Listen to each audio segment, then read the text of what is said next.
Meeting and first up this morning is Sarah Crosswhite, Deschutes County 911 Service District. I can go get them. Oh, wait. Yeah, I'll grab. Honey and everybody. 911 first. Yeah.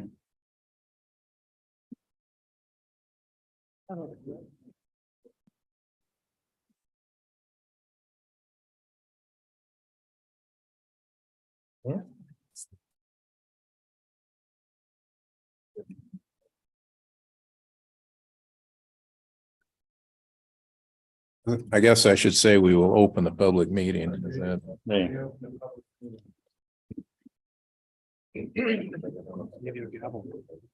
This.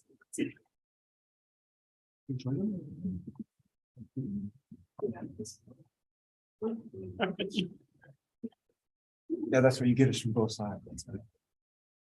Good morning, Sarah. We'll turn it over to you. Morning.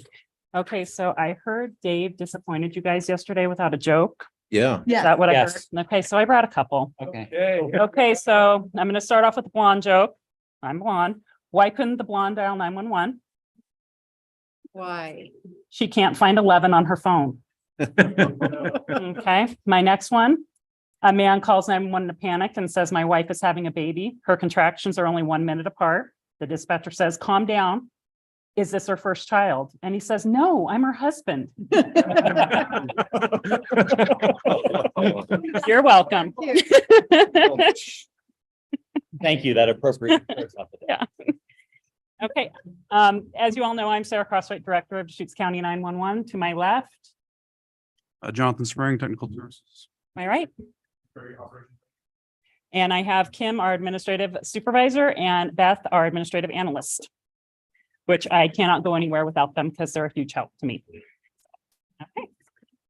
We'll move right along. So do I have the ability to power this somehow? Yes, the arrow key Do I see it? on a keyboard. You have the keyboard? No. Oh, is that it down there? I could run back and forth, but that might be You wanna- distracting. You want to just gavel each time you want to? Yeah. Okay. Is it the arrows? Is it on?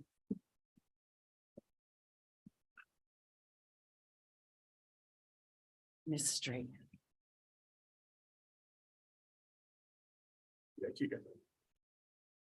We'll just pass this around. Well, it's going to come to you guys next, so I hope you're all prepared. It's not on, so.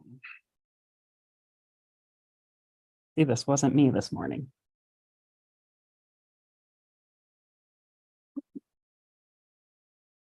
Whitney did the rest. Ah, there you go. The switch is right there on the right. Got it, Whitney. I think. We're in blue. Maybe not. Sure. That was it up or? Uh, Okay. So it's up. That is what's changing it. Okay. So we will start off with our department overview. I think most everybody's familiar. We have 60 FTE. Everybody's familiar with this because I think this is exactly the same as last year. We have no changes to it. Our mission is to provide prompt service in a caring, resourceful, and professional manner to those we serve. That is true today. I'm going to get this before it's over. Okay, some of our accomplishments this past year, we upgraded our 911 phone system in March of 2023. You may not have heard anything about it because it was a huge success. It went off without a hitch. We didn't lose any callers. The staff say that it was probably the best change out they've ever experienced in a lot of their careers, and some of them are 18 and 20-year employees. It was just very smooth, went great. The system works really well. And so we can never have it. An upgrade like that, that's what you want to hold on to. And those are how you want everything to transition. A lot of credit goes to Jonathan's team for that and Chris's team for operations because they made it go really well for our team out there. Our successful implementation of the automated alarm interface for law enforcement.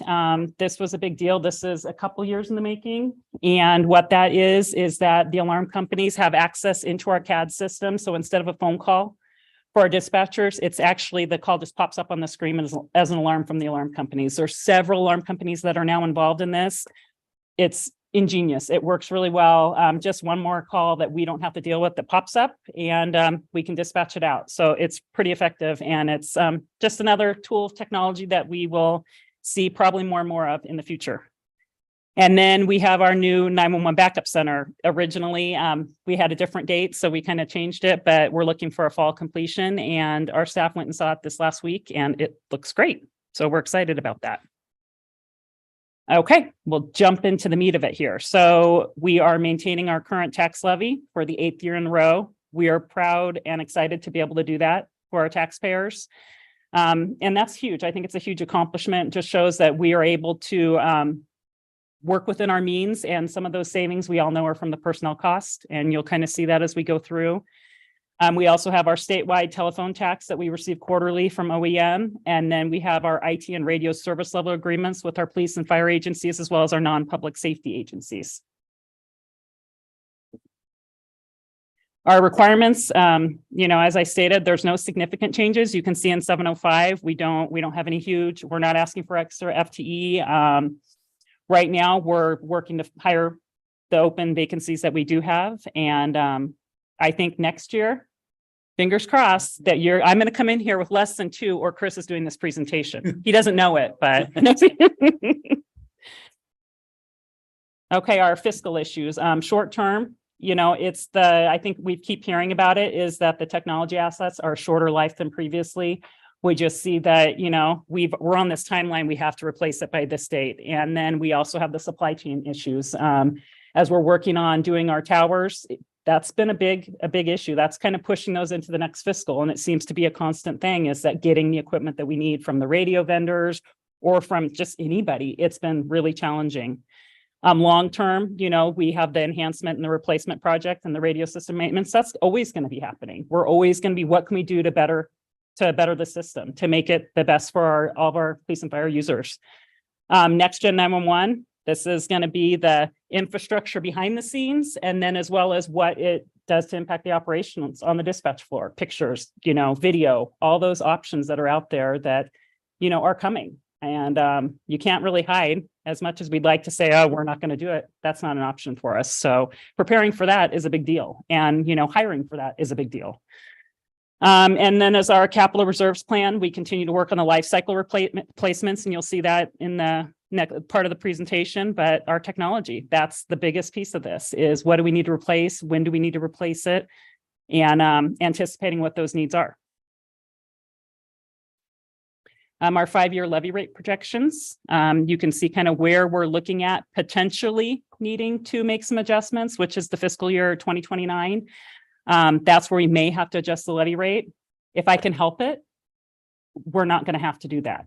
I will work in my power to see how long we can go.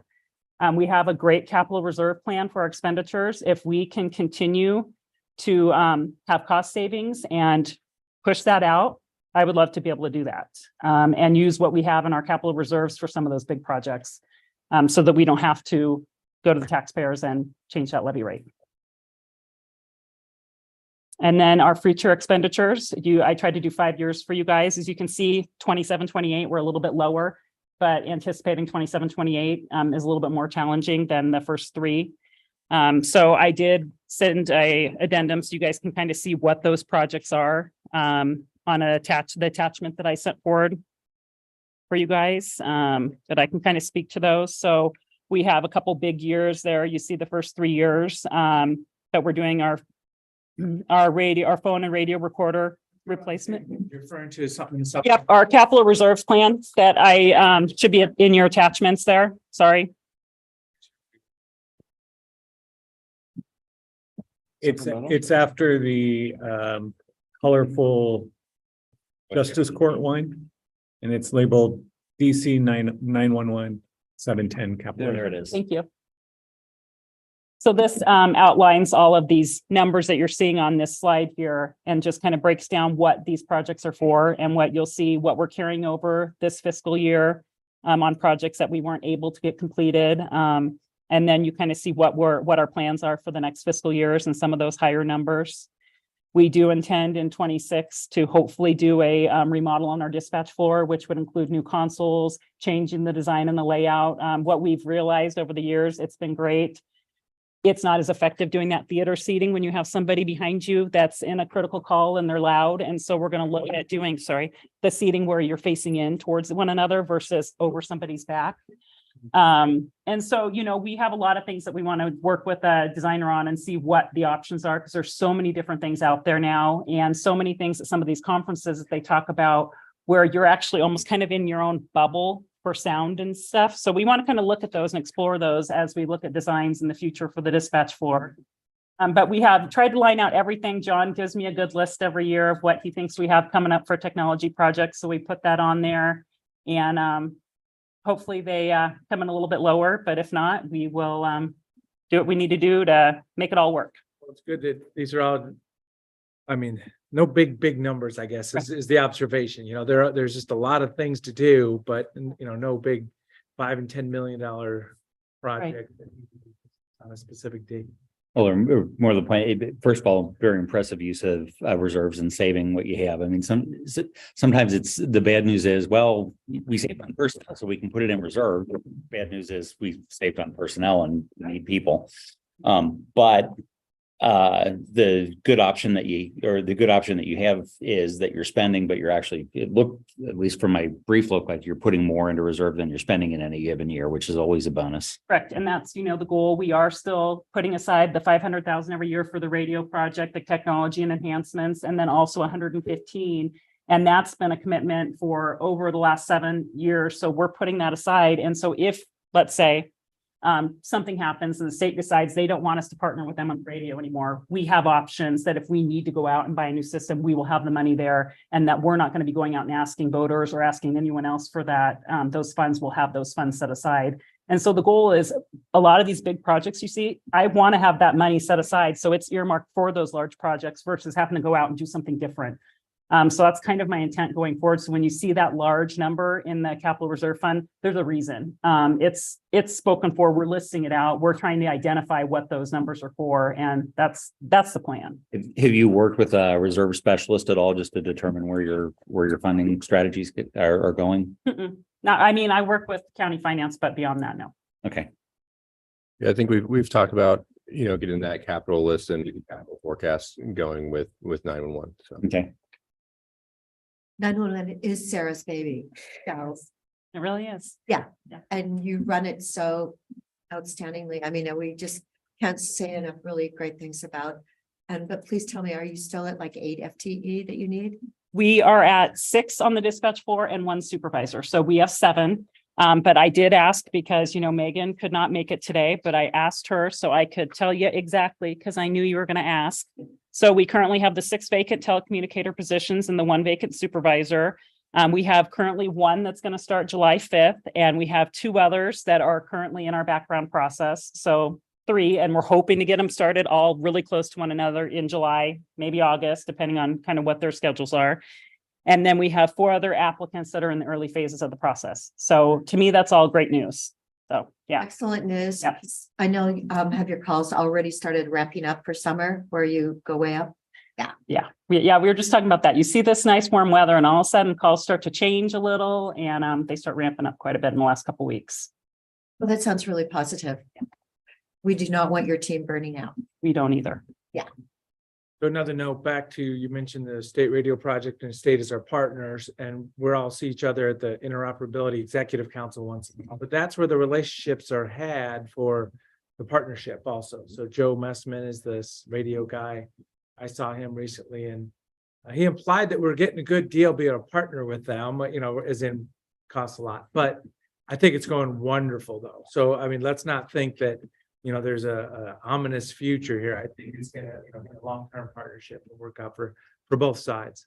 I agree. I'm a dispatcher. I always have to look at the pessimistic side of things. But yeah, we have a great relationship with the state. We meet monthly with them. Joe will often text me questions and stuff. So yeah, we have a great relationship. I think we have a long future with them. Sure. Sarah, I did want to, it's great news that you got so many people in the pipeline for hires. I did want to ask, how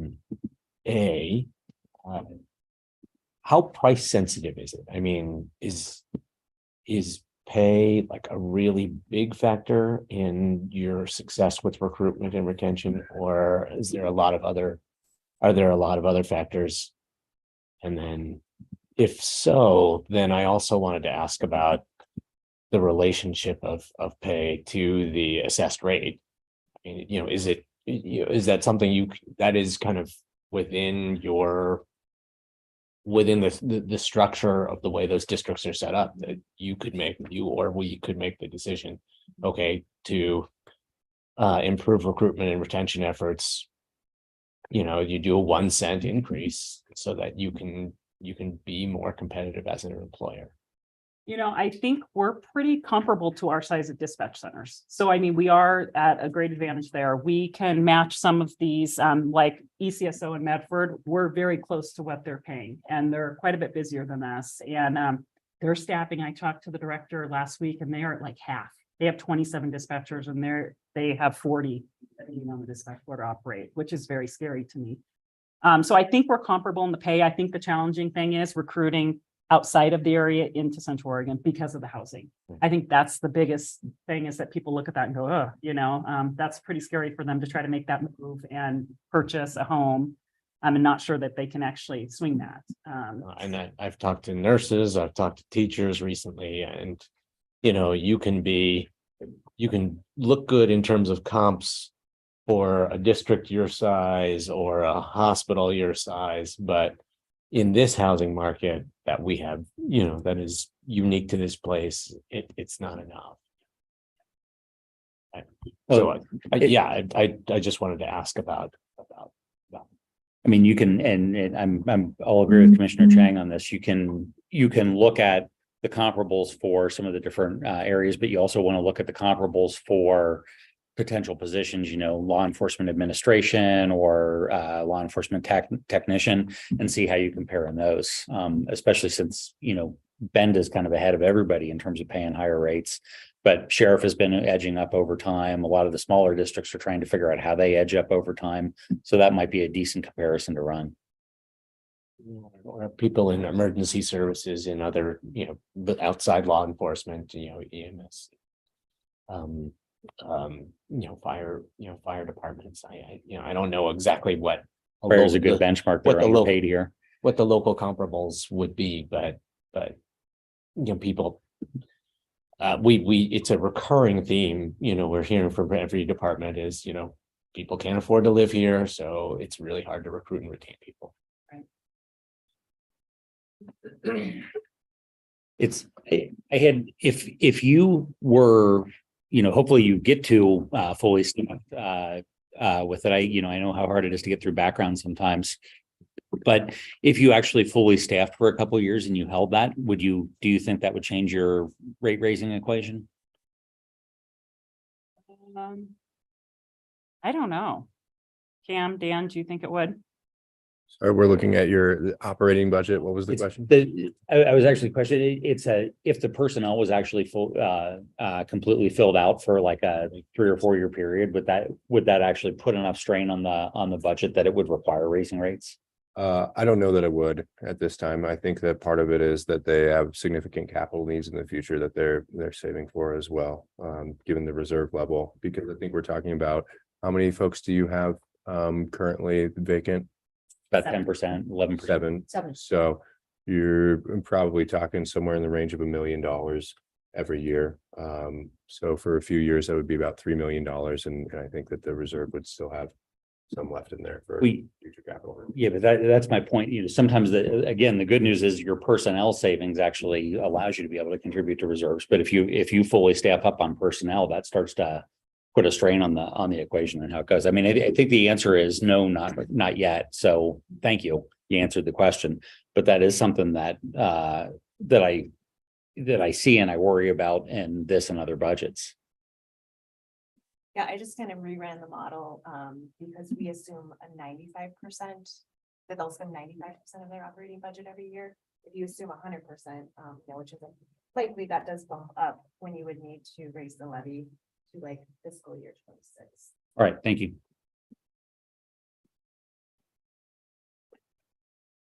Are there any other questions? Do you actually have delivery dates on your tower equipment, or are you still in the lead time type of space? Right now, the holdup actually is construction. So we're working through the construction process, getting through the permitting. We have several of the towers already ordered or on site. So from the physical point of view of the metal structure that's going in, we actually have that stuff ready to go. Okay, thank you. And I would say, just to follow up on Cam's point that the rates would be in 26 because they have a fairly large contingency that 33% of the property taxes requirement. So that's why at that point you start getting pretty close to that. I'm gonna get this. Any other questions? All right, thank you, Sarah. Oh, is there? Yeah, there's a motion to approve the budget, seeing as there's no Right. budget decisions. We're gonna grab you those numbers right now. Yeah, so this is the district by itself. It's the first action in 3 days. Where, it says there where to find that motion, but can you, What is that for the budget? is it right? Is it this one? Yeah. approve. Okay. Yeah, that's still, and then Okay. for the actuals. You want to make that motion? Sure. Oh, we need There's the we need amounts. rate, Okay. though. Sorry, once, Commissioner, Dare, we need the rate for 91618. Okay, thank you. My motion is to approve the Deschutes County 911 Service District budget of $19,810,594 and set the tax rate at 3618 per 1,000 of assessed value fund 705. I will second. Okay, motion is made and seconded. All those in favor? Aye. Opposed? Motion is approved. Okay, then I would like to make First approval. the motion to approve Deschutes County 911 Service District Equipment Reserve Budget of $9,376,072 of Fund 710. Second. We have a motion and a second. All those in favor? Aye. Opposed? Motion is approved. Thank you. We will close the public meeting for Okay. Deschutes County 911 Service District.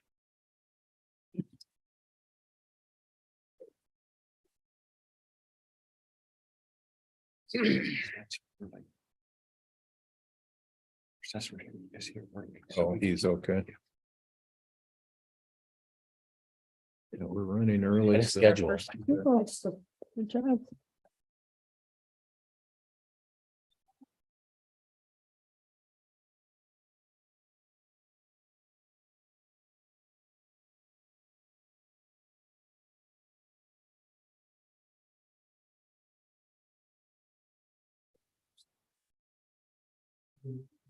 We pre-position Scott or? Where is Yeah, the? Scott. He's right there. Oh. Oh, you're here, Scott. Come on up, man. Ah, it's right here. Sorry about that. Web streamed in and Yeah. All right, next up is assessor. And we'll turn it over to Scott.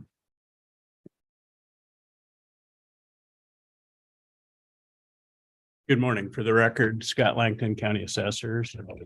See, you gave 40 minutes for 911. They took 20 minutes, gave me 15 minutes. So that means I need to, 7 minutes. I can do this. So let's see, I get to drive here. Is that the way it works? Yep, on the slides? Yep. Okay. Actually, I'll just jump forward a few. You guys can read that stuff. What we're presenting this year is status quo budget. There's no FTE changes. We don't see a need, at least at this point, for this year to add any extra staff.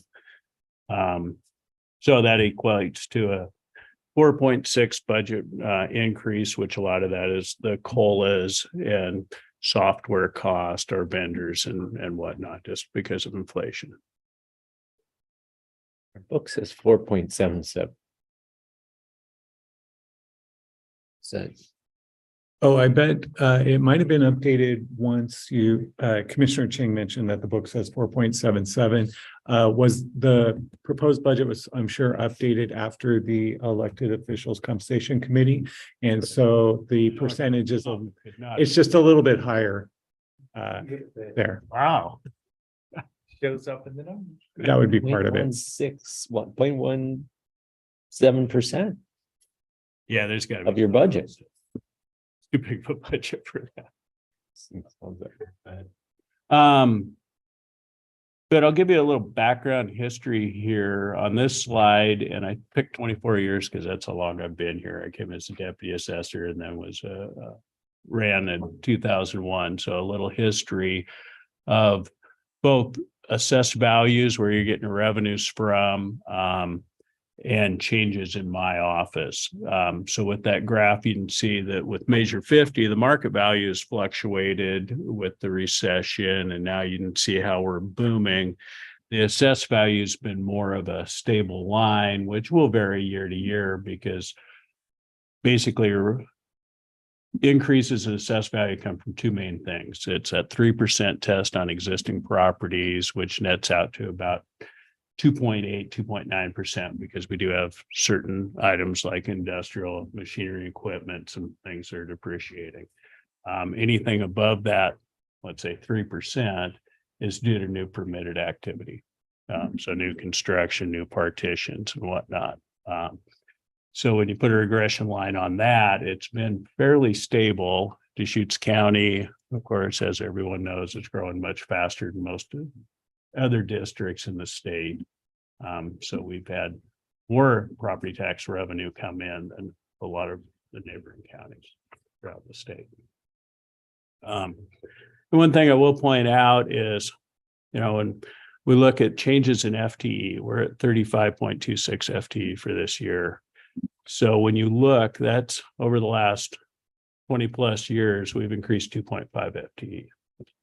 That's about a 7.7% increase. Well, at the same time, you see what the market value has done, how much we've increased there, over 700%. Assessed value, it's almost fourfold. So with the permanent rate, any districts that's applying that, they've got 4 times the monies that they did then with the way Measure 50 works. And then taxes imposed, of course, we have generous voters at the ballot box and whatnot. So it grew faster total taxes. So when you look, we're imposing on the property tax bill and the numbers that come out of my office, about $500 million in taxes annually. Of course, the Deschutes County with all the districts, that's about 18% of that. When you look at just county general fund, I think it's about 8% of the total taxes that are imposed. And then the number of accounts that have increased, we've added 30,000 accounts in that time, or almost 40% increase. And to put that 30,000 in perspective, City of Redmond this year has just under 15,000 accounts. So if you look at every property in Redmond, we've added 2 Redmonds on top. So let's see, any questions on that before I go on to the next? Scott, I don't necessarily have a question, but we were, we've had discussions about the growth of the assessed rate and what kind of assumptions we should use for the growth of the assessed rate. And last year we had 5.5%, this year maybe 4.9%. It's really helpful to see that graph, or see that long-term chart that you put up there to put that in perspective. One of the points that I made to folks is, on the value on the properties that we have on the rolls already, there's a huge spread between the market value and the assessed rate, and so we can safely make some assumptions about how that's going to grow over time. That the big question mark is, how fast are we going to add new properties, to the rolls? And I guess maybe, there's a lot of things that go into that projection, but I mean, do you have any perspective on the growth, the addition of new accounts? Well, that's the Moving million forward. dollar question right there. But the one thing to remember is that, like I said before, you got that base that's grown basically at 3% annually. Anything above that is the new permitted activity. So each and every year that base grows. So you have to exponentially add along the same lines, the amount of permitted activity and the value of, to be able to keep up with that. So because we still have strong permit activity. And you put a regression line over the last several years. Yes, last year it spiked. It came back, it's still higher than it was 2 years ago.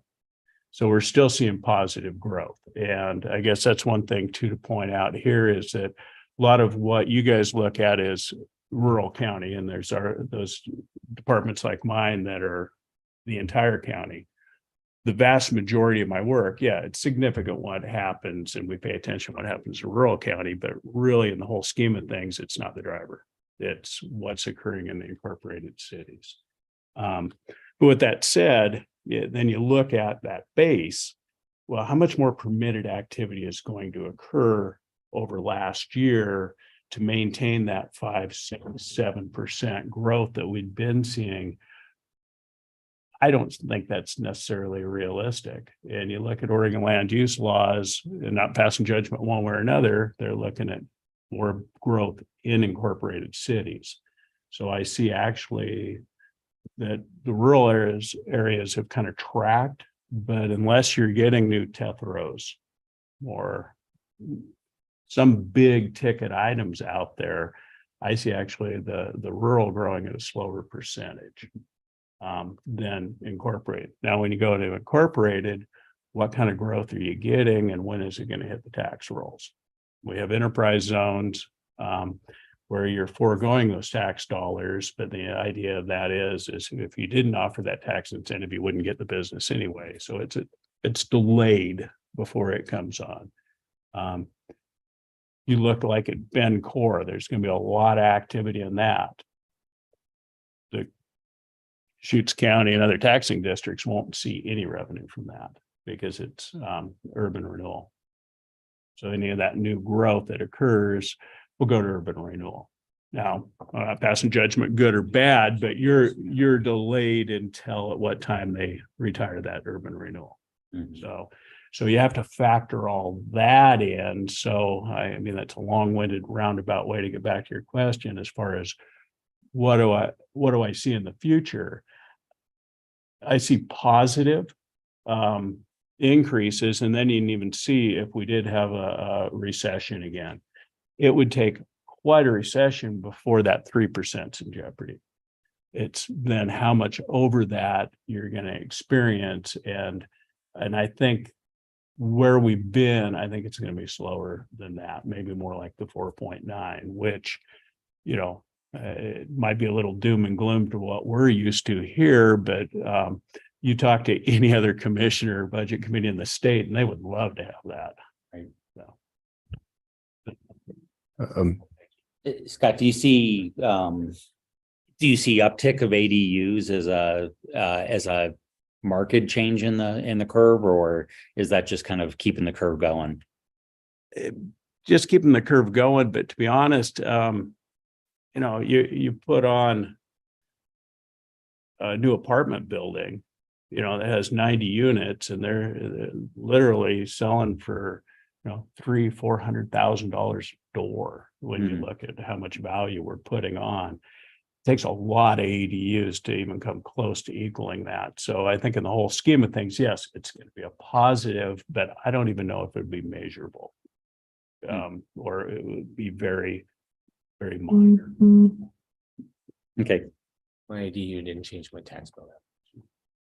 And then you do have to remember too that the way Measure 50 works, like residential this last year, that if you added, I'm just gonna use round numbers, $100,000 because you put an ADU on that property.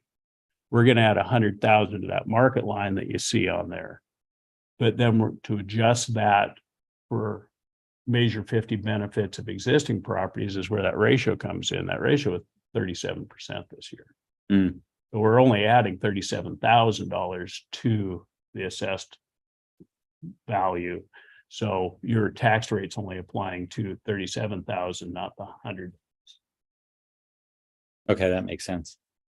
Scott, one of the primary tools that we use here at the county for is the long-term forecast that finance does for priorities. And as I hear you talking about assess rate, probably the biggest driver in that forecast from a revenue perspective is that 20-year look at property taxes. We have an assumption of 4.9% for 20 years, and it used to be lower than that, but we bumped it up. And I'm wondering, do you feel there's no crystal ball, but do you feel like that's a possible number, or do you feel like that's pretty high? Hard to know.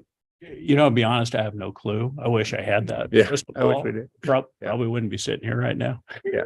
But it just depends on that positive growth and how much growth we got. Central Oregon is desirable. We're on the world map now.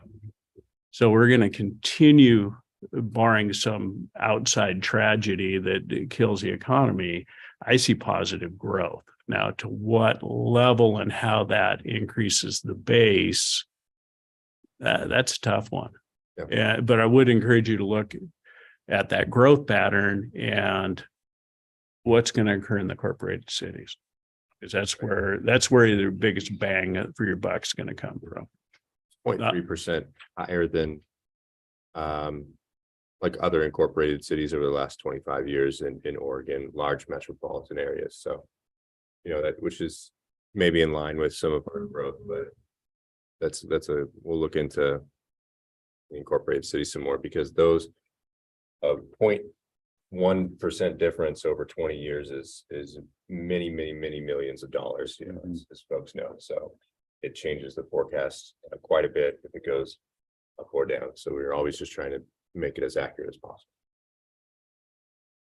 Yeah, it's hard enough with this complex system we have just to forecast out a year. And it's an unfortunate downfall of Measure 50, in my opinion. But we do our best to even just help you with what you can expect next year. So 20 years out, yeah. And as you can see, where there's 24 years history on the graph right there. Is that going to continue? Even in the downswing, we still had positive AV growth. It was just marginal, but we still had positive AV growth.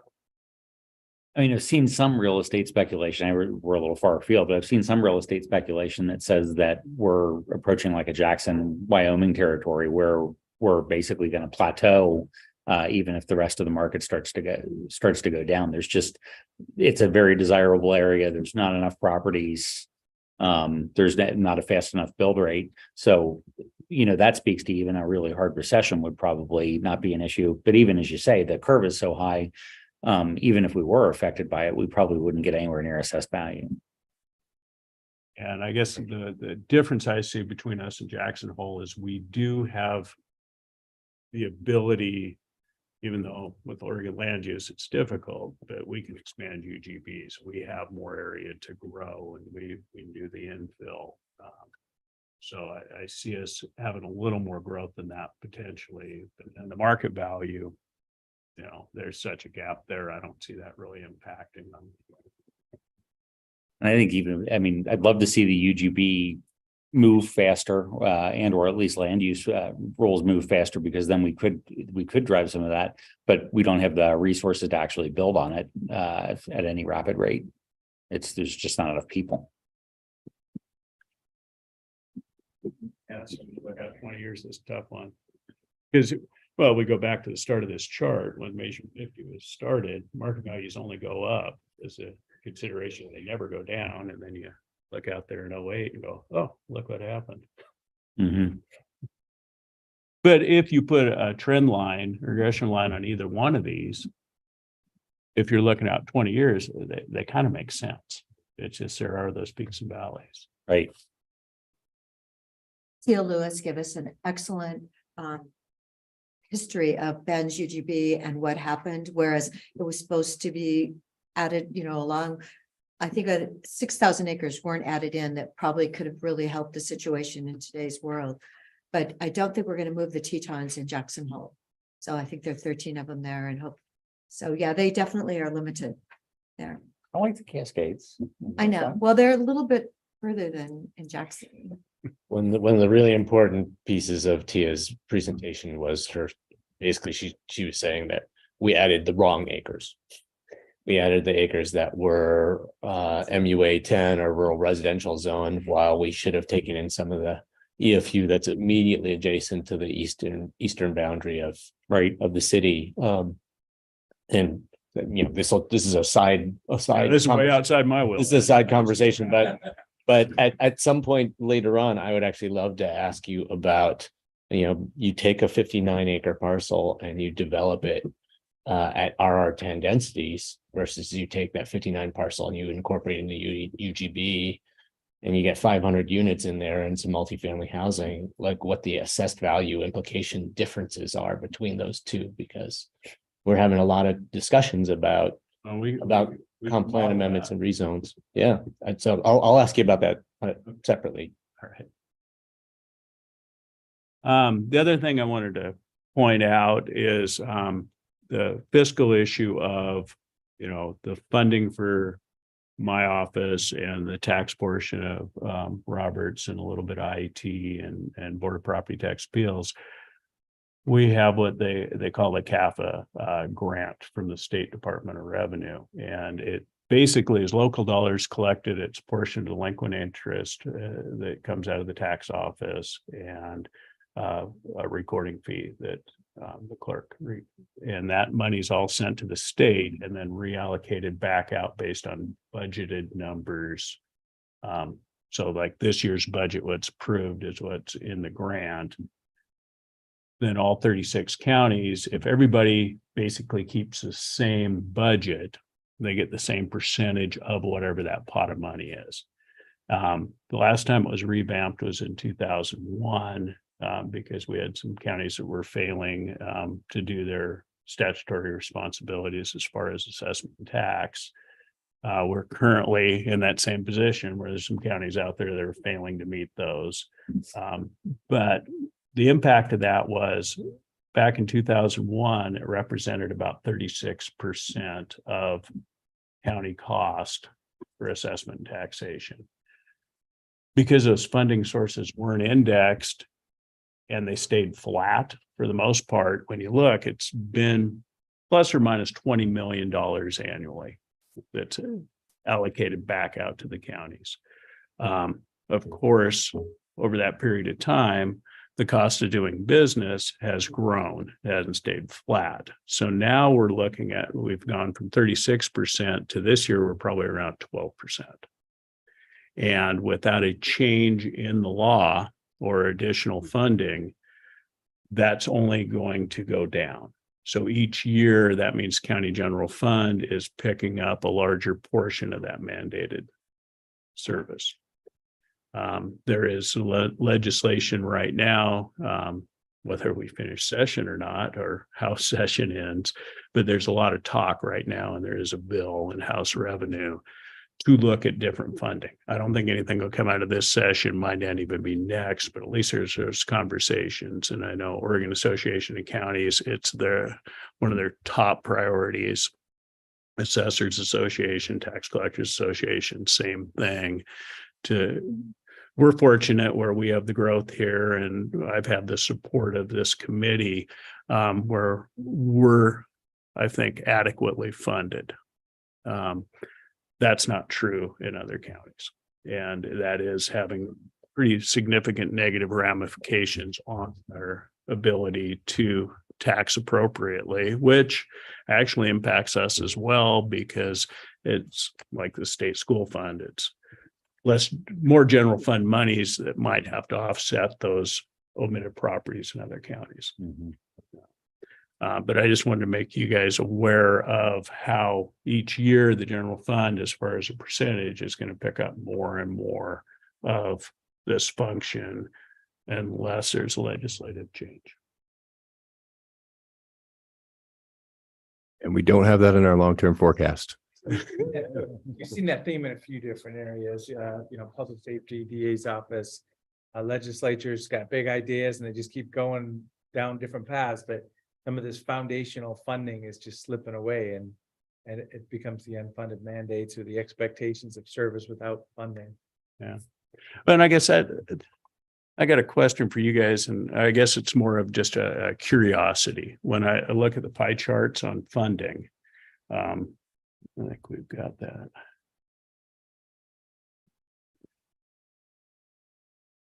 Here where it says general fund 87%, but the word subsidies used.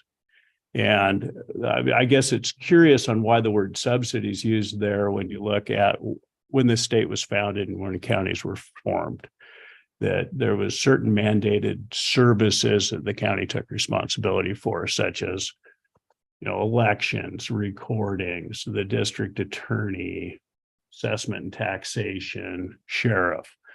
So those were always historically general fund. So I guess curiosity would be why the word subsidy here, but then when I look at some of those other departments that are supported with general fund dollars, it just says transfer.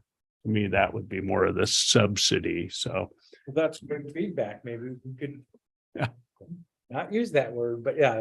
just curious. There might be a valid reason, but and maybe it's been that way for a long time. And I just noticed this year because of the format on the way we put these together. So I think it's just the programming that we have in Workiva, and if there's any inconsistencies, we're happy to change it. There's nothing, the word's not meant to imply that it's, anything besides general fund. and I didn't mean it that way. I just point that out for curiosity. Yeah, it's just the back end programming, and we can change the wording there.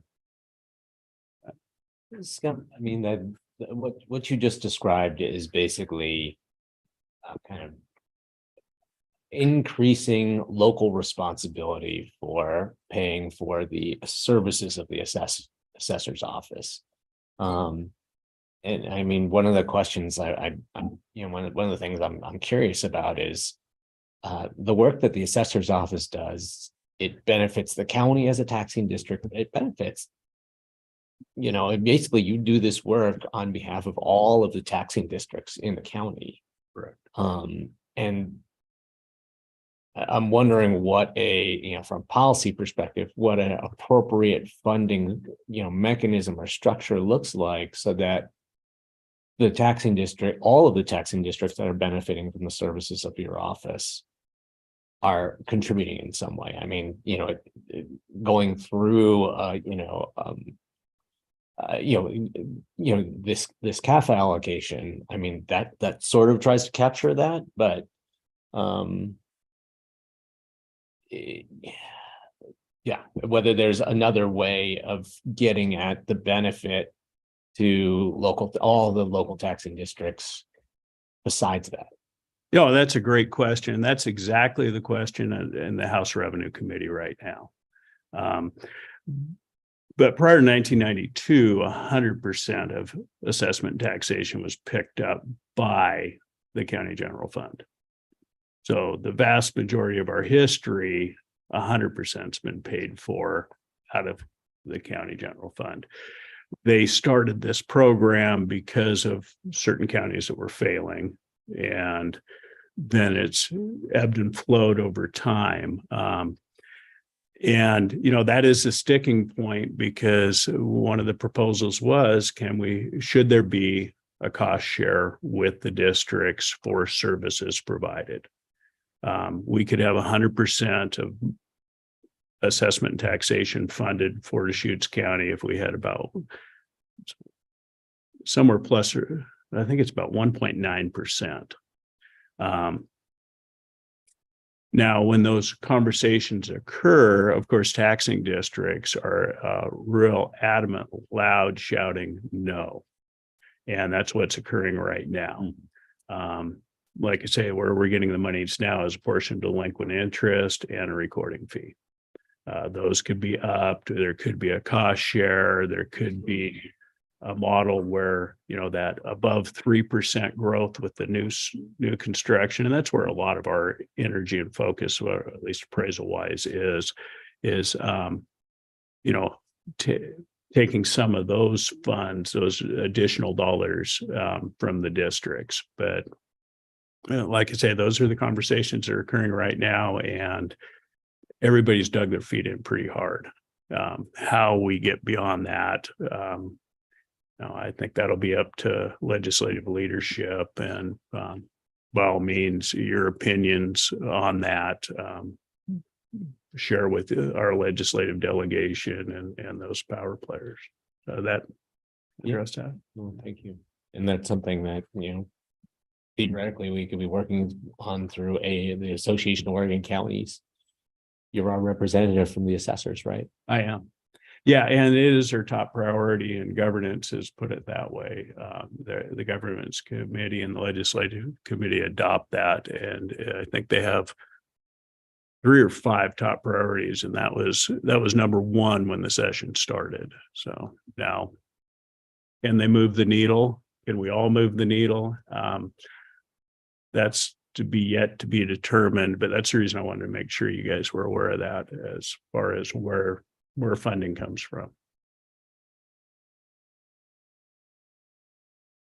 Other questions? I think that's all I had. Good discussions. Thank you. Great, thanks, Scott. All right, well, thank you guys. You got us on the schedule. Did I used up 911's time, didn't I? Now there's a first. Usually I'm the one that's quick. And I see our clerks here too. So.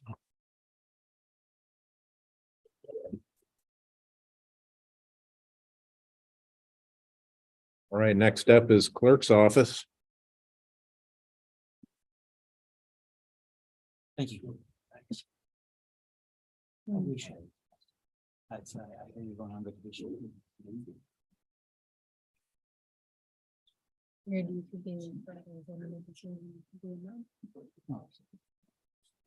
Yeah. Just minor.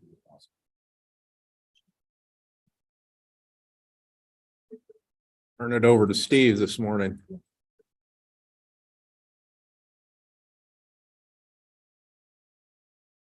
Doesn't say do not touch.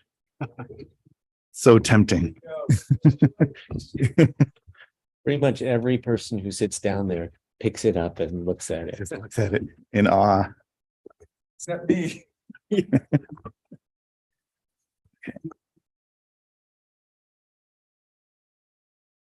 to go. Go ahead, Steve. Statement is when you have a hammer the whole. Good morning, Budget Committee members, County Commissioners. Thanks for having us. My name's Steve Dennison. I'm Deschutes County Clerk. To my left is Michael Louie, our Election Supervisor. To my right is Jeff Sagasser, Recording Supervisor. We always seem to follow the assessors, and he's so darn polished. So see a contrast in approaches here. Are we able to? Yeah, we do. Keyboard. We have it. Okay, great. So the county clerk's office is made up of 11 FTE, and of that staffing, we've added 2 FTE over the last couple of years, and that was to address a couple of things. One was it was basically succession planning for the recording side of our office. We added what's the title? Administrative support technician. And on the election side, we were very low on the FTE to registered voter comparison compared with other comparably sized counties. So we needed to add somebody else there. So again, this really feeds into succession planning. And just to kind of give you a little bit of history, over the last 6 or 7 years, we've had 6 retirees or staff retire, and that represented 100 years of experience in our office. We're obviously a relatively small staff to begin with, so when you lose 100 years of that experience, it really makes one think. And maintaining this continuity has been on our to-do list, and it's something we brought up here with the committee over the years. because it's been anticipated, and we were fortunate to have that staffing level and that experience in one place for such a long time, but that's changed with these retirements. So over the next year or two, we anticipate 3 more retirements, and that represents 75 more years. And that's going to leave us with an entirely turned over staff of 11 FTE with less than 20 years experience total. So that's why it's important that right now, and you'll see it in the numbers, some of our recording numbers are certainly down, but it's still important that we maintain our staffing levels so that we can continue that continuity of the services we provide. It's critically important. And yes, Commissioner. 3 more retirements coming out of the technical support then for reporting, or they spread out? 2 of them are, one of them is a supervisor. And just to overview the services we provide, we are we manage the county archives and record center. We record real property records. Of course, that's the big revenue driver we'll get to later. Issue marriage licenses, process passport applications. We handle Deschutes County business licenses, maintain finders keepers. We're also the Board of Property Tax Appeals, which will, if you haven't heard, the legislation did pass that that term, the title is being changed to Property Value Appeals Board, or PVAB. Really rolls off the tongue, just like POPTA. It was, yeah. So that will be next year. And then, of course, we handle elections and voting.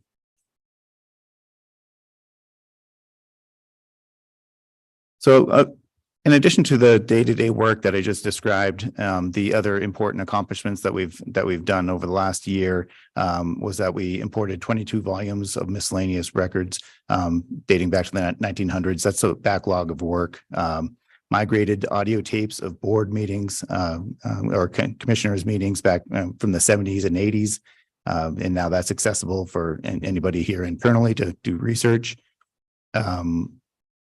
We've made commissioners' journals available online, minutes and orders and resolutions. And when I say we, this is Jeff's work and his staff. It's been great, and I think many departments benefit from this work that he's done in between that day-to-day operations that we have. And also, so on the election side, Michael and his team have been heavily involved in testing the state's new voter registration system. It's a statewide system, replacing a 20-year-old system that was pretty antiquated, and this will modernize the way we maintain our rolls. But that's quite a bit of testing, and Michael's handled that quite well. And that's in addition, again, to the elections we've conducted, the redistricting that we've done, and all the other day-to-day work.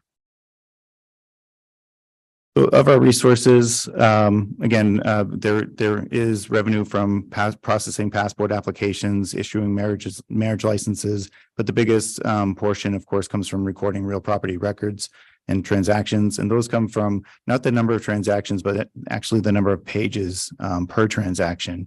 And in this downturn in those transactions, that's where it reflects most in our revenue, in our downturn in revenue. And we are reimbursed for some election costs as well. For instance, this election that we're currently in will be reimbursed from the special districts for the costs associated with it. But we weren't reimbursed last November when we conducted the larger election that had statewide, federal and statewide contests. But we were reimbursed from the local ones. So to read between the lines here, the state doesn't pay or reimburse for election costs. The parties don't reimburse for election costs. The Soil and Water doesn't pay or reimburse for election costs. And cities get a free ride as well for primary and general even year elections. So, but the special districts do pay. So we we'll receive some reimbursement for that this year. But I just want to also highlight of our revenue and the way things have ebbed and flowed. We are down. We've had a significant downturn in the recording revenue. But over the last 20 years, we've been a net contributor to the general fund of almost $13 million. So as this year might be down, if you look at that trend, we are typically a net contributor. Our costs, and we'll get to that in a second, haven't increased significantly in a way that we're now a bigger draw because of our costs or expenses. It is because of that downturn in those the page count and what we've recorded, but we do anticipate that coming back around. And Jeff will speak to that here in a minute. So of those expenses and requirements, personnel is one of our bigger costs, of course. Software maintenance and certain in agreements have increased significantly, but that's that's the secret to our success too, in maintaining that staffing level. I don't think I mentioned too, if you look back 20 years ago, so 2003, our FTE was 10.5. Again, we're 11 right now. And that might have ebbed and flowed a little bit, but that was because of the seasoned and experienced staff, amazing staff that we have doing that work. We did it because they were efficient. So again, appropriate staffing level, but also taking advantage of technology and our software that we rely on right now. Those costs have increased. We're at the whim of our vendors as far as that goes. Paper costs, of course, have gone up as well. Ballots and envelopes, and also postage that we use for mailings, and that's a significant number we do for every election. And of course, postage costs never go down. Any questions so far? Yeah.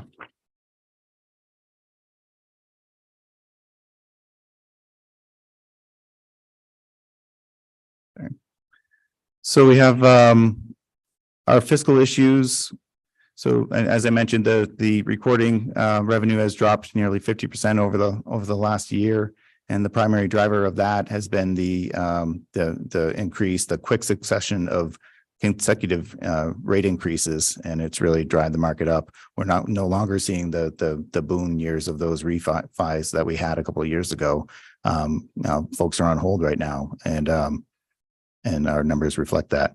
And as I'd mentioned before, the cyclical nature of our election costs and reimbursement or not, that's also a short-term fiscal issue, but that always will be until the state or some other entity that doesn't currently pay for the elections we conduct starts to.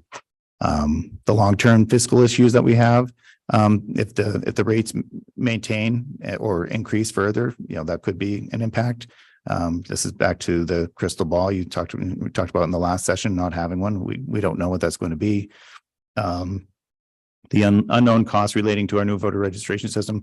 I think what we're seeing, what we've budgeted for is an estimate of what the state thinks that it's going to cost us.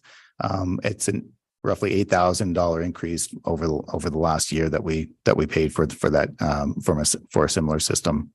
And then some legislation such as ranked choice voting and possibly some others could have, if they're passed, could have a significant long-term effect on our fiscal situation. The current bills that have been swirled around didn't entirely address the fiscal impact of ranked choice voting, and that could cost the county quite a bit of money if it's passed. Hopefully, if and when it goes forward, that the fiscal is addressed and it's not a burden on the county. With that, I'll pass it over to Jeff to talk a little bit more of the fiscal issues of recording fees. Perfect. Thanks, Steve. Good morning, commissioners, committee members.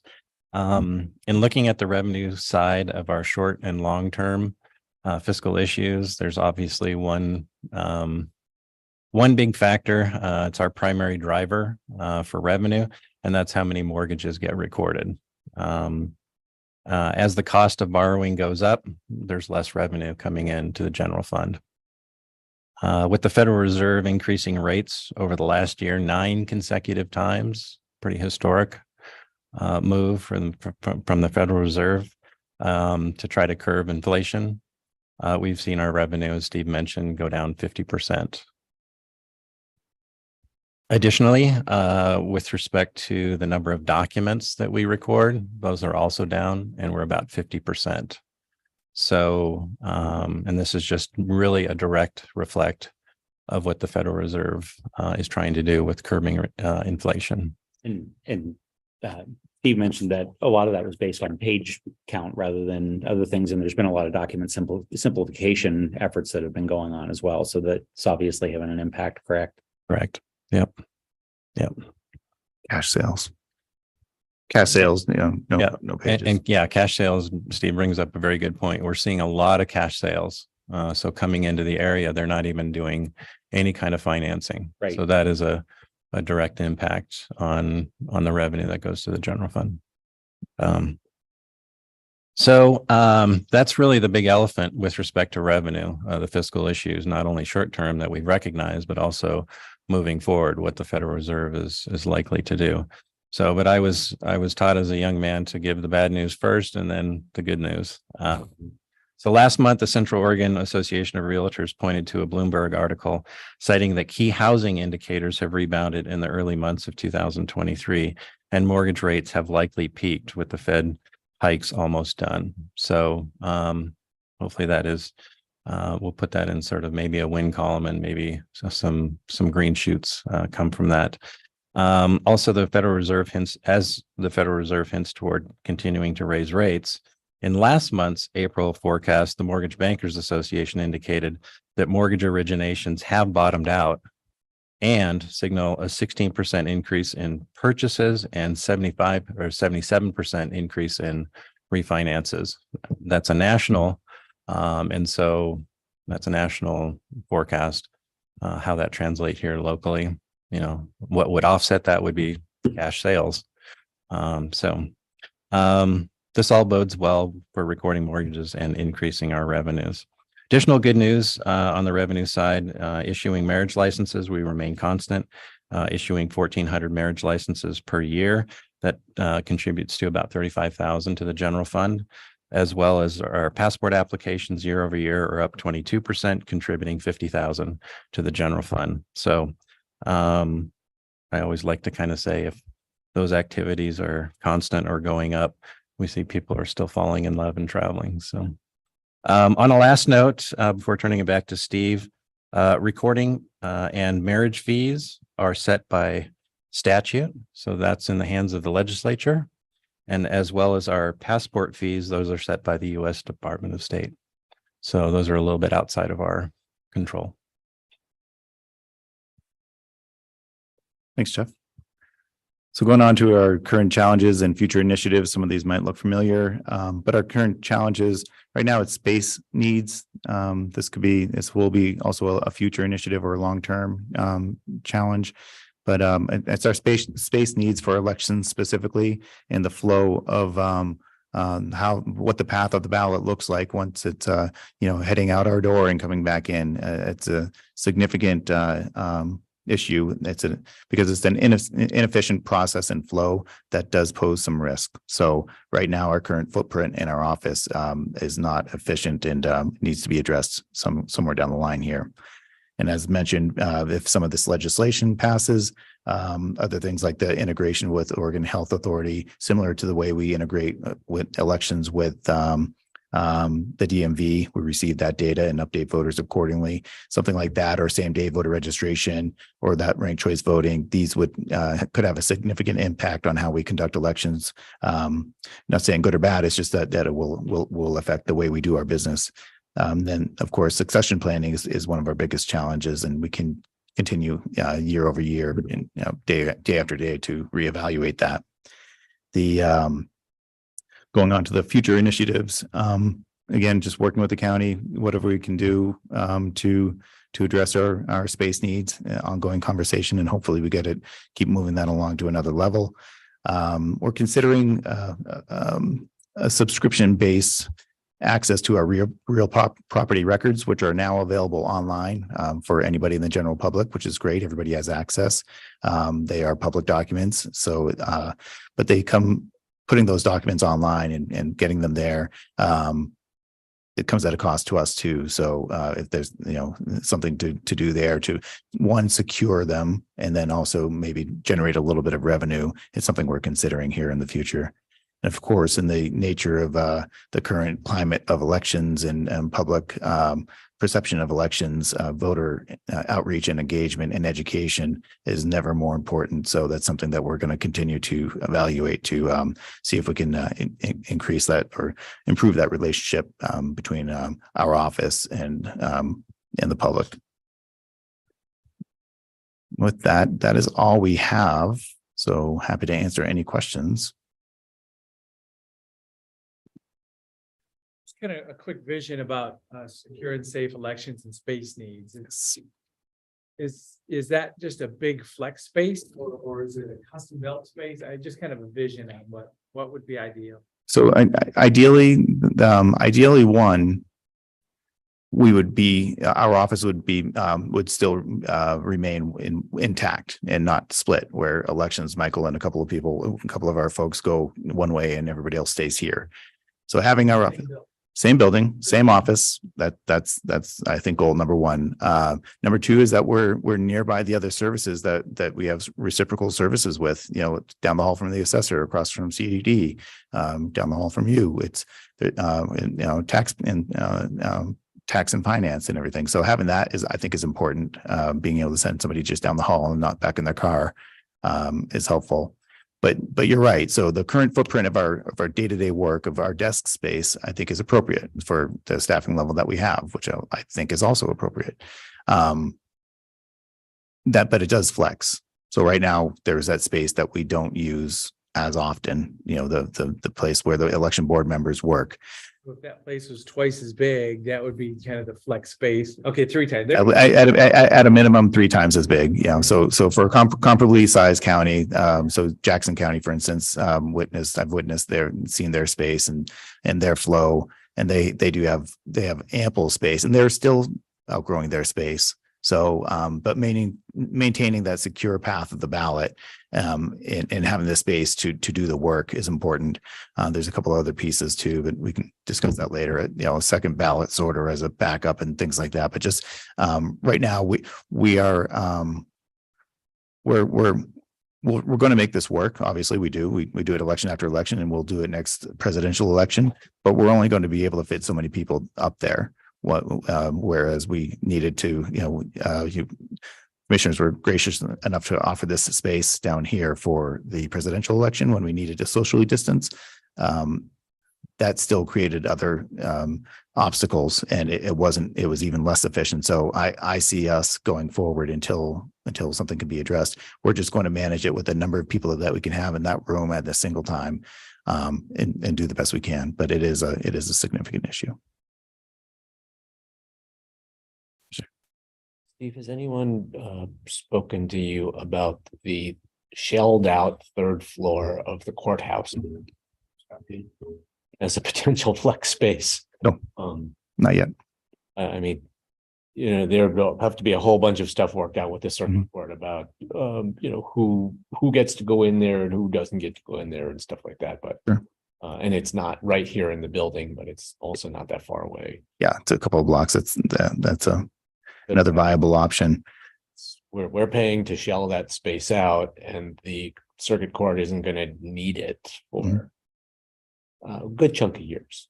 Great. Yeah. I mean, we're open to pretty much anything. Again, trying to keep everything intact and maintain, you know, that our office is down here somewhere, downtown somewhere.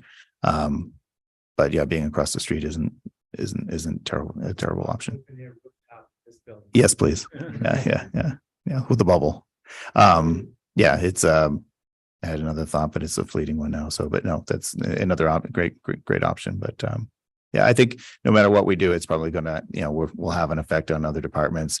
If we're able to find a solution here, even downtown, the space that we currently have for our tabulation room for the boards, now that's available, and that's, you know, prime office space right up there in the corner for other departments to take advantage of this footprint where our ballot sorter, again, additional office space.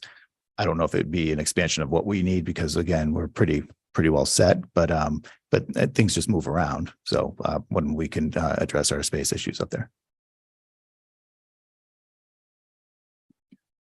All right. All right. No other questions. Thank you. Thank you all. Have a good day. Take a 10-minute break.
Natural Resources, we'll turn it over to Kevin.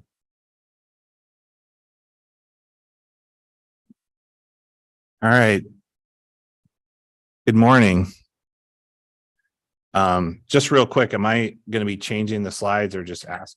Yes. Yep, use the arrow on the keyboard. Okay. Okay. All right. Thank you.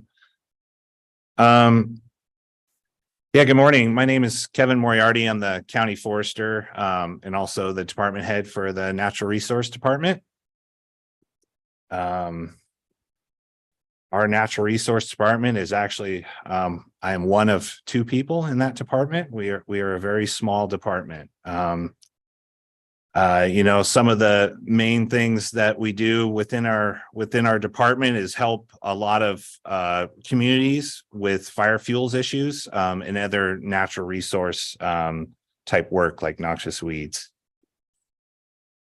You know, some of the programs that we oversee, Project Wildfire, which I'm sure that most people in this room have heard of, is a really successful program. It's actually nationally recognized. It's a great way to convene not only community members within Deschutes County, but also a lot of the other stakeholders like federal partners and nonprofit NGOs and other organizations like that. We also help organize Fire Free, which is a service that our solid waste department offers in spring and fall, where we offer free services for hauling vegetation to clean up properties to help with fire risk and fire mitigation. We promote a program, a nationally recognized program called Firewise, in which you know, is basically an education program for communities to understand the risk of wildfire and how they can make their homes they can save their homes from wildfire and create effective strategies for evacuation routes and things like that. Kevin, how many Firewise communities do we have now? Currently, we have 62, and I believe we're at 69 if you include all the pending Firewise communities. Congratulations. Maybe next year we can go up another 20. Yes, at this rate, that's not unheard of. I'm also on the steering committee for the Deschutes Forest Collaborative, which is a collaborative to help come up with strategic solutions for issues on the Deschutes National Forest. We help, you know, in all sorts of issues on that. You know, one of the main things you deal with the kind of the community wildfire protection piece of that. So, you know, I'm kind of the voice for all the communities when talking with the federal partners like the Forest Service and our communities. And then the Central Oregon Shared Stewardship Alliance is also a partnership that we're a part of as well. They help with grant funding.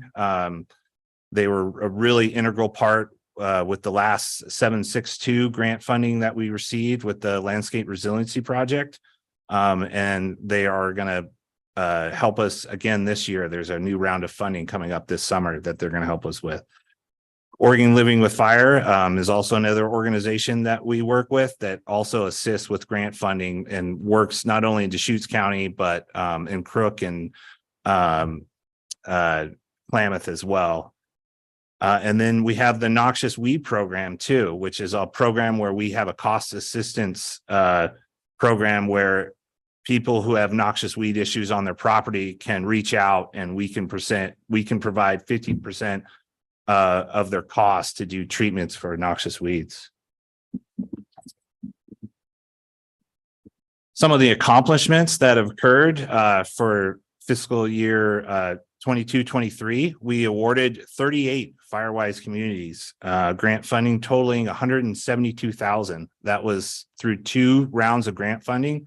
The first one was the discretionary funds that we received last fall, the $100,000. And because that program was so successful, the Oregon State Fire Marshal awarded us an additional $72,000 this spring to put towards that program. And that also was very successful. We were able to convene all the interested parties with that, and issue awards from the time the application closed till now has only been 3 weeks, and we've been able to issue all the awards to 20 different communities. So that's been a very successful program. We really have worked on trying to streamline that, and something that we'll work towards in the future. Another project that was completed this spring was out at East Redmond. If folks are familiar with that, there's a large parcel of land that the county owns that has not only fire and fuel issues, but has some houseless and homeless issues as well. And we've really been trying to deal with those concurrently, not only trying to reduce the fire fuel issue out there, but by doing that, you create less shelter and you create less I guess opportunities out there for houselessness and things of that nature. And I think that that's a really good step, and something that we probably need to look at for Juniper Ridge as well, doing similar projects like that. We also completed a 91-acre Hurley Ranch fire fuels mitigation project that came through the Landscape Resiliency Funding. That was also the funding that the Central Oregon Shared Stewardship Alliance helped us with. So those are two of the major contracts that we completed this winter, this spring. And one other major accomplishment is we established a Project Wildfire Neighborhood Coalition Subcommittee, which is going to be a subcommittee of Project Wildfire. It's a place where communities can engage with each other and mentor other aspiring Firewise communities. So we have a lot of really successful Firewise communities within the county that have put together a lot of really successful programs, and they have capacity now to help with other communities that are trying to become Firewise and just don't really know where to start. And that peer-to-peer engagement has been really successful so far. So that's a program we're going to really try and bolster in the future.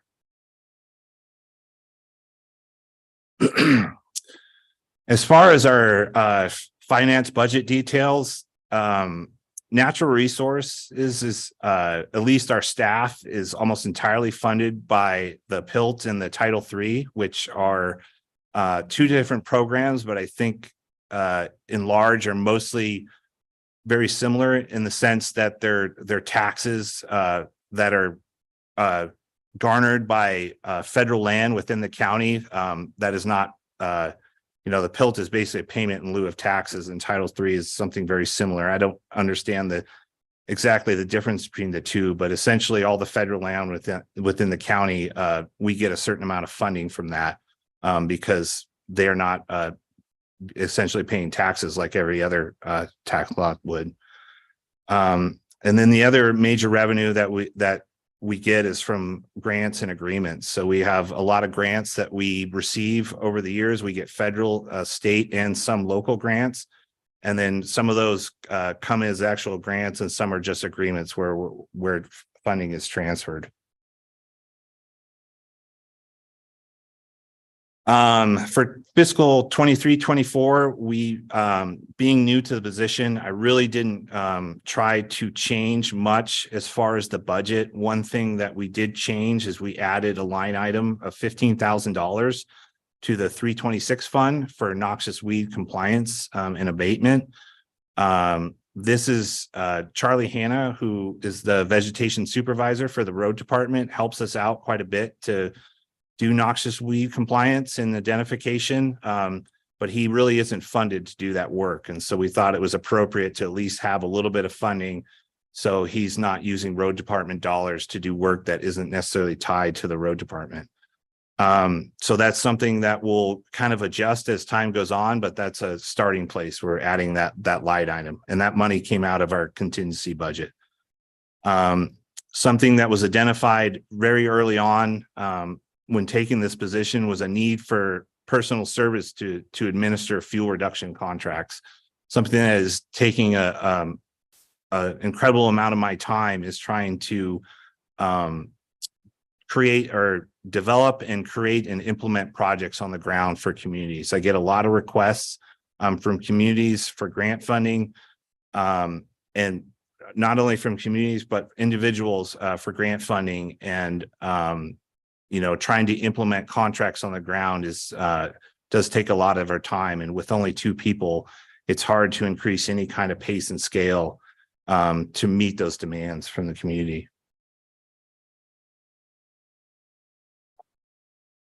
As far as some of the short-term fiscal issues, our Title III funding is reducing. I'm not 100% clear exactly how that funding works, other than I know it is basically a payment in lieu of taxes, essentially. But if you have the 327 fund available for you, you can see that the capital that we have has been decreasing. I have at least for 21, 22, and 23, and that has been decreasing every year. I think Commissioner Chang, you asked me at one point, what's the solution to that? And I still don't have an answer for you. I don't know what the solution is going to be for that, and how they're going to, refill that bucket, or what will be the long-term solution. And then also something that we didn't quite budget for is, our discretionary funding from the video lobbying revenues was reduced by 55%. And we do receive a fair amount of grant funding, but a lot of that grant funding we do receive has to have match to make that grant funding work. Especially grant funding like the Buttes to Basin, for example. We receive funding from the U.S. Forest Service to do that funding, but it needs 50% match to acquire that funding. And the lottery funding, or at least, has been one stable source of revenue that we've been able to use that match for. So that's something to consider in the future, is when we do have stable revenue sources, that funding is used for match for other grant sources. Long-term fiscal issues, probably one of the bigger ones is the unstable capital for personal service needs. We have a Title III funding that is decreasing. We do get PILT money, but we largely run our program off of grant funding.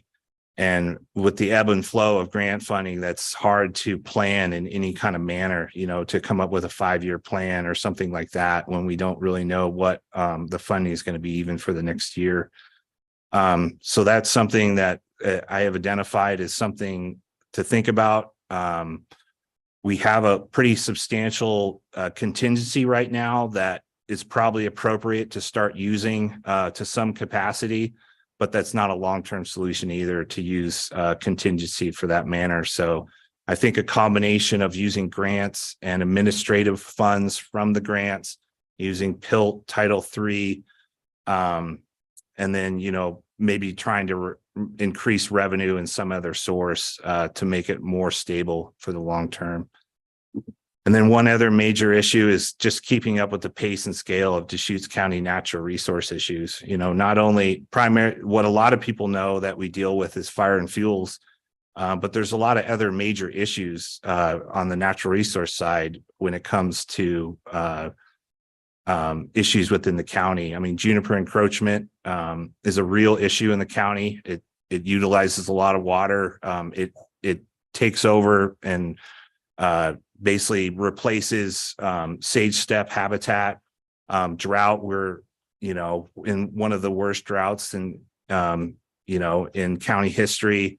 Climate change, we're not getting away from that. It's just getting hotter and drier. They've shown that the fire season on average in the Western United States has increased 40 days, as reported in the last 30 years. So the fire season is going to get much longer. That need for defensible space is going to be much greater. And then noxious weeds. Noxious weeds are also increasing as the climate gets warmer, as the drought increases. Noxious weeds will also increase as well. So that demand will increase.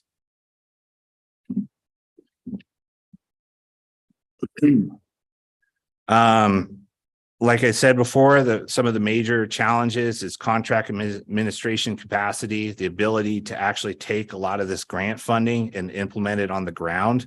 That takes people to do that. It takes people who have specific skills and a lot of experience and education to do that effectively. And then just the population growth and increased risk and need for funding, in the last, I think it was in the last, since 2010, Deschutes County has increased 30% in population.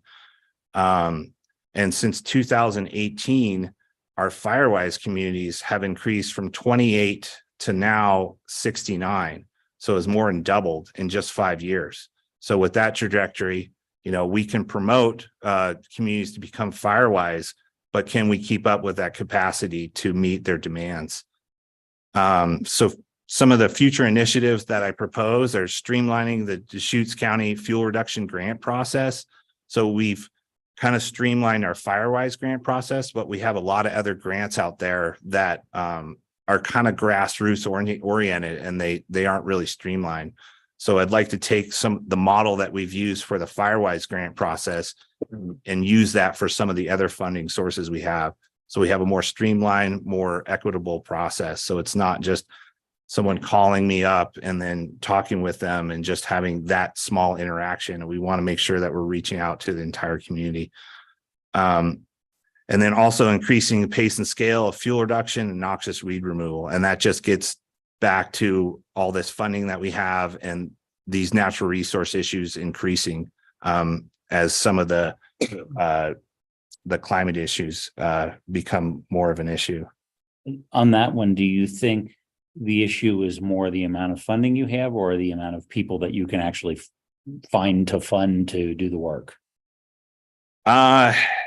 It's kind of twofold. We have a certain amount of funding that we have, and we can only get so much of that funding on the ground per fiscal year because we only have 2 people to do it. So that's one major issue.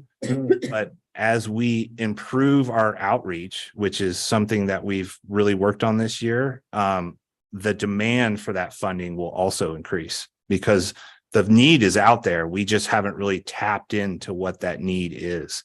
And as that need is, as we identify that need more, the pace and scale would need to increase to meet that demand. Okay, thank you. Plenty of demand for funds.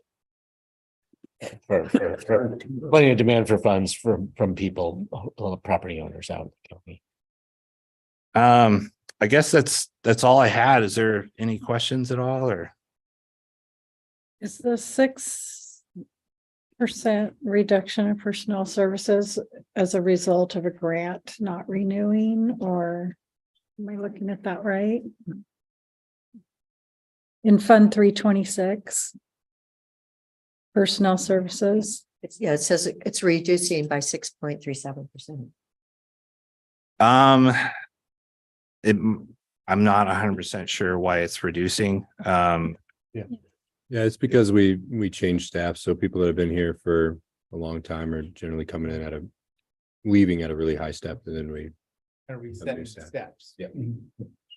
Yeah, so that might have been, because I think even though the Title III is reducing, the amount that we're allocating towards personal service has stabilized. But yes, some of the staff that has been here before, it was probably at their highest step levels, and we're both new to the position, myself and Corinne, which is the other person in natural resources. They're both new, so we're probably starting out at lower steps. Kevin, do you have a feel for the implications of Senate Bill 762 yet, both in terms of driving additional fuels reduction work and additional need from private landowners for technical and financial assistance, get that work done, and also opportunities, funding opportunities coming out of Senate Bill 762 that could support your department? So I think there's a few things that will come out of it. One, there's going to be an actual map that's going to show risk. And so that's something that will be open to anyone to utilize. And there's a couple bills out there that say insurance companies will not use this map to come up with their premiums, but it's they can come up with their own risk with that. So I think there'll be areas where premiums are probably going to increase from insurance, and there'll probably be some kind of mitigation effort to come up with a premium amount. Just like we have mitigation for our foreclosed properties, I could imagine that mitigation might be included in insurance rates. So that demand will definitely increase. Right now, you know, there's no teeth to doing fuel mitigation. It's really just the issue of fire fuels is what's driving that, and people just going out there and proactively doing things in their community, but there's no county ordinance or even a state ordinance that requiring them to do fire fuels mitigation. So that could greatly increase once we actually have some kind of state code where they're required to do that kind of work. And I could see insurance premiums definitely either increasing or having some kind of mitigation clause to do that work. So I could only see the demand increasing. I mean, the areas that are mapped as high and extreme risk will come with a requirement that landowners implement defensible space as a state requirement. And I don't fully understand how that actually gets implemented and enforced, but you know, that you know, beyond kind of insurance premium drivers, there will be a requirement, and it will cover a lot of Deschutes County. Yeah, and as far as the 762 funding, I mean, you know, there's been a lot of funding so far. The $500,000 that we just received from the Oregon State Fire Marshal was through 762. The Landscape Resiliency Project funding that we received, I think it was almost 2 years ago at this point, was through 762. And then there's going to be another round of landscape resiliency funding through 762. That's the announcement is going on right now. So I could see similar projects as those continuing through 762.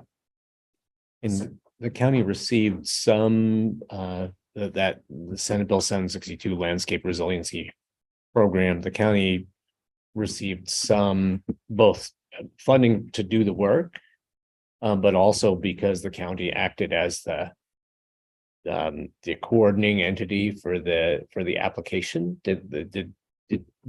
I'm not sure if they received any kind of administrative funds. I just wasn't part of that process. But that would be something, to be the fiduciary to, you know, apply for that grant on behalf of all the stakeholders that Ed and Boone applied for. You know, it makes sense to have some kind of administration fee to that. When we did the Oregon State Fire Marshal Fund, we requested an administration fee to that because of how much work it would take to implement all that, to get that money out on the ground.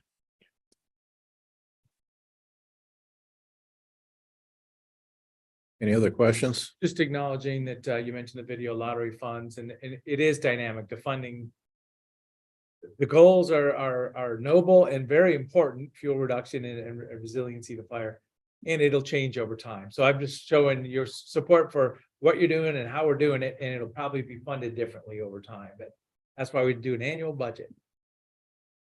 Well, the good news is your working capital, I believe, is increased 100,000 a year. So that's really nice to see that is building a bit. And thank you also for those comments about the Juniper encroachment and what they're doing to Central Oregon.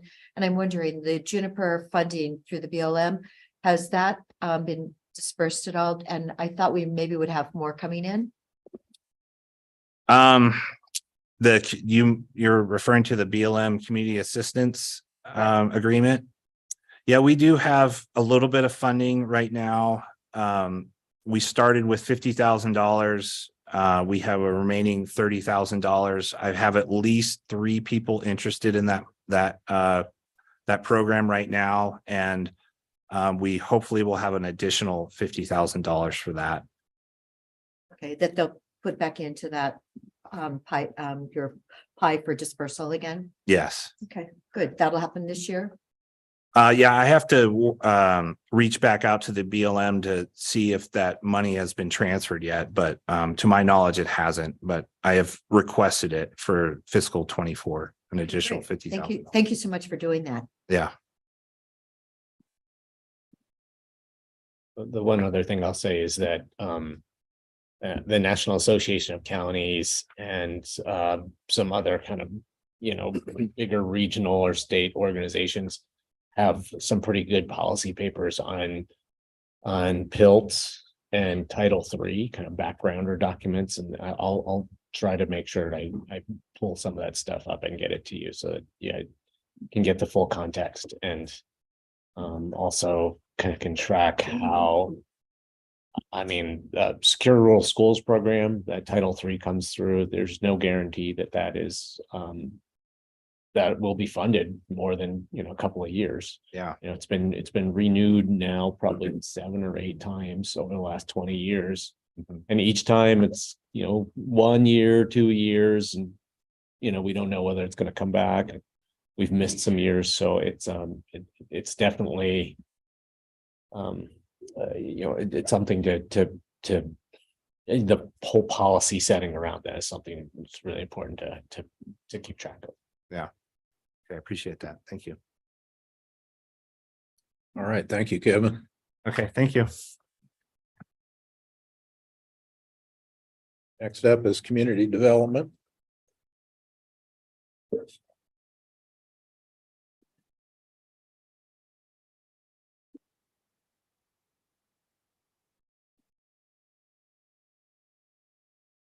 Morning, thank you.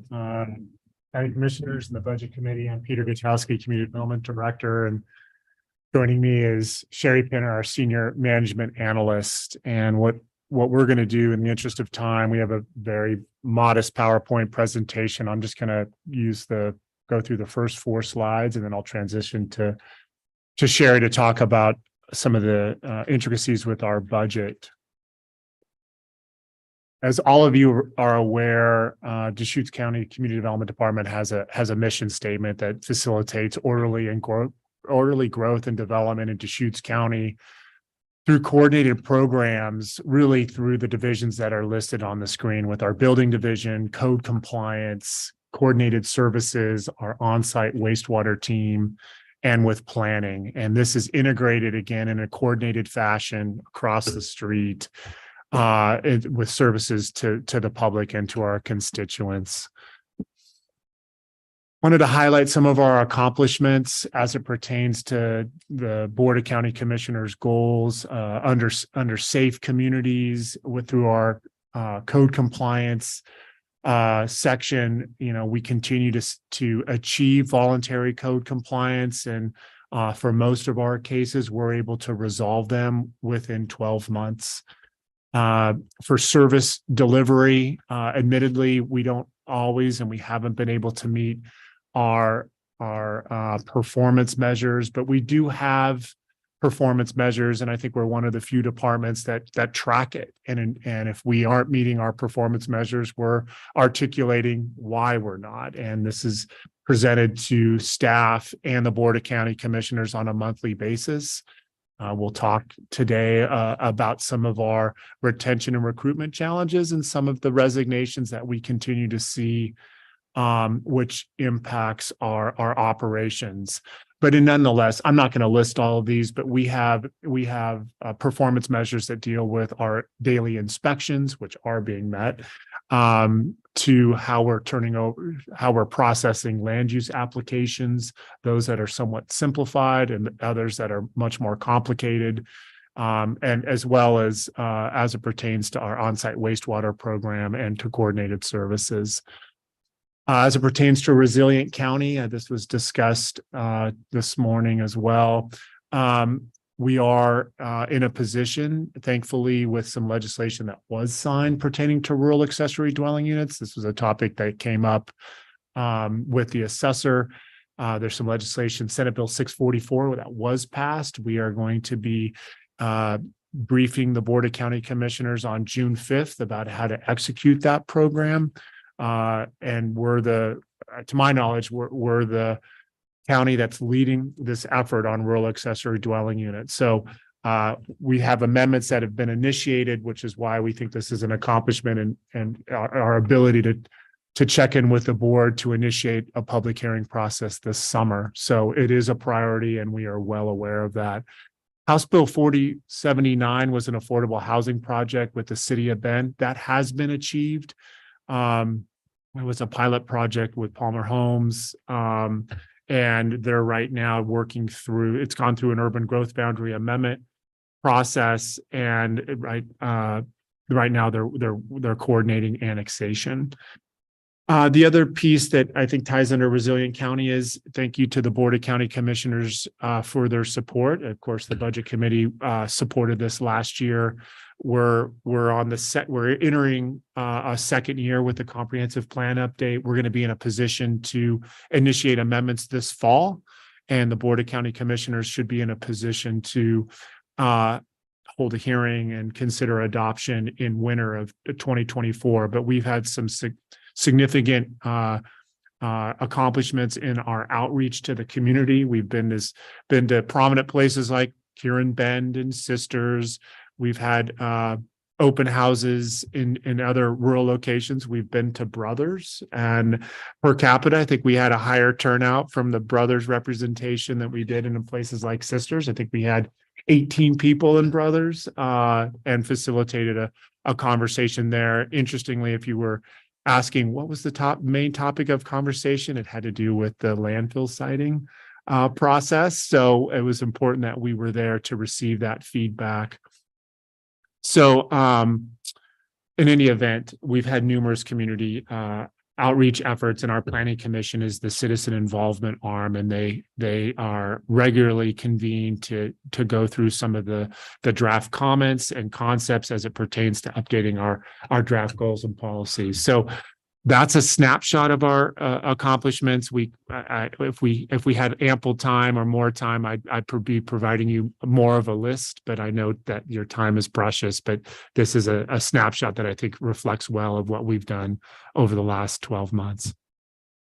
I'll turn it over to you. Just curious, I don't know if do you have a good handle on how many ADUs are actually out in the rural space, but not currently registered, licensed? I'm not entirely sure the right term. I don't have a hard number for you. Yeah. We know that there are just through code compliance, and when our code compliance program is based on complaints. So we're not out there actively looking for it unless it's brought to our attention that there's an imminent public health and safety issue, or if there's just a general complaint.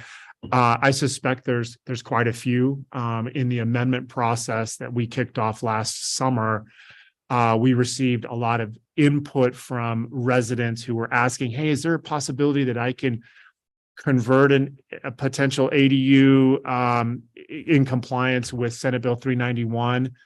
That legislation dictates how close the rural ADU must be to the primary dwelling, has to be within 100 feet.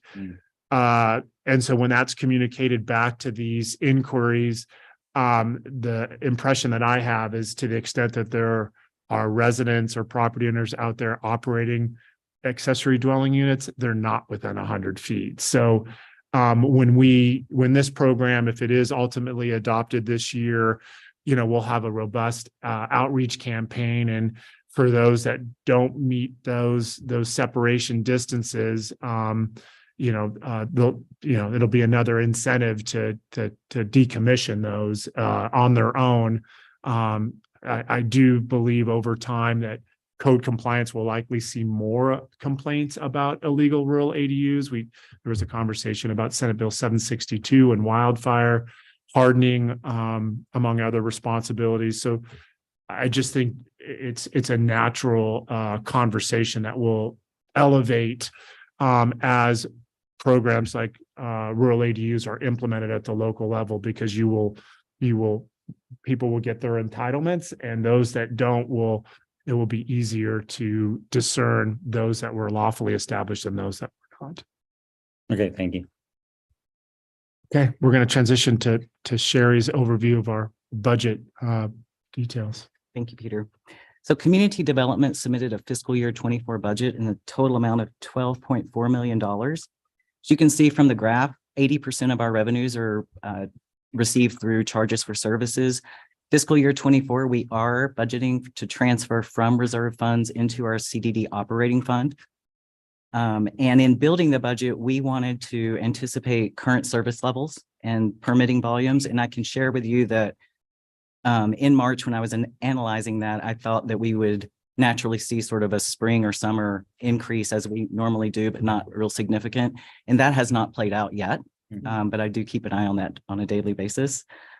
We have also submitted for fee increases on our applications in a range of 4% to 20%. And then on our code compliance, that would be an increase of 0.02%. In our planning fees, so that would be advanced planning and public information counter, that's a 0.05% increase. That is in an effort to generate about 60% of what we believe our deficit might be. And the remaining 40% could come from reserve transfers in and or a potential spend down of our fund balance. And of course, we won't know what that looks like until the fiscal year kicks off and we have some experience. The ICC building valuation increase, so that's the International Code Council. They issue on an annual basis a cost per square foot to build. So let's pick the example of a single family dwelling increases to build that on a square foot basis, increased 10.9%. So that is an increase on the building valuation. So that is managed at the state of Oregon, kind of behind the scenes. Our base building permits and some of our other fees, code compliance, public information, and advanced planning are based on building valuation. So as that building valuation increases, it's not necessarily a fee increase to Deschutes County, but it's kind of a behind the scenes increase in valuation, which does generate a little bit more revenue than prior year. And this year we are requesting $100,000 of general fund to support our land use application appeal process. Historically, applicants have been responsible for the cost of appeals. And then we approached this committee in fiscal year 22 with the idea and the concept that we would have $40,000 in general fund available to cover the cost of those land use appeals on applications that meet county code as well as state regulation.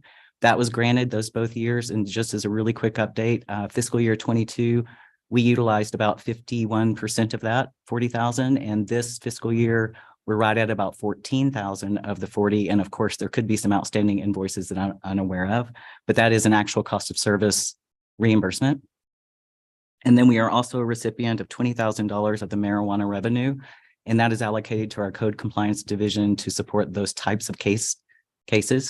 If I may, this was reported in today's paper about the sweeps that occurred. Our code compliance team, in coordination with the sheriff's office, once it was deemed safe.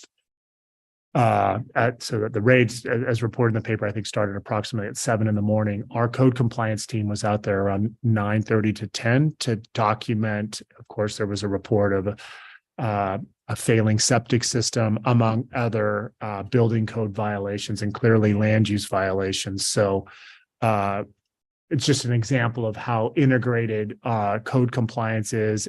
Angie Hevenier, who oversees the code compliance section, was communicating with the sheriff yesterday morning in real time as that was occurring. So we appreciate that partnership. And of course, there's likely going to be criminal citations or consequences. And certainly there will be citations involved with the violations of on-site wastewater, building, and land use. So more to come there, but it ties in, and Eric made the overview of the Cannabis Advisory Committee's recommendation a few days ago, but just how integrated we're trying to be on this particular topic, knowing how important it is to the community.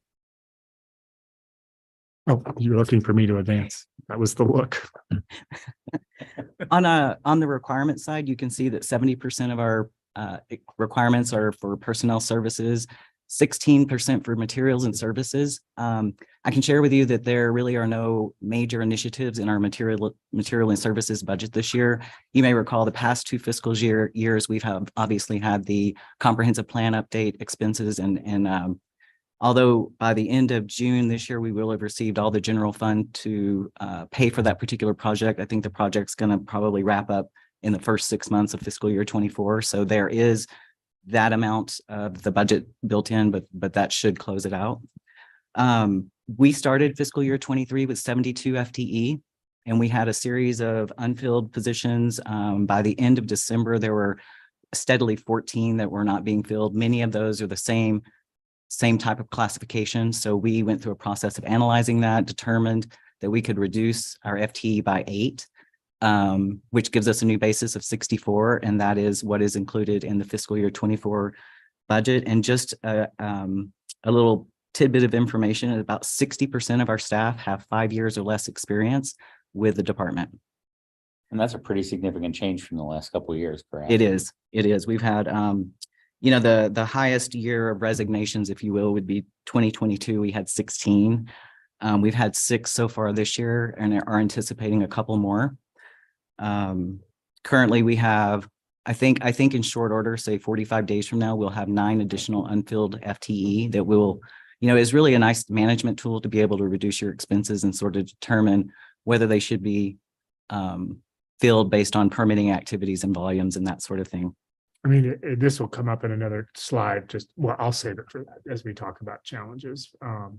Just as you noted, when you go through a staff transition, and this has been taught, and community justice talked about this as well, or maybe it was 911, but just when you go from a seasoned staff into that turnover where you're bringing on, employees that are, emerging professionals, the amount of training and investment that goes into them is significant. I think it's fair to say for each division, onsite wastewater, the building division, planning, coordinated services, we don't really start seeing productivity and independence until 18 months, 24 months into the job. And so we've seen a series of resignations over the year, and it just naturally brings inefficiencies with it. I'm grateful that the management team that we have has remained intact. They provide that institutional knowledge and that stability, but it has been a challenge, and it's been a theme, of course, that's been communicated over the last couple of days. Well, and that's a hidden cost too, because the time at any inspection goes up significantly, which means the number of inspections that you can do decreases as well. It's, it's one thing to pull it out of your head. It's another thing to have to, scroll through to find the specific reg if you haven't lived it for 20 years. Right. So you're very well aware of our personnel increase. So the COLA is 4%, step increases of 5%, and of course the health benefits trust and PERS. And to offset the $100,000 request for general fund, there's certainly a materials and services budget for land use appeals. All right, short-term fiscal issues. As I mentioned before, we've certainly experienced a decrease in permitting volume this year compared to last fiscal year. That range is 18% to 50%, depending on the permitting application type. And I'll talk more about that in detail in a slide that's coming up. We do spend some time on non-fee generating work that consumes limited resources. A great example of that is we can have a pre-application meeting with a citizen who wants to have a particular development. We will pull together all the necessary divisions that could be planning, could be on-site, and certainly building safety. And we'll have a meeting with them to see what we can do to get them prepared to submit their application, and then hopefully, once that application is submitted, it's more accurate than it would have been prior. It's more efficient. It's a more efficient process. Certainly staff turnover, training, obtaining certifications, and then having staff retention is a short-term fiscal issue. As Peter mentioned, sometimes it can take 1.5 years to 2 years to get a staff member trained to full independence. Many of our classifications require certifications. On occasion, those certification courses are offered once a year and to a limited number of maybe 20 people. So that can be a little bit of a barrier. We have Randy Scheid, our building official, is communicating with the State of Oregon Building Codes Division to see if there's anything that Deschutes County can do to open up those certifications, maybe be larger classes or perhaps offered more frequently. sounds as if there's going to be some success there.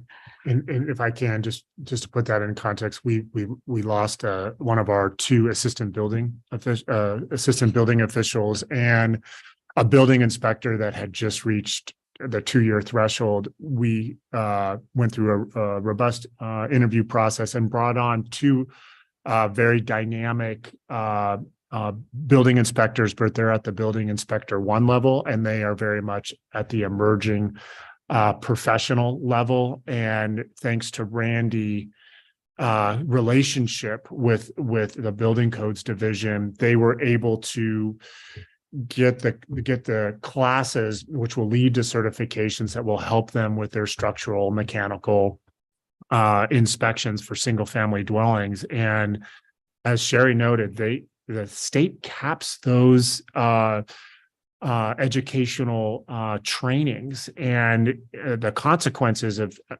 not getting in those queues is significant for us. So case in point is credit to our relationships that we have throughout the state, the investment that we're making into these newer employees, but it also just again underscores the amount of investment that has to go into these subject matter experts so they can work ultimately independently throughout Deschutes County. So it's important to acknowledge that it is a challenge that all of, as you talk about housing regionally, statewide, this is another factor that the state needs to think about addressing, about how do you open more classes remotely.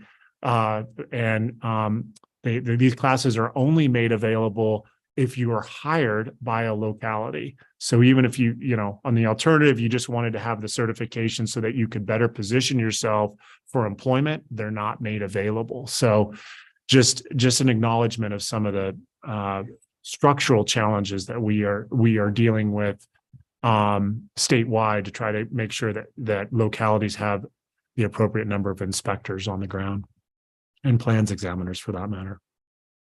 Lastly, we train them, we get the certifications, we certainly want to retain them. So we're constantly looking for retention strategies. Long-term fiscal issues, now that we are, again, budgeting to dip into our reserve funds for operations in fiscal year 24, we need to have a more thorough conversation about what our department guideline is as far as a ceiling. We've certainly had conversations in the past about a floor. We've had conversations in the past about what a reserve fund ceiling would look like, and we kind of landed on 18 months of operating expenses. We now need to really focus on what that floor might look like if we start dipping into those reserves, and we'll talk more about those in some upcoming slides. Of course, staff recruitment and retention strategies. We're constantly looking for ways to get applicants to respond to our recruitments as well as retain our staff. And succession planning, that's a very big one. We have a draft 5-year strategic plan that we're working on, and part of that addresses succession planning. And I can share with you that in the next 6 to 8 years, 14% of our staff are going to be eligible for retirement based solely on longevity, date of service. And many of those people are our management team members. And so we're really trying to work hard on leaving a roadmap for the next generation.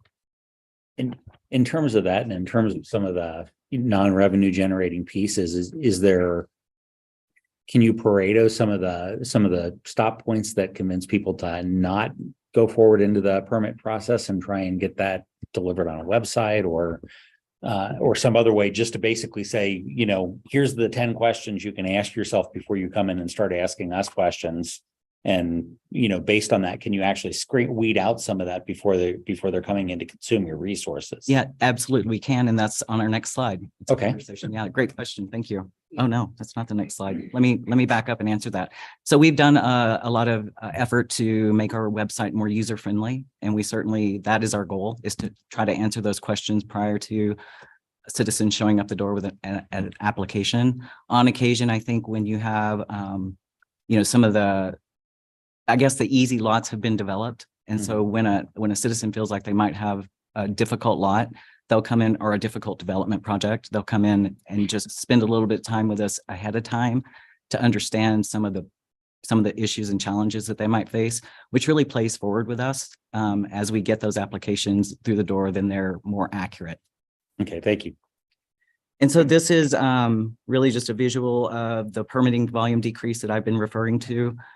These percentages are good through April 30th, and I can share with you that through yesterday, they really haven't moved much. Some of the deficits have grown a little bit, but we're also not to the end of May. So I suspect they're going to be very stable. The top line, the purple line, is our land use applications, and we've received about an 18% decrease in comparison with prior year. The blue line represents single-family dwelling permits issued. So we've issued about 47% less than we did last fiscal year. The red line indicates single-family dwelling applications received, and we're received about 37% less than last fiscal year. And our on-site site evaluations is represented by the yellow line, and that's experiencing somewhere around a 50% decrease. So that's fewer new developed land and parcels. However, we're seeing a lot more in repairs. We're getting repair applications. This graph represents our code compliance division and their annual cases opened and closed. And you can see that the green line are cases opened, the blue line represents cases closed, and they really are kind of maintaining their levels as well as closing cases. And so I know that this division in particular is working really hard to change processes and procedures to be as efficient and effective as they can. They have their caseloads are really high. And so we are constantly looking for ways to be more efficient. Okay, some of our challenges, certainly maintaining productivity while experiencing staff turnover and staff training as well, which we spoke to a little bit earlier. And again, 60% of our staff are relatively new to the department. As I talked about earlier, complexity of applications continue to increase, and then code compliance cases are also very complex. Again, I consistently hear that the easy lots have been developed and the easy cases have been closed. So, and again, succession planning, we are 6 to 8 years away from a fairly significant turnover on the management team. And so we are really trying our best efforts to sort of lay out a roadmap for the future. So future initiatives, and it's actually kind of a current initiative, is coordination with human resources to implement strategies to retain staff. We are always interested in any recommendations and any sort of strategies that we can garner. And there should be a shout out to Kathleen's staff that we have worked within the system to credit for some of the entry level positions in the coordinated services. We created a 2-tier. If you had the right certifications, Permit Tech 1, Permit Tech 2, it hasn't necessarily stopped the resignations that are happening within that division, but it's a demonstration from our team of our commitment to try to provide these tiers based on certain qualification and operational needs. So Kathleen's team has been very receptive to just listening to our challenges, if nothing else, but also working within the system, knowing that we're not the only department that is facing these challenges. But when there's opportunities for some reclassifications or like this tiered system that I've just mentioned, we've been able to implement that, and it helps. It's so just looking at you, Kathleen. Thanks for that support. And CDD constantly looks for opportunities to increase efficiencies in business practices.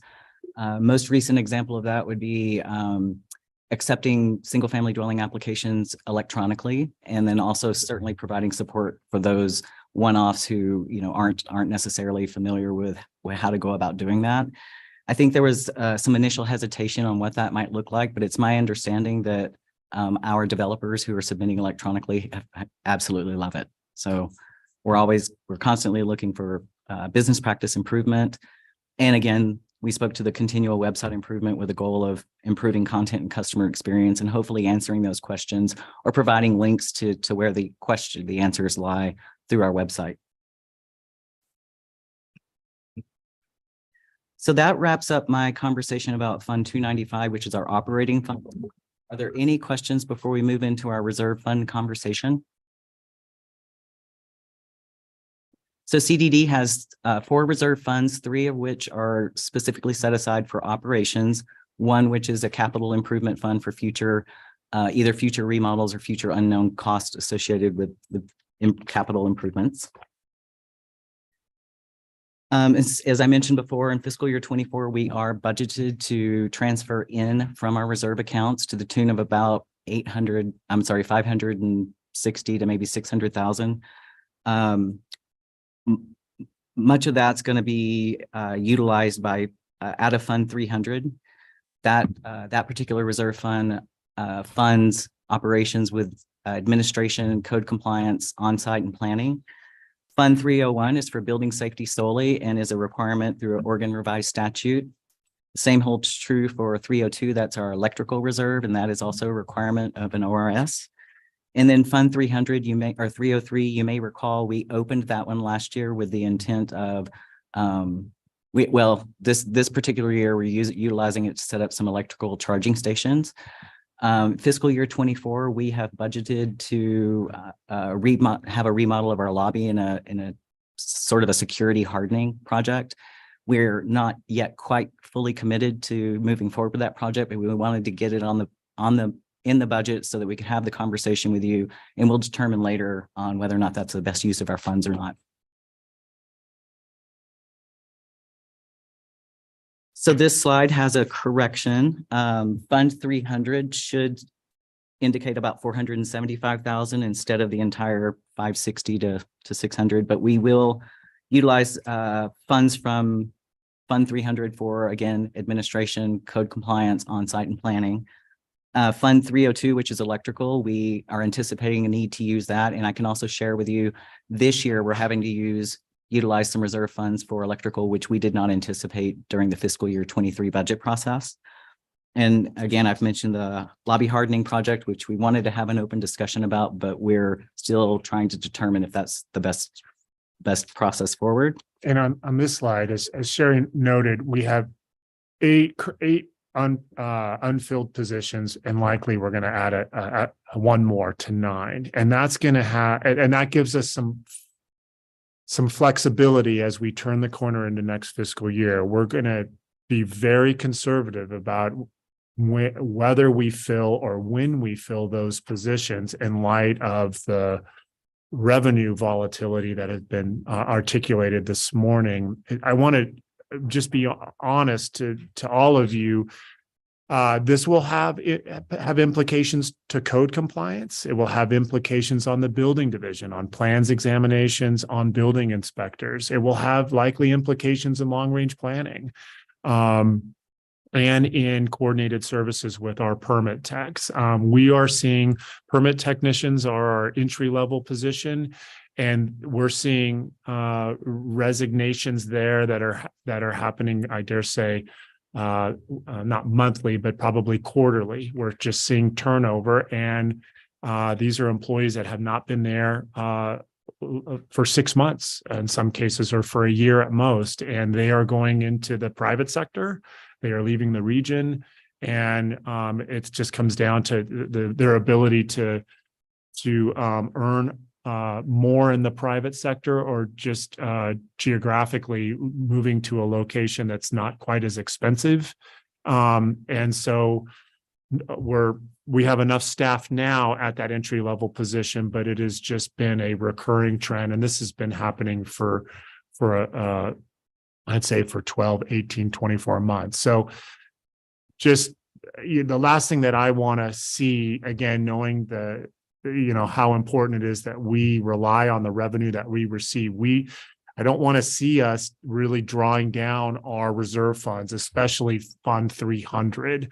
And so if we were to see a real precipitous drop in revenue, even in relationship to these unfilled positions, we could be compelled to make some very difficult decisions early in the fiscal year, because those reserve funds need to keep us whole in relationship to the revenue that we're projected to receive. So the last thing I want is for us to come back here and say, yeah, all our reserves in Fund 300 are exhausted, and we're going to need some additional assistance. I would much rather come back and say, we're managing our revenue, we're keeping track of it, and our reserves are there keeping us whole. Admittedly, under that scenario, you know, our service levels would diminish somewhat, but that would be expected if, again, if with less revenue, we should be, you know, the staffing needs would need to match those circumstances. So it's not something that I'm predicting, but it's something that we're mindful of. I would just chime in relation to CDD's reserve levels, that because their program is funded so much through permitting and fees and charges for services, that it has the potential to be spent down quicker than other reserves. You may see other reserves that are based on state grants or taxes or things like that. So they wouldn't necessarily have as dramatic of a shift. Whereas if the CDD loses 50% of its permitting or something like that, you know, that's the vast majority of its revenue, and they do need to start moving into those reserves quite a bit quicker than we might see in kind of non-enterprise funds. And it's a tough dynamic to face because of the amount of investment that goes into training our staff. And so it is a difficult scale to balance. And again, one that with Sherry's expertise is monitoring daily, it feels like, well, probably not daily, but at least weekly and certainly monthly. But in any event, it's the amount, you know, we need to make, you know, Central Oregon's history is when there's been economic volatility and that volatility runs its course, we start seeing a surge. And it's imperative that we do everything we can to invest in our team so that when we come out of this volatility, we have inspectors and plans examiners and planners and a frontline staff that are in a position to accommodate that demand. So I want to share with you that we're very cognizant of that responsibility. Sherry, I thought it was interesting that the single family permits and applications are almost matched. How many, we're the 25th of May. Do you happen to know the number for May so far for a single family? I mean, Issued or received? What? Issued or received? Either one. So received, we're right around 25 applications, which typically in the month of May, any particular year in the past is significantly higher. Okay, that's what I was. Yeah, so you know, that certainly is a good leading indicator on what our future business is going to be. So we are definitely seeing a decline. Okay, thank you for, you're really fabulous at what you do. Thank you. You know your numbers. Thank you. And I understand that it is such a dilemma because you've got to have people that know what they're doing. It makes the whole team so much more efficient, and people that are coming in with those 25 homes, if we can actually help them get out the door faster, and then the word gets out that, hey, you know what, it's really quite easy to build a home now in Deschutes County. You know, yeah, we're on it. Yeah. And, you know, we track our turnaround times. And so typically an application will be under CDD staff's utilization for about 4 weeks. The average turnaround on a permit is about 13, but 4 of those are associated with community development staff time. And the others we're waiting for applicants to respond to questions. But thank you. I know you're caught, but you seem like you, I mean, Peter, your leadership, you're trying to be as dynamically successful as possible, and yet think of our future too, because we do need those people that know what it takes to sign off on things. I'll just offer, and Bruce, you certainly have this background, that Peter and I have had the difficult conversation that in the prior Great Recession, the county's general fund supported the department to the tune of about $4.5 million over several years, and that we're in a different paradigm now, with capital projects, with debt coming up, with inflation, with rising costs. The general fund will not likely be in the same situation or even close to it going forward. So it's really navigating the boom and bust economy differently, and there are impacts. And unfortunately, it is the boom and bust. I don't know if stability, but for a few years, ever exists in our economy. It seems like we're either increasing and we're trying to hire and train and stay on top of it. And then just as soon as we do that, maybe we have that stability for a short period of time. We then go in the other direction, and uh-oh, here we go. And we become cautious and we have to and conservative with hiring, but it can have those ripple effects at the same time on permitting level. So it's always a difficult issue to navigate. And yeah, we've had that conversation, and hence your comments today are important for us all to keep in mind as we go forward. In the past, we've had to make a hard decision that we maintain a certain level of service just to meet the, expectation of the public. So there's that bottom line that we can't go below just because the public expects certain amount of service from us. So that's the balancing act that you'll have to provide to us and the commissioners is when do we hit that level where, hey, we really need to step up and support this minimum level of service. I've seen public agencies have people retire out and continue to play roles at varying levels, basically dependent on the surge capacity need of that agency. Do we have sort of structure to be able to do that? You noted how many people are retiring out in the next few years, but also B, do you have a feel for whether there would be an appetite for, coming back in some kind of capacity, kind of a retired capacity among people who are close to retirement? Yeah, and I think that's probably an individual case by case basis, but we do have an example of a long-term employee who's going to retire on June 30th, but come back in an on-call capacity to wrap up a grant. So that should happen, that should happen within 4 to 6 months. So that person won't work 40 hours a week, but will work a few.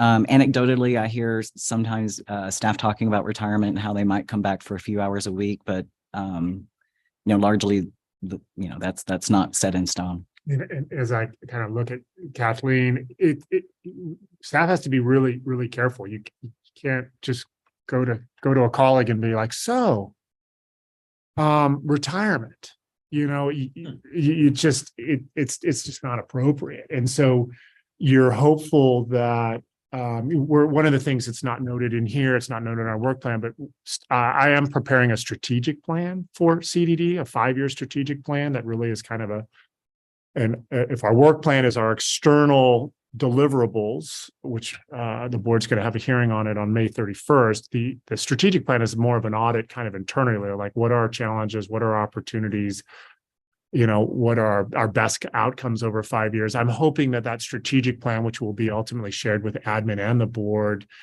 it's a document that our staff recognizes that we're aware of our challenges and opportunities, and that we have some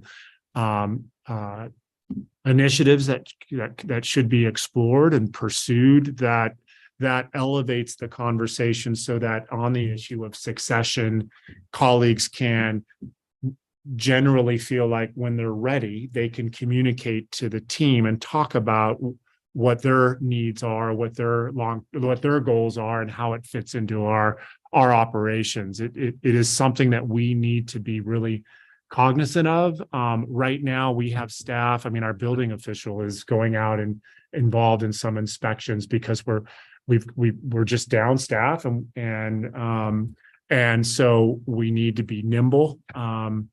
But long term, I'm hopeful that a multitude of efforts can position our department in a way that allows us to remain nimble and accountable and successful in light of external and internal circumstances. Yeah, no, and I'm not necessarily thinking of it from a succession point of view. I'm thinking about, how do you build some highly flexible capacity to be able to be responsive to an extremely uncertain environment. Those bringing retirees back in some kind of capacity is one tool that I've seen used. And I don't know what the other tools are for the community development department, but maybe that's, in the ideal world, if you're operating in such an uncertain environment, you would have you know, you would have hours of skilled capacity that you could turn on and off, just.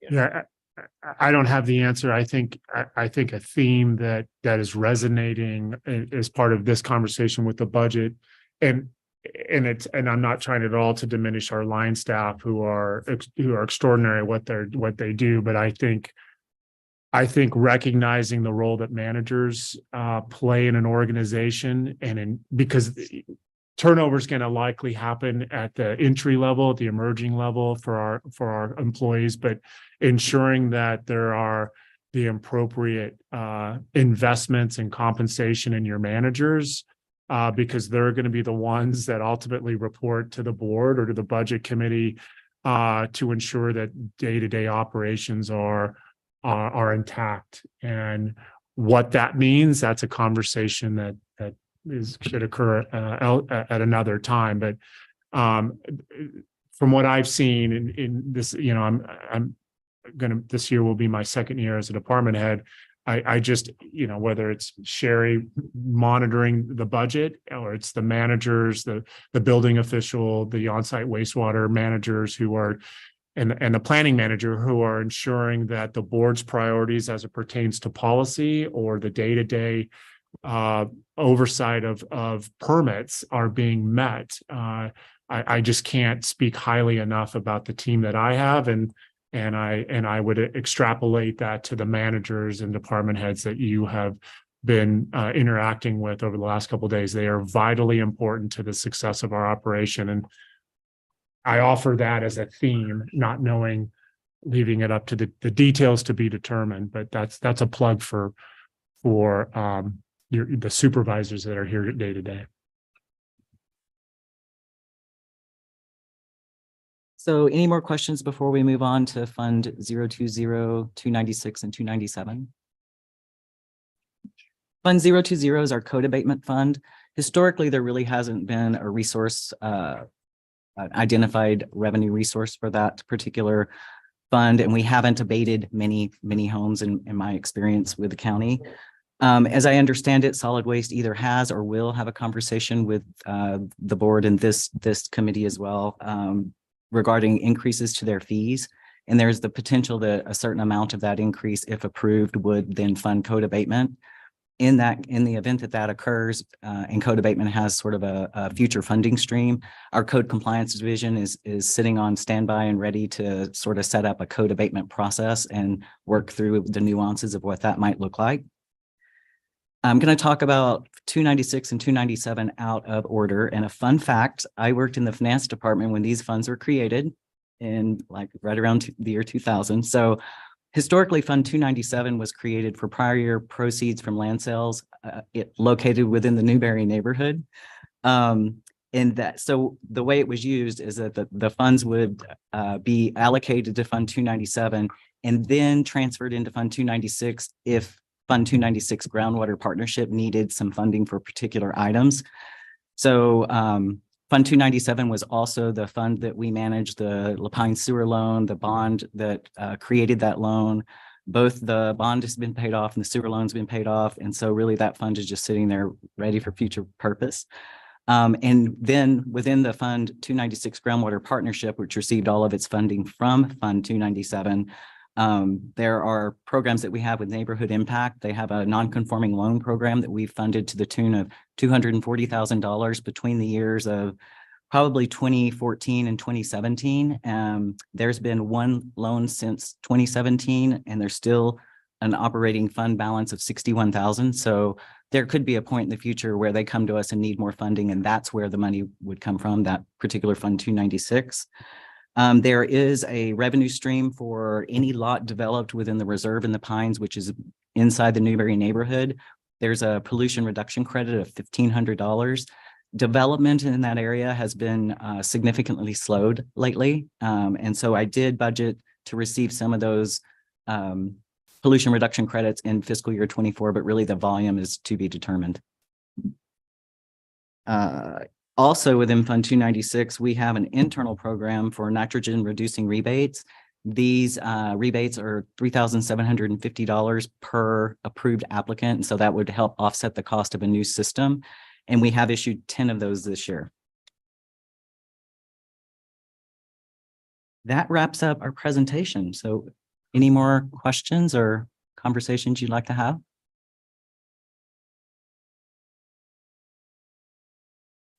All right. Thank you, folks. Thank you. We're up to lunchtime, so let's break for that. Hello? We're supposed to be back here at 12:05. Okay. Okay. Thank you so much.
up there for us for Fair and Expo today, so we'll turn it over to you, Joe.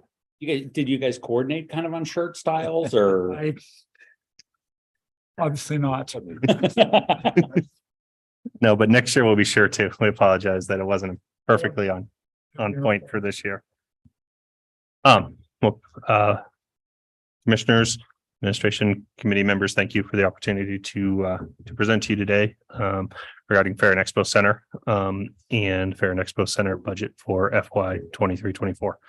I'll go through the presentation. Feel free to interrupt me as we go through this with any questions that may come up, and we'll walk through the 5 unique funds that are managed at Fair and Expo. So Fair and Expo is somewhat unique, as you are likely aware, as far as county funds, in that multiple of our funds are enterprise funds or operate much more like a traditional business than many of the other county funds.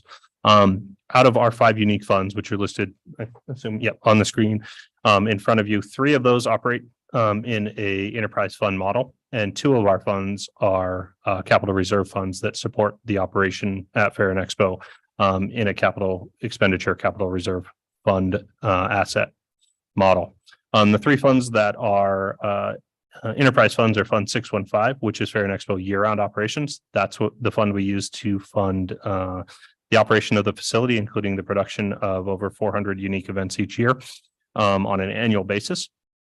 Fund 616 is an enterprise fund that is used specifically for the best 5 days of the year, which is the days of the annual county fair and rodeo, which is coming up August 2nd through 6th.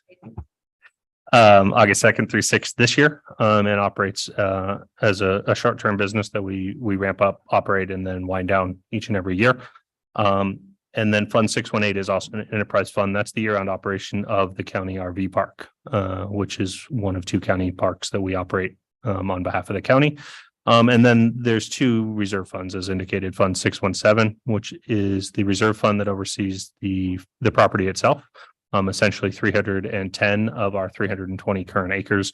And then Fund 615, which is the RV Park Capital Reserve Fund, which is the reserve fund that manages the additional 10-acre RV park that we manage on behalf of the county.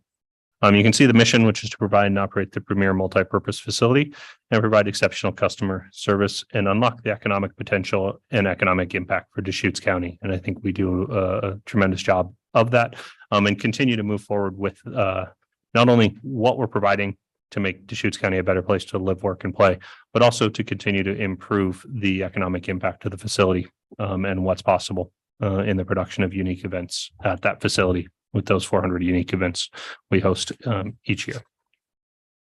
Kind of taking a step back to look at last year's accomplishments and what we came through is the opportunity to produce a number of to produce the most successful Deschutes County Fair and Rodeo in the history of Fair and Rodeo, with highest ever attendance and earnings in all categories. It was numerous awards that we received, including NPRA Rodeo of the Year, which we've won numerous times, and then also received 10 awards from the Western Fairs Association.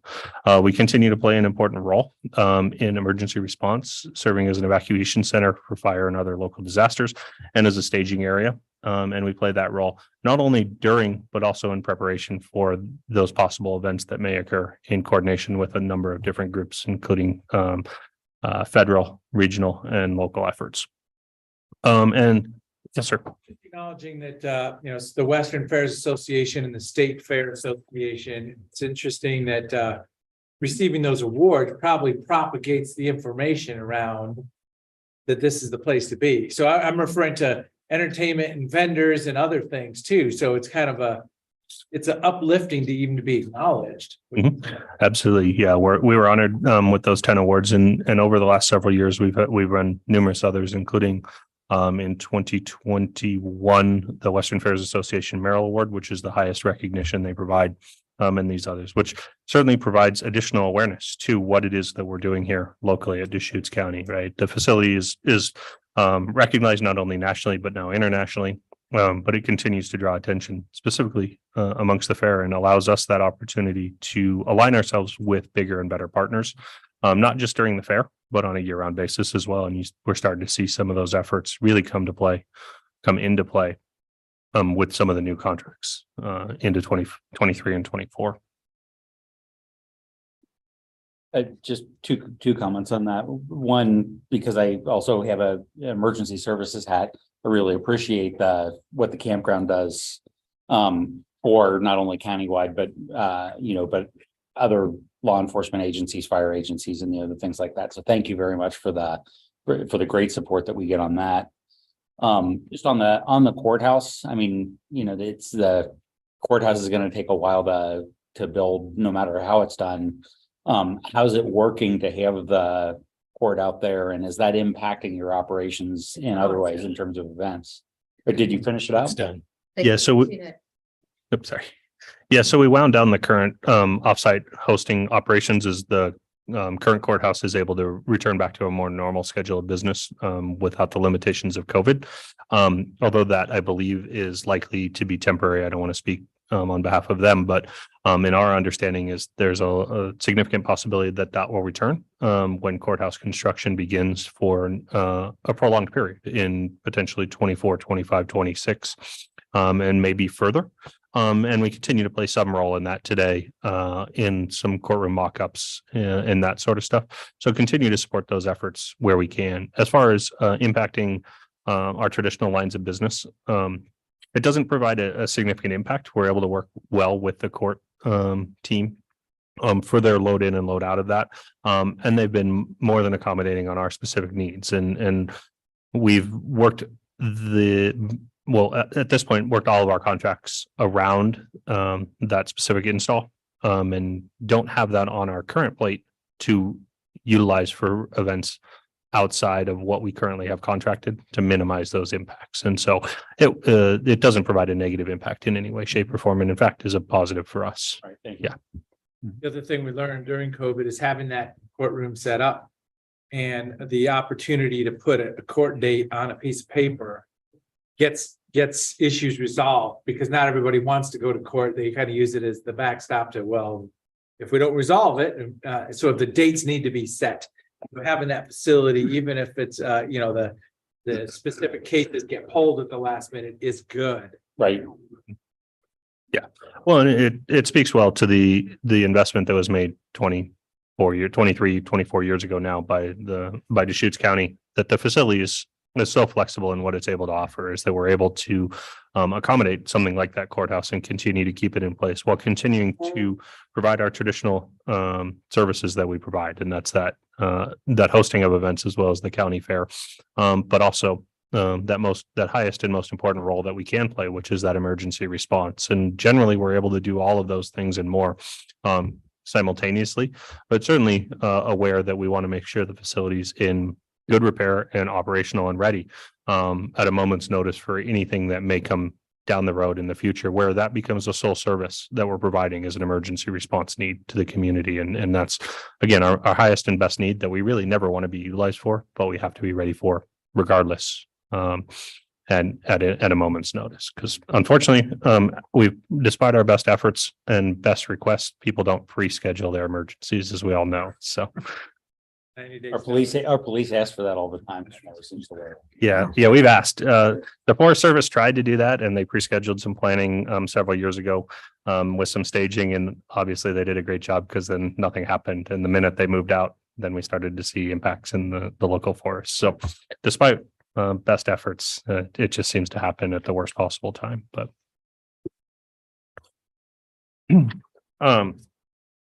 this gives you a quick overview of Fair and Expo Department budget details and resources. Shows the beginning working capital. We've had significant increases in beginning net working capital over the last several years. We've been able to retain some of our earnings in our funds in order to benefit us moving forward, and then charges for service. And you can see where our other funds come from. It's an enterprise fund as indicated. And we expect to increase our earnings through our traditional lines of business over the next several years, especially with the recruitment of multiple new large events, including 2 new large music festivals that are coming online in this next fiscal year, both of which we anticipate will be contracted for multiple years. And in the near future, the return of multiple other large events, including the BMW Motorcycle Owners Rally in fiscal 23, which would be in June, and then into fiscal 24 and then 25 and beyond, with FMCA and other events returning as well. So we continue to contract large new events on the property, which provide significant amounts of new revenue onto the program. One area that we're starting to see some reductions down is through transit occupancy tax, that TLT. The projections are that we'll start to see some declines in that over what we saw as historic highs in this last cycle. And we're aware of that and have been watching that occur over the last several months. And as you understand, you guys have had some discussions regarding that and probably seen some of those modeling of what we've seen over the last several months and what that forecast may look like moving forward. So we're expecting some slight reduction in that funding into which we use in a number of different ways. We receive a portion of that funds that go into our operating account that we spread across funds 615, 616, and 618. And then we put any excess that's possible into funds 617 or 619, the two capital reserve accounts. It's, I just, a couple comments on that as I look through the line items. I mean, events are clearly up and you've been getting creative because the arena's pretty much consistently scheduled. Having tried to schedule it a couple of times with some various places, I know how busy you are there, but you've been doing a really good job in terms of using a lot of the external pieces as well. So especially since we had the conversation last year in budget on, that's a, focus on, being a business, you've responded very well on that. So I give you a lot of credit on that. Your alcohol sales are way up. It's, I did notice that. Concessions, alcohol, great. No, but I actually asked them to have non-alcohol available too, just because, alcohol is such an issue in our world, in our society. And thank you, Jeff, he responded immediately. So yeah, it's really important that, yes, alcohol sales might be up, but I do think we have to have non-alcoholic opportunities, choices. Yeah, we certainly saw a huge increase in the food and beverage sales across the board this year. And attribute that to a couple of things. When we changed the model in which we provide that service, we with the retirement of an individual, instead of replacing them, we went with a management firm that manages our program for us. And I think having them focus specifically on that one task allows them to do it better on our behalf. But also last year, expenditures, that the per capita or per person spending at events was up across the board traditionally, right? People had an additional amount of spendable income in their pockets, and they were willing to spend it. And so we're starting to see that pull back a little bit currently, especially as there's fears of what the future of our economy kind of looks like, as people are a little less willing to make those expenditures, those discretionary expenditures while at events. They're coming to the events, but they're making smaller purchases while they're there. So we may see that pull back a little bit. And we've taken that into consideration in our Fund 615 and Fund 616 budget projections. The other quick line item I had under Fair and Expo, you have a camping line, and I'm presuming that's grounds camping because you've got the RV park separate, and that seemed to be way off. Is that a policy change or was it just circumstances? So yes, we do dry camping on the facility when the RV park is either full, or certain events, especially equestrian events, they prefer to stay closer to the animals while they're on site. As far as the adjustments, I think that there's numerous. One, the higher gas prices limit the vehicles people are providing and bringing onto site, and so also just the impact of some of the other events. We saw some reduction in size of some of our larger horse and equestrian events last year. Cascade Futurity, which is one of our largest, made a date adjustment, which will take some time for that participant to get used to, and so just kind of a combination of those two efforts. All right, thank you.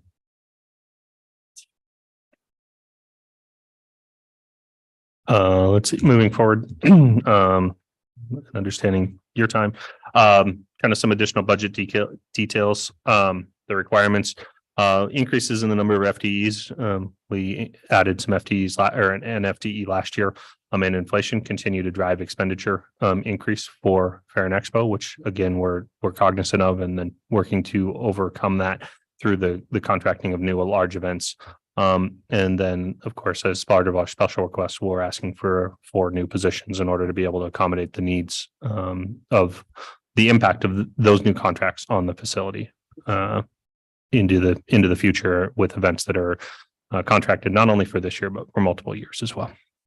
And you talked or at least the documentation that you provided talked a lot about, the need for maintenance. And so I'm not surprised that line item went up. You did have a pretty significant security increase in budget. Is that a reaction or is that just forward looking? It's actually just sort of a reallocation. So it's assigned into that security location so we can track it a little bit better.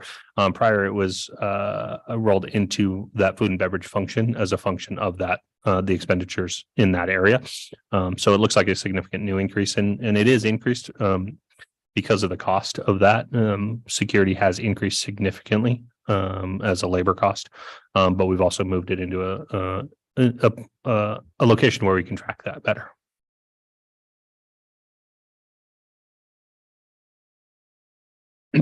Short and long-term fiscal issues for the department. The biggest issue will be the continued repair and replacement of aged equipment across the entire campus, right? 320 acres, over 300,000 square feet of indoor space, well over 100,000 of that conditioned space on a facility that is now 23 years old, right? It's essentially between now and the next 7 years. We reach the end of the useful life of virtually the entire property. And so because it was all installed all at one time.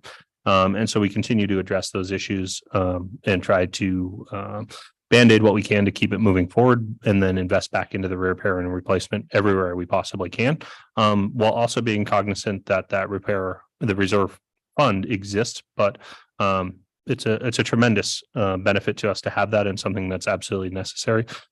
We just started the funding of that a little bit later than probably would have been ideal. And so we haven't built up the reserves to date to where we really would like to see them. And so we're now spending those dollars as we're trying to build that fund at the same time, which makes it more difficult, especially to continue to build that up to where it needs to be. And so I would say it's underfunded by a significant margin today, and will continue to be so, and will force us to play some triage on existing and emerging events, and really focusing on catastrophic failures to avoid those, while continuing to invest back into the property wherever we can.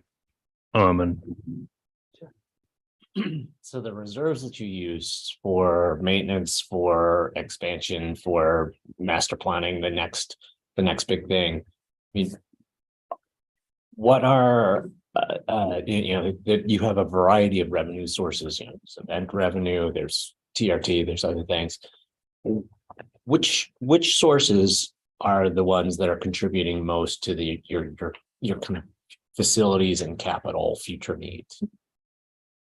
Or is it hard to break that out? Yeah. Or, I mean, is it some relationship like if event revenue gets to this point, then we can divert these other funds to capital reserves? Yeah, it might be easier to explain it in that way, perhaps. So let me try that, and hopefully I'll answer your question. Our ultimate goal is to operate the facility in a neutral or cash positive way, where fees for services, the rental of the facility, or the generation of revenue through food and beverage programs or other items completely covers the operational cost of the facility.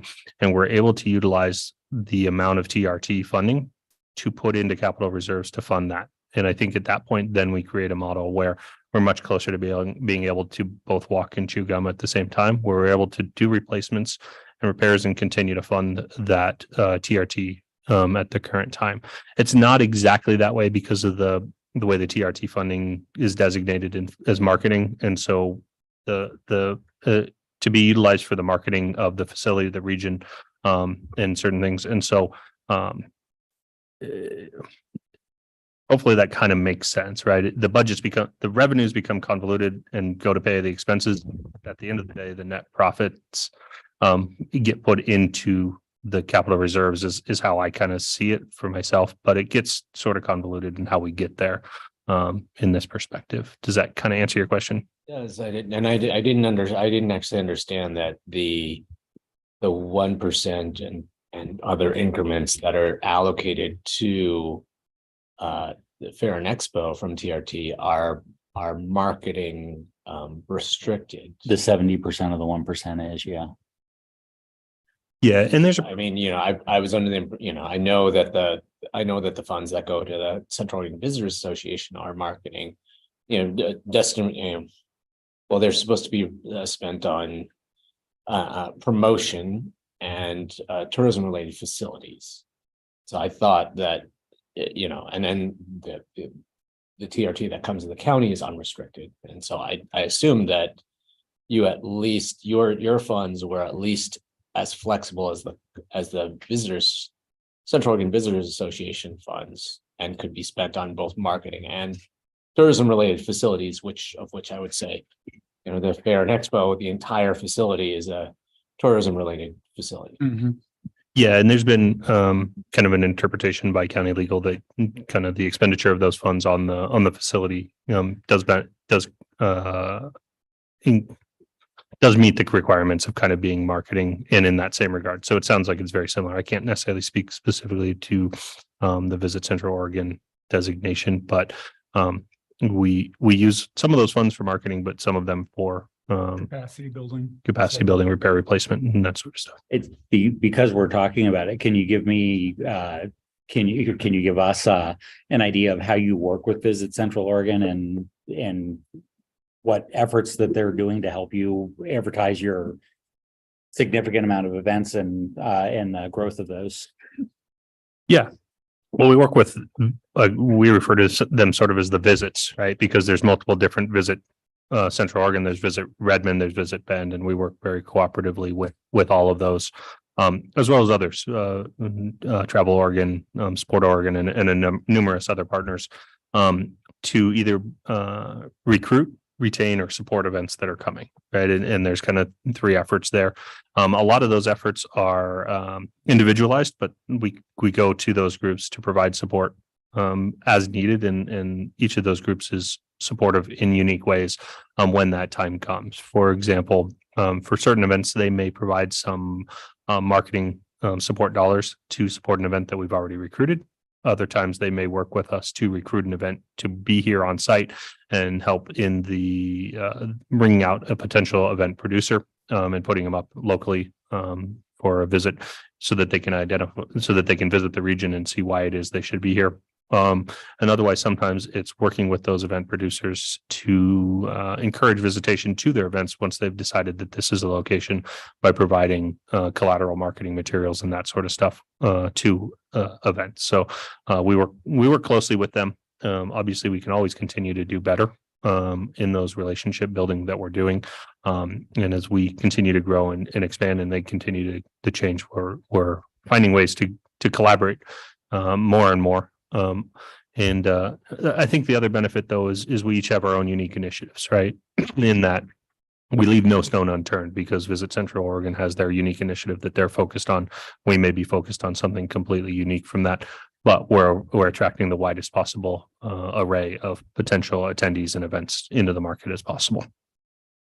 And excuse me, I would just flag for the committee that this is one of the TRT budget decisions. Is the 30% unallocated to the Fair and Expo to pay down the courthouse debt. And as Jim would say, this is the opportunity cost. I think Jeff spoke about the need for capital in the Fair and Expo. So that would be the opportunity cost when you talk about transferring that 462 for a pay down of the courthouse debt service versus the Fair and Expo reserve not being at what they would like to see in terms of the 24-year-old facilities that they have for capital maintenance needs and expansion. Thanks for saying it before I did. Yeah. Yeah, so I kind of Dan sort of teed it up pretty well. Moving forward on that next slide, the challenges and then future initiatives, that kind of gives you an idea. The challenges remains the same as the previous slide, but this gives you a list of some of the future items that capital reserve program is slated to replace. To give you sort of an example, so we can focus kind of on one, that HVAC or HVAC repair replacement. That investment alone, if we were following a traditional repair and replacement schedule, has a replacement and repair costs both of equipment and labor of around $6 million for that single line item alone. And as we're reaching the the age of the facility being close to 23 years old, we're going to see more and more catastrophic failures or failures. We identified one of those for repair and replacement in this upcoming fiscal year, and you'll see a large expenditure, our largest expenditure to date in irrigation repairs and replacements, and that's because we've reached a catastrophic failure at that point of our ability to provide irrigation or water onto the property. At this point, yesterday was the first day we've been able to turn the water system back on, and it will be back off again tomorrow while we continue to do. We're both utilizing and repairing the system as we're using it to milk it through until we're able to fully invest in that program to repair and replace it. And that $1 million may not fully cover those costs ultimately if we end up having to punch a new well. But that's kind of where we're at is the age of the facility and there's multiple new issues and efforts that continue to need to be invested in. At the same time, that keeps us where we are. You kind of indicated as far as growth and expansion and those sorts of things. The reserve account does not take into what's there and what's available, does not take into consideration any significant upgrades and or expansion efforts, right? It is designed to, or currently the goal is to design it to be able to keep us where we are. So today is our worst day and we never go beyond the failures that we've experienced thus far. And we're able to hold the line at where we are and hopefully improve what was built 20 years ago, but it doesn't include significant investments into increased program benefits. And Jeff, with that well in particular, we do not have an adequate backup system there.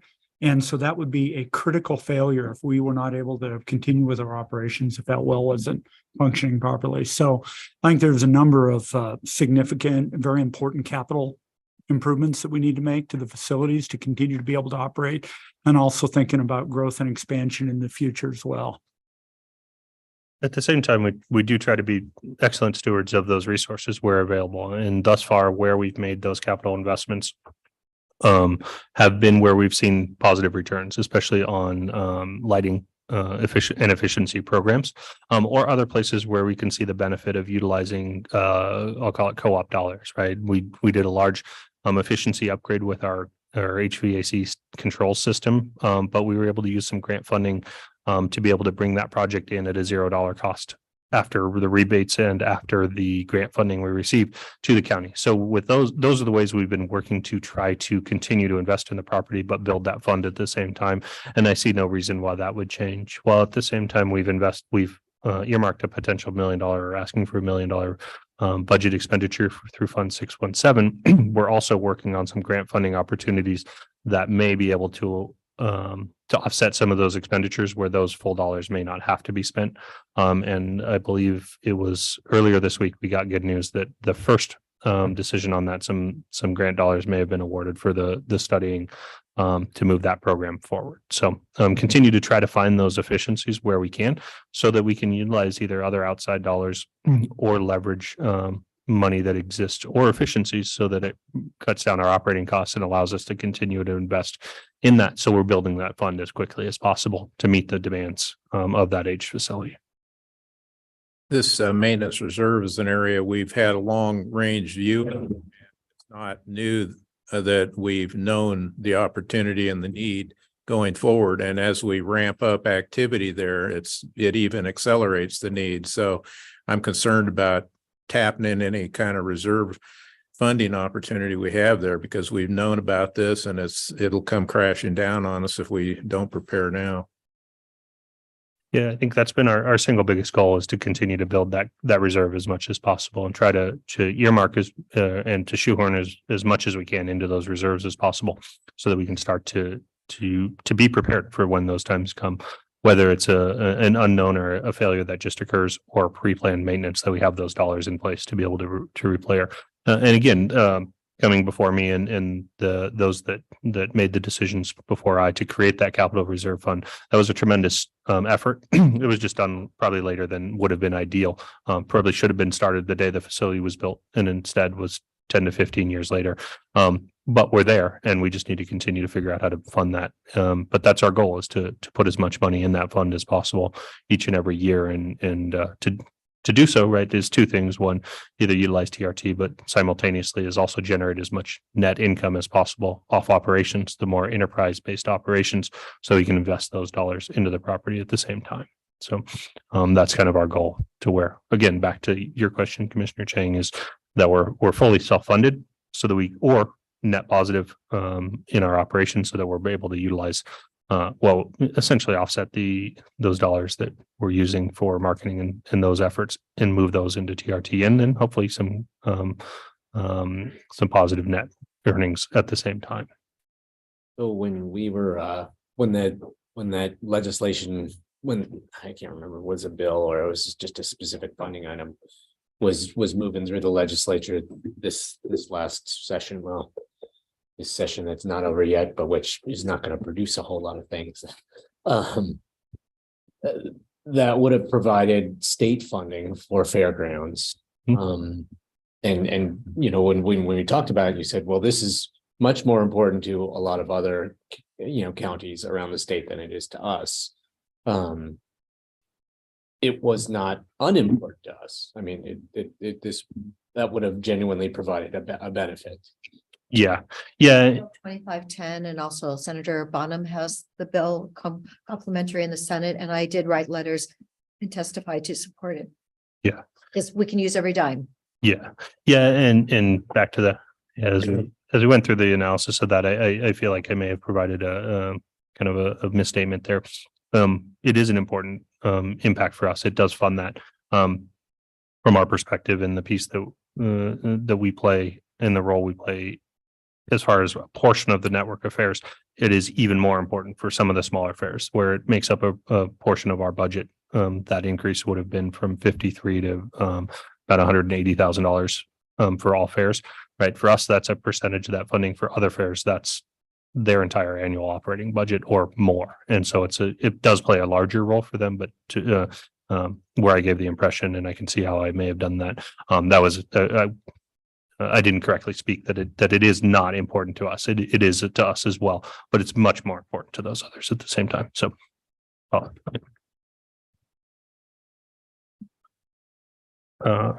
kind of run through these, Kari. I keep looking at time and cognizant of your time.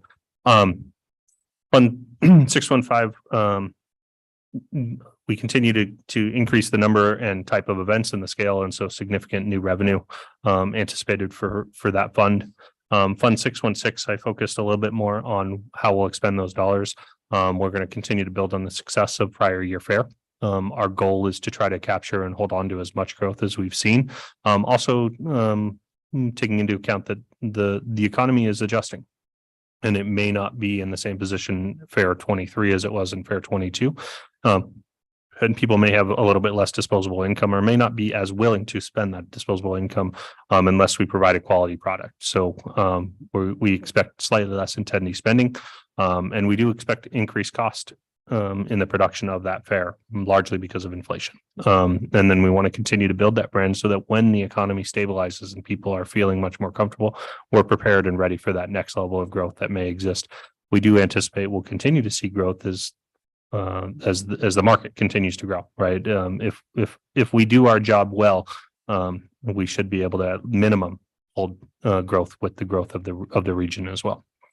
And then part of that is also continued outreach to new markets, those markets that we maybe have under programmed to in the past. And we did so last year by reaching out, especially into that Spanish speaking or foreign language Spanish speaking market. And we're continuing to invest in that program as well as other efforts with more of the Native American markets and some other spaces, to make sure that we're truly acting as a mirror of our community. Which is what our goal is. And then also continuing to invest in education. Fairs really play a role in providing that ag education component. It's that one time a year that much of our community is able to come see where their food, fiber, and other items come from in a direct relation, right? We may see cows on our daily basis as we're driving to work or driving home, but we may not have that opportunity to get up and close to understand what that animal means. And we play a role in that as well. Fund 617, as I'm running through these in numerical order, this we've talked, I think, quite a bit about. Give you a quick overview of how we currently identify where we'll spend those dollars. We use SCAR safety, comfort, aesthetics, and then repair replacement is kind of the identification of where we'll utilize those funds.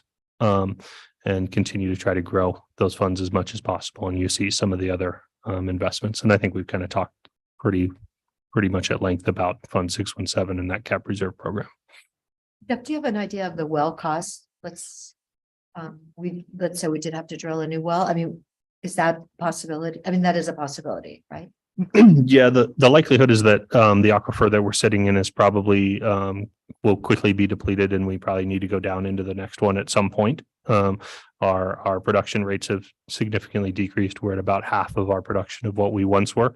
But we understand the next aquifer probably has additional, and as we understand it, the rights exist to do so.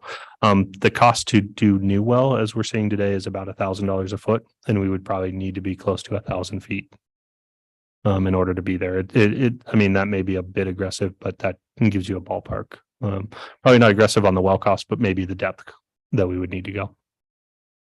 What's the depth of the current? Oh, that I don't know off the top of my head. I can get you an answer to that. I think closer to 400 to 500 feet, but I don't know to be sure. And Around 400. about 400. Okay. 400 feet, 400. Around 400. Yeah. Yeah, it's a significant impact in the needs, and that does not include the equipment necessary to be able to pump, which is what we're also working on to repair and replace as well. Yeah, I think ideally we'd like to be able to tie that into long range planning, be very strategic around providing a backup water source, and also being well located to support the expansion of the facility up there with the Division of State Lands. And potentially water storage as well. So Yeah. if we go to that length, that we would want to have a storage unit capacity so that it gave more flexibility there. That's really thinking ahead. Yeah. Yeah. Well, and appreciative of the county's efforts to support that in other ways, to work with us to potentially find some grant funding that could be tied in with our investment to be able to do so.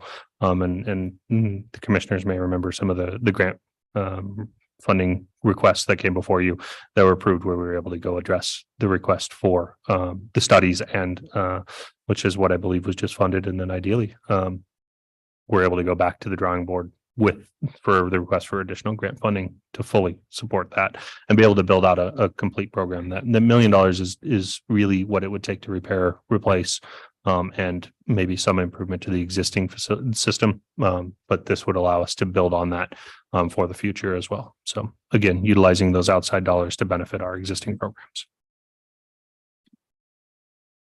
Coming off that, Fund 618 continues to move forward. It's been a tremendous investment and pays well. It generates revenue and is able to contribute back to its own operating reserve fund. We created 2 new 3/4 time positions in fiscal 22. We filled one of those, and we have 1 remaining. We're kind of evaluating that program to make sure that makes sense. And then we use additional on-call staff to supplement that.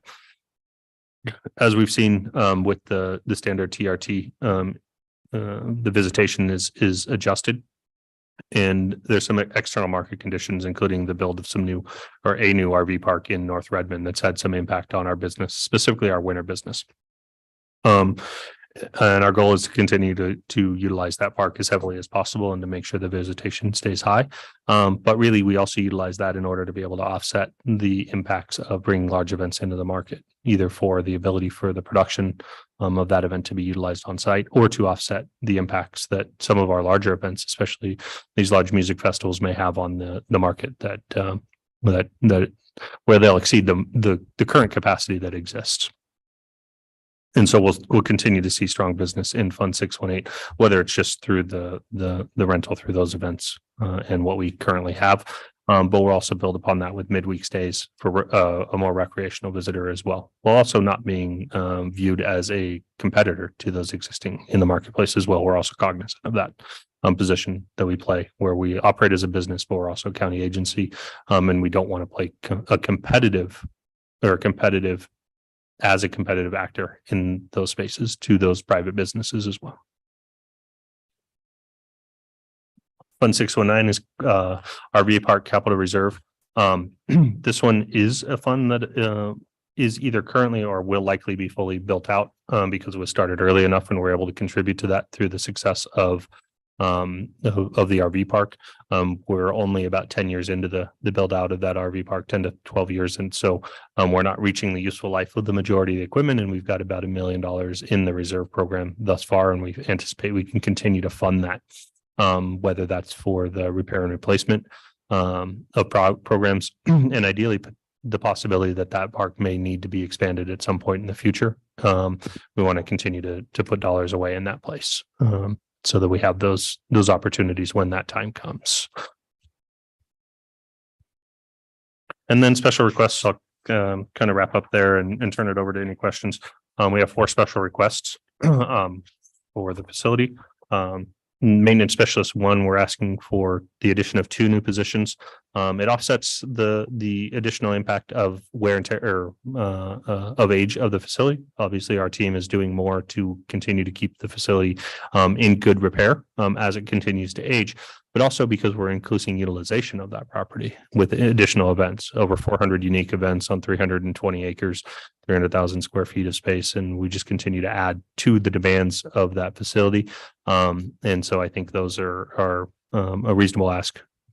Based on that, we're also able to fund those through the growth of or through the addition of those large new contracts as well. So it offsets the expense there to be able to add those.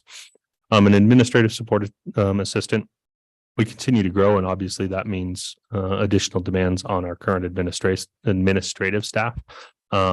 This actually allows us to be more efficient. Currently, we don't have this position, and so we have a number of positions that are not only doing their current role, but also tasks that may be able to be accomplished by a support position as well. That would allow us to be more efficient and to do more with the existing staff, and that would allow us to do that. This would be a 3/4 time position that would be identified, partly funded through 615 and partly funded through 616. And then the last piece is the sales, marketing, and events coordinator position. Again, a continued administrative need in the facility. This really rounds out the 3-legged stool of that role, where we have sales and events coordinator, the 2 positions that we've currently identified that play roles. The sales efforts have been going very well, as you see, with the addition of multiple large new events. And the event logistics have been going well as we're continuing to produce those events. Where we're not necessarily able to do a great job yet is to tell our story of what the importance is, and this role would really do that, to provide some marketing efforts and advocacy on our behalf, to play that PR role in those times when ideally when we're out ahead of something or when something occurs that we need to talk about, but also plays a support role to that sales and events coordinator that really are also heavily tasked at this point with their roles, supporting not only the year-round operation, but fair as well. So. I just thought I'd point out for the budget committee, those positions are already included in the proposed budget based on the budget officer's decision originally.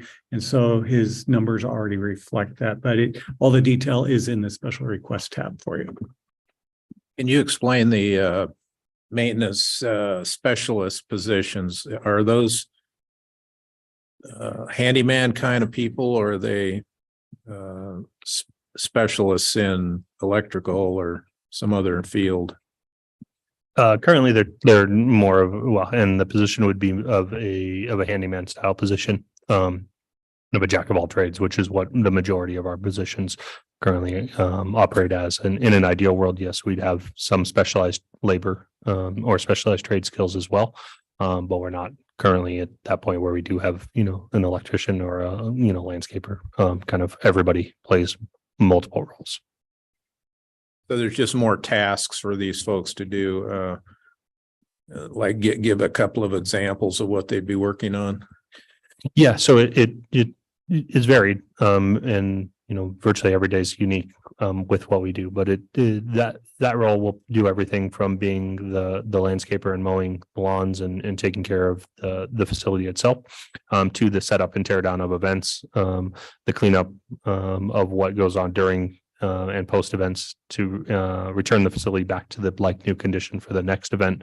as well as the repair and replacement that our team is able to accomplish on site. So it can be everything from doing drywall repairs and minor painting projects to some more specialized skills, depending on the individuals that we have in place. And so this would add some capacity to our existing team where we have maintenance specialist 1 and maintenance specialist 2, which are a slightly higher skilled level of position, and free up some of their time to work on some additional tasks, but also to address the continued growth of some of these events where we're just asking them to set up, tear down, and clean up for more events, and continue to repair an aging facility.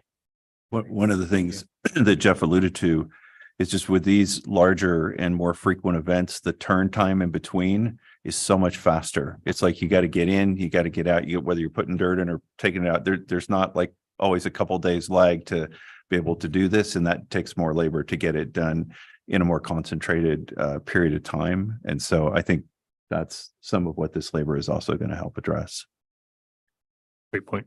And you and your team have done a really good job of booking a number of different events. I mean, over, probably an 8 to 9 month period of time during the spring into fall months. There's very few openings right now in the calendar. And so that's one of the areas that we want to really focus on is how do we plan for that next step in the evolution of this facility, and the importance of long range planning, determining where we need to build capacity in the facility, and also being very mindful of the economic impact that we have, not just in Deschutes County, but the Tri-County area, and the fact that we're actually generating additional TRT dollars by the operations of the Fair and Expo Center. So there's that rollover effect that I think we need to be very mindful of. And there's a payback in terms of the investment that we make in this facility and what we see as a return for the community. So I think we need to be, again, very, very mindful of the opportunities that we have in front of us here, and start to plan for the future. Do we have a sense where TRT is being generated from Fair and Expo events? Like, is it being generated in Redmond, or is it being generated more broadly? Well, the immediate impact is generally going to be the city of Redmond and those closer proximity locations. Although the city of Redmond has limited number of occupiable bed spaces, I think right around 700 at current capacity. Steve may be able to speak to that a little bit better, but I believe it's right around 700 still. We quickly exceed that capacity for many events. It's not uncommon for us to reach full capacity of those rooms for even our smaller events. And so then those visitors are forced to look outside of that market into others. So we overflow into the city of Bend and into outlying areas. It's not uncommon for us to push visitation either out to unincorporated areas with Eagle Crest and certainly into the city of Bend. And we work closely with Visit Bend, and they recognize that, and in fact support a lot of the events that we host because of that, because they see a significant impact from what we do, but also push down into areas such as Sun River and even outside of our county and into Madras and Prineville as well. For example, an event like Farewell Festival, it's coming this year, is anticipated to bring 35,000 visitors to the marketplace. And that far exceeds the capacity of our transient lodging in the market today. So it also spreads out into Airbnbs and other types of visitation as well. So that's kind of on one extreme. And on the other side, right, is the small event that occurs is likely to fill that hotel closest to the fairgrounds on the flip side. And we're not receiving, the TRT dollars, obviously, that go to Redmond or Bend. We're only receiving them in the unincorporated areas like Eagle Crest. So yeah, we need some more hotels that are in unincorporated, but right next to the fairgrounds. Although I think your RV park expansion would be in the unincorporated area of your property. The current one is in the city limits. Yeah, current one is in Redmond, but if you expand it, I think you'd have to expand. Depending. But into the unincorporated lot. Well, the new property in the land swap, which I haven't talked too much about, is also, I believe, in the city limits, because the whole South Redmond tract, the industrial property, is also in the city limits. So I believe that's all in the city limits. So I don't know that would help us if we expanded right there. Yeah, but So there's some guest lodging planned for Thornburg. Thornburg, yeah, I was thinking about that too, Commissioner Chang, is Thornburg will provide an opportunity. Yes. The other thing we do see a lot in this market, right, is the visitation that we're driving that takes a lodging spot in the city of Redmond. Doesn't mean that we then lose the visitor. It just expands them out. It either pushes them into the city of Bend, and once Bend is full, it pushes them down into Sun River. Rising tides raises all ships in this regard, right? Is that visitation just continues to grow, and so we may adjust where they're staying, but they're still staying within proximity to Barron Expo and or this community. So at some point, right, we're pushing them out into other counties, into Prineville or Madras or other areas, but the bulk, right, when Redmond fills, goes into Bend is the next option. But there is also a lot of our visitors who prefer to stay in, the city of Bend because of different amenities and that sort of stuff, which displaces people into Sun River who maybe wanted to be in Bend as well, which obviously provides benefit. So I think we see benefit from it regardless of where that stay is, because it's not just focused only on because a visitor is in Redmond doesn't mean we're not going to see impact. We're out of time. Thank you so much for coming. Thank you very much. I appreciate it. Yeah, thank you.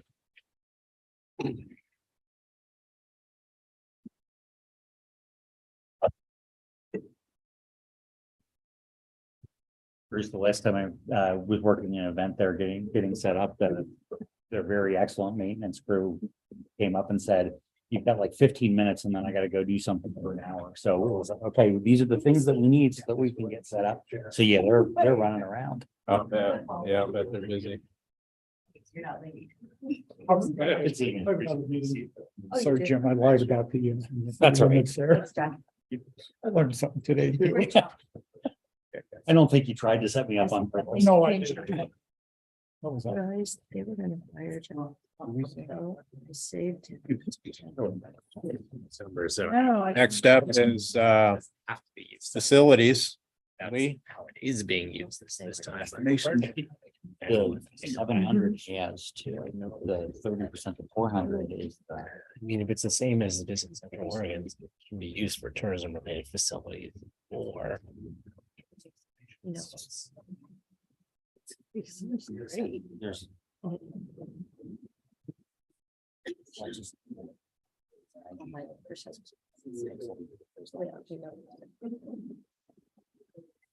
Isn't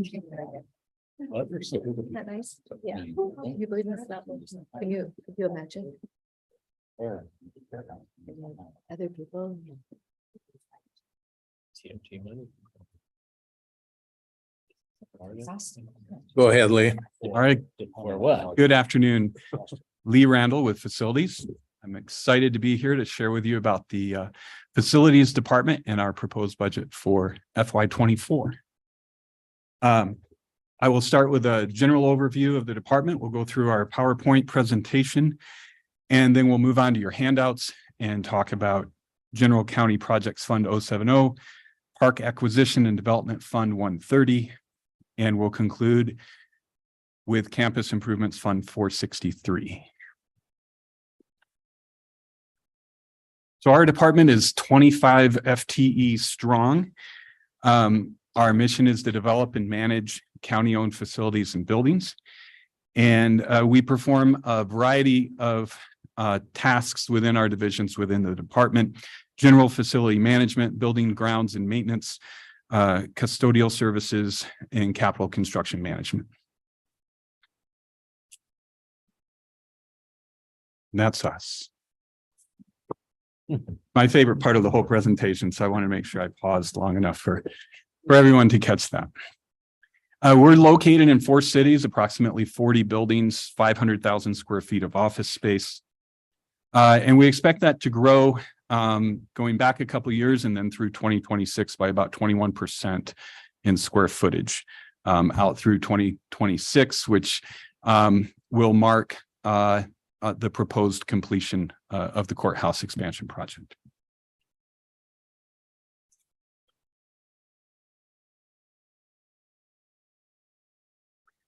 To highlight a few of our accomplishments, we've completed a planned HVAC replacement at the Juvenile Community Justice Facility. It's a phase project. We did 8 units this year. We have 14 remaining that are near the end of their life, and we'll be working on that. And that is in our proposed budget going forward. Direct digital controls migration of 6 buildings, exterior repainting of 2 buildings this year. And, you know, I'm also happy to report that we're almost fully staffed. I think everyone is who's been in front of you this week has had a comment related to staffing in one form or another. And we have 1 vacant custodial position that we look forward to recruiting for in the next month or so. I'm happy to report that we have our project manager, our capital improvement manager, and our project coordinator on board and working hard. And I'm really excited to be a part of a great team of skilled and dedicated folks in the facilities department. It's been exciting over the last few years. It's been challenging for everyone across the county with staffing challenges.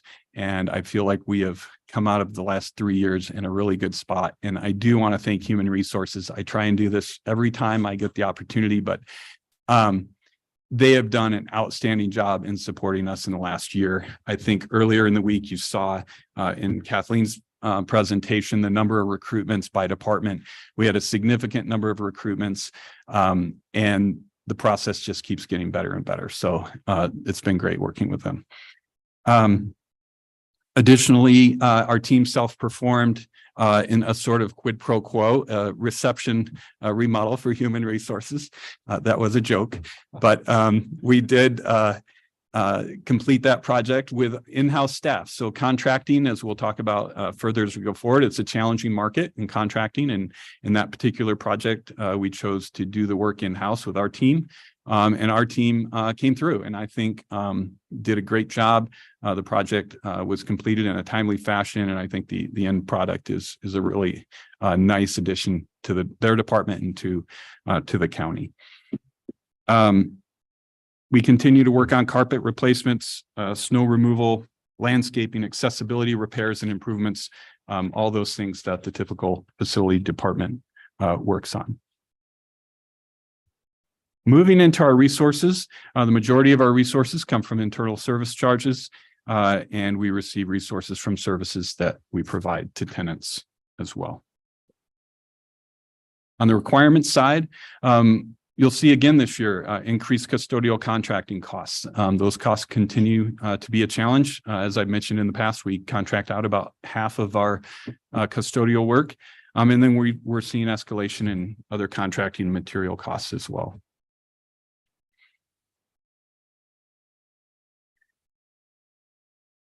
In terms of, look at my notes here.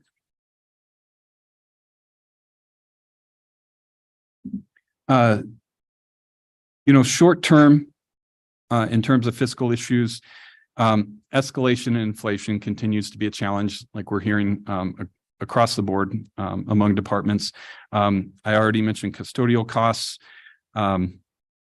The preparing for those increases, as well as making sure that we're prepared as both the usage of our buildings goes up, the number of occupants, as not only as departments have come back to be in buildings full time after the pandemic, but just as departments grow, we continue to see higher density of folks in buildings, and that increases the maintenance demands for those buildings.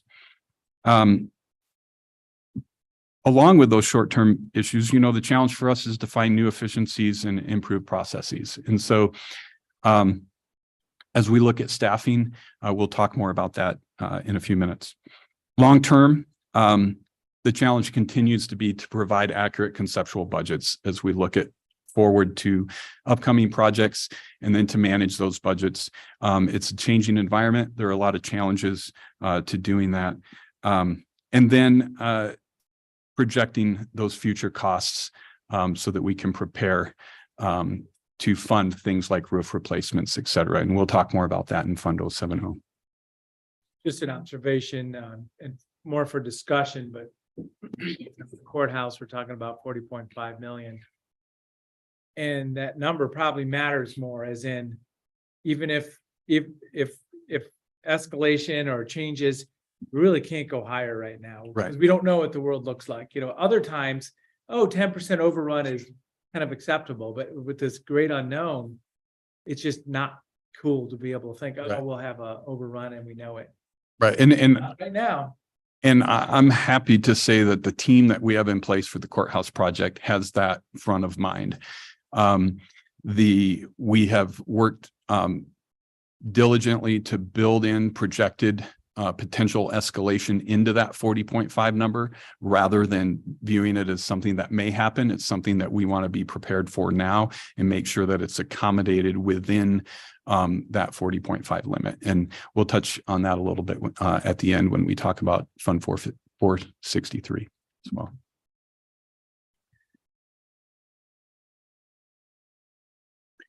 You know, in terms of current challenges, making sure our department's capacity matches the workload and a growth in work orders on the maintenance side. And then as we manage facilities, maintaining our service deliveries. One thing that happens as departments' operational needs change, as buildings age, furniture reconfigurations, safety and security improvements, and minor remodels. We want to make sure that we're responsive to our client departments, the departments that we serve, that as their operations change, we're able to respond and make sure that we have a team that in place that has the expertise and experience to make those changes so that they can efficiently deliver services to the public. In terms of the future, continued development of our facility condition assessments. Those have led to the projects within Fund 070 that we'll be talking about in a few minutes. And planning for future capital maintenance needs, technical training for our HVAC staff, and increasing our department's capacity for direct digital control of HVAC systems. There are a lot of efficiencies and cost savings to be had as we manage that use of our energy dollars and the expenditure of energy within county facilities. And then a continued focus on the safety and resiliency of our buildings through seismic reviews, upgrades, and safety and security improvements. So to special requests, and we're getting to the end of our 620 presentation in the PowerPoint, and then we'll shift to Fund 070 and the other funds. But related to special requests, we have two before you today. Both are staffing related. The first one is administrative assistant, and I'll just review what we have on the slide there for you. You know, we have growth across all of our divisions, and there's a need for a higher level administrative support as we grow. It would add capacity for our maintenance and custodial contracting processing, specifically cost allocation and project budget updating, document management, and looking at how to improve our department processes. That is for a 0.75 FTE. Our existing administrative support specialists would focus on administrative support, accounts payable, work order management, reception duties, vendor badges, parking permits, all the things that our department does and the services we provide to other departments as well, and a limited amount to the community. The second position is a licensed trade supervisor. Again, as we've grown our department, one thing we've seen is we have 3 FTE in our licensed trades program, 2 HVAC technicians who have electrical licenses, and then an electrician. That said, about 50% of our supervisory work is related to electrical and HVAC, largely because the amount of maintenance that's contracted out related to HVAC, and then as well as it just happens that a lot of our responses to complaints happen to be HVAC related. Temperatures are important, no matter what building or what business you're in. Look at me. Yeah, if it's too hot or too cold, we hear about it pretty quickly, and that takes supervisory time to identify those problems, get folks dispatched, and to solve them. So our existing supervisor oversees three teams: the HVAC electrical team, building maintenance, and then grounds and landscaping. This would allow us to break off one portion of that work to another supervisor. And then additionally, the larger picture goal would be that it increases our capacity to perform work, assuming that the existing supervisor has less on his plate related to supervision and can focus more on being in the field and perhaps self-performing some of that work and assisting. And then same thing with the proposed position. It would be expected that would be a working supervisor position and would be handling some of the office work, contracting, supervisory duties, but also in the field working hand in hand with the folks doing the work. Those are our two special requests. Any questions to this point in terms of having covered our operations and maintenance in Fund 620? I'll just add real quick again, those two special requests are included in the proposed budget as well in the numbers that he's presented already. Great. So to review, we've discussed 620, our operational fund, overview of the department as a whole. And now we'll move on to Fund 070-130 and 463 and talk about some of the challenges and opportunities related to those funds. Moving first then to your handouts, this concludes our PowerPoint, and I will move away from that and move on to your handouts. So hopefully you'll have a project list for Fund 070, first of all.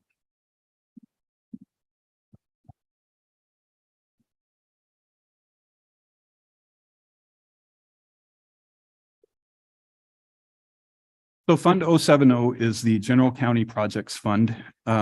Its purpose is to provide resources for higher cost facilities maintenance items in improving and remodeling county buildings. Revenue comes from an approximately 3-cent portion of the county's property tax levy and also from general fund contributions.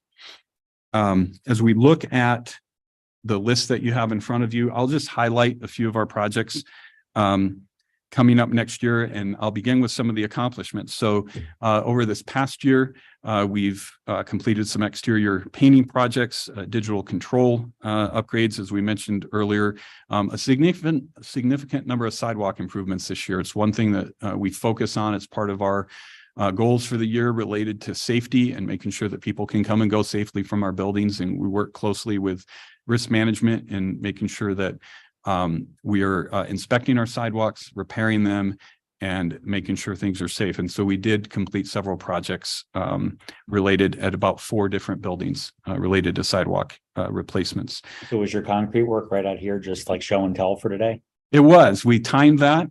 They said, hey, we could have done it 2 months ago. I said, let's just hold off. We've got a big week coming up. Let's make sure we interrupt parking during budget week. So we try to roll in that way occasionally when we have the opportunity. That said, we actually paused it a little bit so that we wouldn't be jackhammering and hammering during your meetings this week. But that should be complete next week. You know, typically we pause for 7 days, so the concrete's poured. We wait 7 days for it to cure, and then we'll have full use of it. But that's also, you know, that's related. I'm glad you pointed that out. That's related to our accessibility improvements. Over time, asphalt settles, and we sometimes fall out of compliance with the grades that we need to maintain. And so replacing that was part of our accessibility improvements this year. In highlighting a few of our projects coming up, you'll see roof replacements, always a big portion of our funding. For next year, we're focused on the Gray Courthouse, the Mike Meyer Services Building, and the Redmond Services Building, which is Community Justice Redmond Services, or the Unger Building. On the HVAC, you'll see several projects outlined there. And then under various buildings, it's kind of a lot of different and varying projects that would be planned to take place across the county.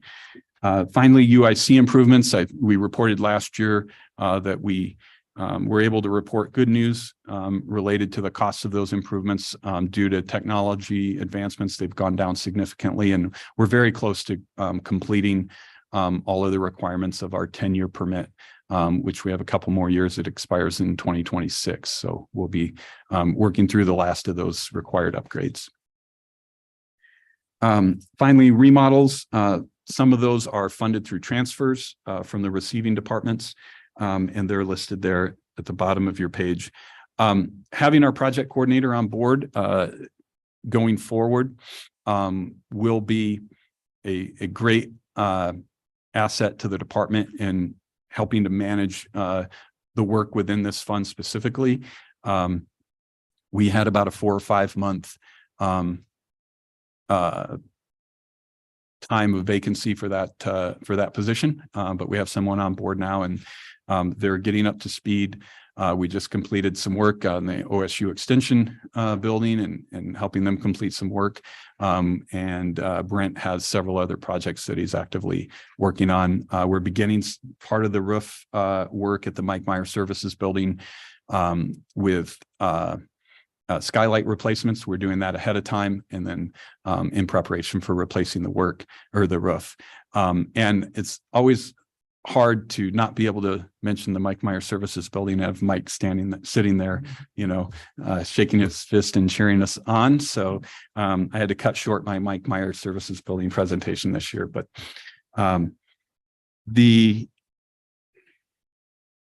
so we highlighted the planned projects for FY24. Moving to the second part of your handout, we did prepare a 5-year projection. The goal in preparing this projection was to respond to what we've identified in the out years, 2027 and 2028, some expected significant building envelope improvements on the public safety campus. And we worked with finance to identify how can we prepare now to be able to fund those projects in the future, and as well as continue the roof projects that are critical for the department in the short term. So we prepared this. It shows an ask of a transfer from Fund 060 to 070 for this year, a continued transfer from the fund going forward. But our goal was to keep that transfer fairly level with an upward trajectory, but not a significant jump when those projects come forward in the next few years. Any questions to this point on Fund 070? Okay. Fund 130 receives revenue from the RV park apportionment funds from the state and is used for county designated parks. For the most part, that's related to the Fair and Expo Park, Worrell Park, maintenance. We've also been setting aside funds within Fund 130 for potential future park improvements. And but we don't have a particular projects from the facilities department that we've identified for next year, but we typically request for funds to be allocated in the capital line item in case something comes up throughout the year at the direction of the Board of Commissioners for us to move forward with an improvement of some kind. So you'll see that in Fund 130 again this year as well. Any questions related to Fund 130? We're looking at RV parks as a possibility in the county. There's private RV parks that are out there. There's new development. We heard of one in Redmond.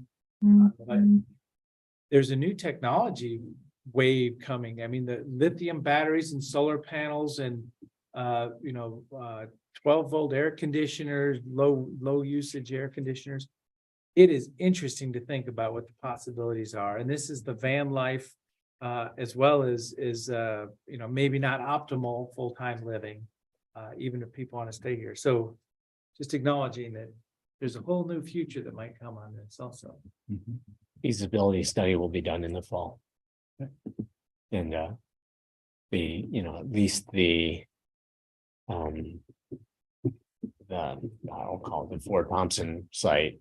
I mean, that is the property is way bigger than just an RV park size park. So that there are a lot of opportunities to develop other kinds of park amenities there. Okay. So Fund 463, it was established for capital construction projects. We track a variety of projects within the fund through separate project strings. And I'll just highlight a few of this year's accomplishments, work that's been performed using funds allocated within the fund, and then we'll move on to projections for the next few years. We're wrapping up the adult parole and probation expansion. The public safety parking, back to adult P&P. Staff have moved into their offices. We've completed the shelf space. We have that project is being done along with the Sheriff's Office wellness remodel in the work center. So the work center remodel is ongoing, but we have a temporary certificate of occupancy, and staff from P&P are fully utilizing the new addition. The public safety parking, that project is near complete. We should be striping in the next few weeks and turning that over to the Sheriff's Office for secure parking. North County remodels in 236 Kingwood and 244 Kingwood. Those projects are nearing completion. We're targeting move-in next month for 244 Kingwood. And then we're experiencing for 236 Kingwood, we're expecting completion in early August. The challenge is we've experienced significant delays on the electrical gear and automatic transfer switch related to the generator for that building. So our final occupancy is going to be delayed, unfortunately. We're looking at occupancy in October for that building based on the projected delivery date of the electrical gear. But the work will be on the rest of the building will be near complete. We'll have that intervening time to be able to move furniture in, get ready to make those buildings fully occupied and operational, but we'll have a delay on utilizing them fully. But 244 Kingwood will be up and running during that time, serving behavioral health. And then juvenile detention, we're very close to executing the contract for that project. The public bid process has been completed and we're in the final negotiations of the contract.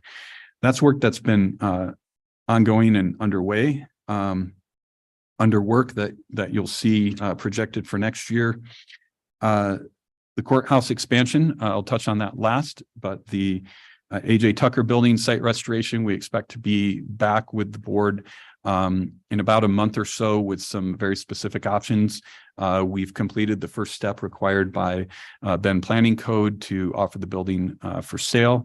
And then now we're working through what our options are for final disposition of the building, and we'll be back in front of the board with those options.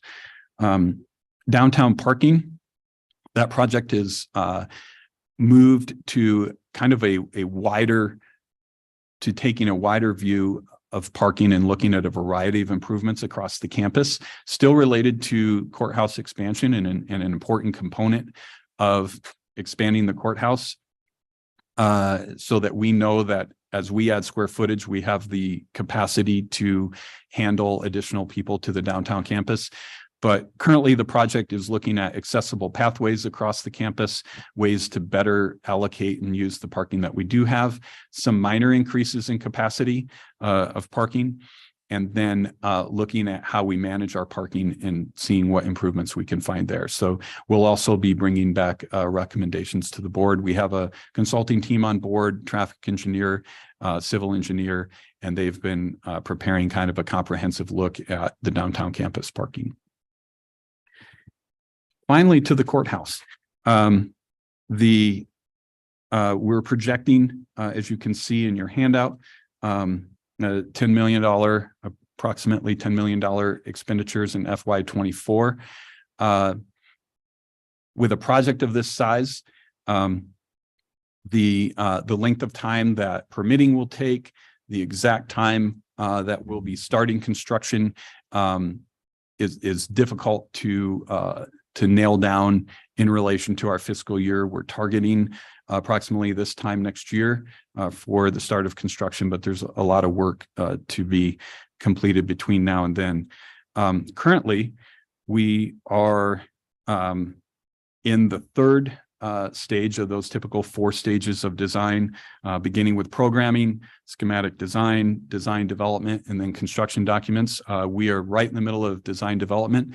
We have a courtroom mock-up that's currently with our partners at the fairgrounds, and we've been doing tours and making adjustments with stakeholder input.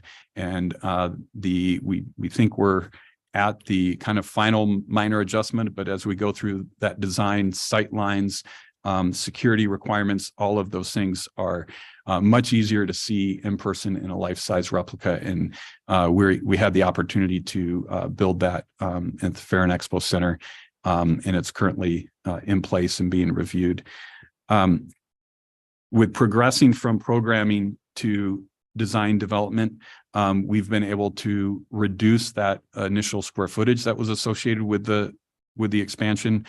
Coming out of programming, we're well over 60,000 square feet based on the needs that were identified, and through for court staff specifically, we've worked very closely to tighten that up. The current design is around 52,000 square feet, and that tightening up, working closely with the stakeholders, with the sheriff's office, with court security, with our presiding judge and trial court administrator and their staff, we've been able to identify all the areas where we can kind of tighten that design up, bring walls in where there's extra space that likely is not needed.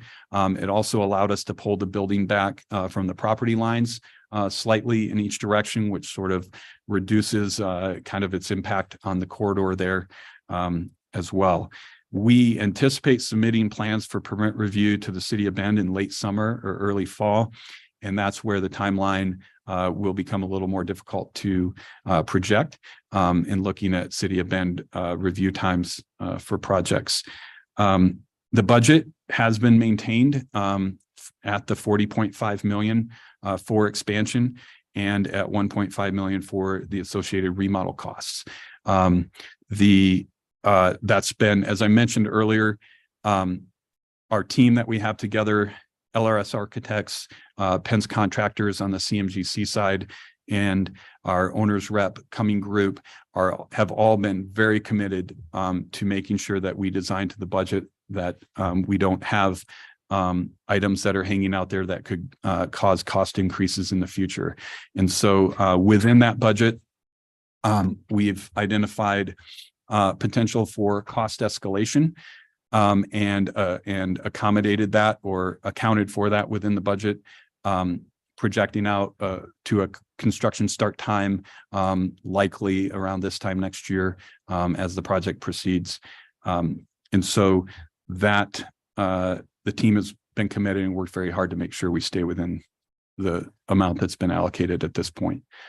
So let me make sure I heard that right. So it's 40.5 million, we know, but you said 52,000 square feet? Correct. Yep. That's what, 780 a square foot? I haven't done the math recently, but I'll trust your numbers. Could be in that neighborhood. We're tracking That's all in, including soft costs and. Correct. Okay. Yes. And so just to kind of give you a little bit of context, within that 40.5 million, that is accounting for about 22,400 in hard construction costs. And then let me rephrase that. Within the hard construction costs, about 23 million related to just construction itself. The total hard construction costs are about 34.9 million. So we're tracking at about 19% soft costs of the 40.5. So I'll just restate that so it's clear. About 34.6 million in hard construction costs, and then the various categories of soft costs beyond that, design, permitting, system development charges, potential things like security infrastructure, et cetera, are all captured then beyond the 34.5 in the 40.5 million. And then the 1.5 million is specific to remodeling areas of connection, like the security office, jury, a hearings room, in other areas in the existing building. So. I do Yes. have good news. Did some more research on state funding of courthouses, just so the room would know. Actually, Clackamas is asking for another 61.7 million for their courthouse, which would bring it to a total of $157.4 million just to Clackamas. Jefferson County actually received 6.5 million from the state when they did theirs, and that was at a cost of $495 a square foot. Multnomah County on their last courthouse project actually got $136 million. But the state had a letter to the Oregon Judicial Department they sent it to the legislature asking for 87.9 million. But somehow Deschutes County wasn't in that letter, but we have our own special letter asking for 25 million. So apparently the state does acknowledge that they do have important precedent in funding courthouses. And I do believe that something comes out, Deschutes County should be hopefully better than not. But the fact that Clackamas is now asking for 157.4, oh my gosh, we're just asking for 25. Nice news, isn't it? I would just say this is the opportunity. We've been talking about the cost. This is the opportunity, as long as it's still board priority, to move forward with the courthouse and to start construction. And we would have to issue some sort of debt service, whether it's a pay down or not. You know, as I spoke to a little bit in the special request, they're designed to move funds into the reserve to pay down if there was no state funding, which obviously we are all hoping for 25 million in state funding or more, but to be able to make that payment with a pay down of approximately 13 million, which would save us approximately $8 million in that long-term financing cost going forward. So obviously the courthouse is the opportunity, and we're talking about taking discretionary funds from everywhere else in the county to potentially pay this down so that we could meet that debt service obligation. Because if we go forward with construction, we do have to take out a debt service obligation. But then the other thing that Sheriff Nelson said yesterday, and I've heard it from other contractors in the business, with what inflation is doing, what prices are doing, that perhaps not really starting that project for 6 months might be the most cost beneficial to the county. Yeah, and I couldn't speak to the construction costs. I don't know if you guys have received estimates or could go out again for estimates, but Yeah, our team is tracking construction costs widely through a variety of indices. And what we're seeing is that likely there would be a slowing in escalation. We don't expect that costs would go down.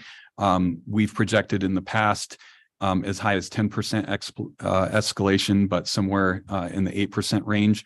And that's what we're allocating within the 40.5. If someone were cautiously optimistic, you would hope that escalation may soften over the next 6 months to a year prior to the start of construction, and that could be an opportunity for this particular project. Over time, though, the general consensus that we're seeing right now is that costs aren't expected to necessarily go down. And part of that reason is that the variety of drivers that you see within a construction project. So lumber costs certainly have gone down significantly over the last 6 months to a year, but other costs like concrete, steel, fuel, generally speaking. And then there's some independent drivers related to things like energy code. So there was a significant change in Oregon energy code in the last, I believe, 1.5 to 2 years that was initiated recently, and related to controls in the in individual units and efficiencies.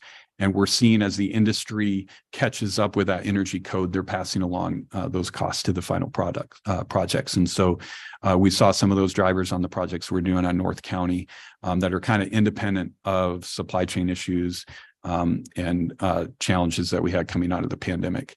The last driver that's kind of stayed fairly steady going back to 2014 and coming out of the recession is an ongoing skilled labor shortage, and that continues to drive subcontractor costs.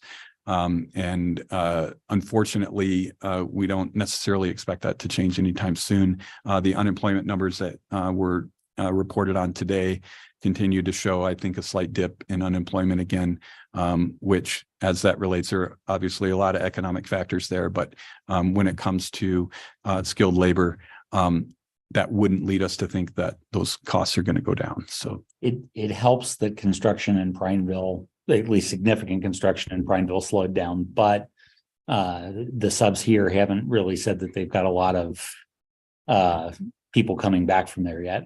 yep, that's exactly what we're hearing. Electricians, that's a great example of a shortage of skilled labor. Across the Pacific Northwest, even prior to the Great Recession, I was on projects in the early 2000s where on a big, large project, we'd have electricians from out of state that would come in to work just for that project. So it's something that's been a challenge for many years. I just asked Jerry Milstead, who is doing the Crook County project, and Jerry just answered and said, I asked me, what's happening? And he goes, prices are somewhat stabilizing, but deliveries on some items are getting worse. So, then it pushes things even out further. And then if you've got the cost of money. Oh, you heard his electrical lead time comment. It's our electrical component lead time on the Sun River Fire Station was 80 something weeks. I mean, we're pushing it almost to the end of the project to hit the project deadline. And I'm sure you're seeing the same thing from your comments. Yep, that's what we're experiencing on the North County campus. That equipment was ordered probably in early January, late December. And so you especially see it on the shorter duration projects. So in the past, if you had a 6-month project, you looked at those long-term lead items and you made sure you got those orders up in front. Now 6 months doesn't even touch the lead time on electrical gear, for example. I think it was mentioned earlier about our work with the stabilization center and working toward generator backup. We're experiencing a significant delay in procuring that generator as well. And I mean, you're going to have a significant number of hardened components as well that are going into the courthouse, and the lead times on those are not impressive either. Yep. And so one thing we're doing, and a lot of projects are doing this, is we used to think we focused early on and hard on long-term or long lead items. Now it's a mantra. And so even on the design side, as we talk about what systems and components are going to be about a part of the project, we're actively selecting components that we think have a higher likelihood of us being able to get in a timely fashion. And so a building, for example, the size of the courthouse, traditionally, you might have purpose-built HVAC components or custom design system as a whole. And we're actively looking for not necessarily off-the-shelf products, but products that have a much more regular production cycle and wouldn't be a specialty item to our project. And so the team is taking a hard look at all of those items because time is money on at any time, but especially on a construction project. And what we don't want to see are delays in the project specific to components that we designed into it. And I think the budget committee, one of the decisions kind of weighing on this would be, sure, there may be some cost savings. Like I said, I'm not an expert on that. You spoke well to that, but also the Fed may raise interest rates. Right now, we're already, as Commissioner Adair said, the cost of money is on this project is 5.075%. Or $25 million essentially in interest over 20 years. So it is always a possibility to delay the project, you get slightly better supply chain, but our interest rates get worse, and that would more than cover potentially. That's the extent of the information that I had to present. Any questions before I close? All right. Thank you very much. Thank you, Lee. Lee, thank you. Thank you, Lee. Let's take a quick 10-minute break. Feel like I'm gonna get you the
the detention doors and Sally ports and the rest. That's high, but pretty reasonable. Thank you. Your 778 though was correct. Incorrect. Well, it was correct for this, but It was. you had correct to for back total, it. But that, Yeah. but looking at once I got a better understanding where stuff was, it's at 671 and change. Solid waste, I'll turn it over to Cam. Chad. Chad, you're Chad. I know Tim is a legend around here. But there is a Tim here. There is a Tim here that we'll introduce. Good afternoon, everybody. I'm Chad Santola, the Director of Solid Waste, and to my right is Tim Burnell, our incoming Director of Solid Waste. I'll be retiring at the end of June. And Tim and I have been working together for about 14 months on all of the work that the department is doing right now. Sue Manette to my left is our management analyst. She is the genius behind all the number crunching and data entry that's done with our budget. So with that, we'll move on to the overview of the department. Who's controlling the slideshow? Whoever's got the keyboard. Where's the keyboard? Oh, Yeah. that would be Tim. Okay.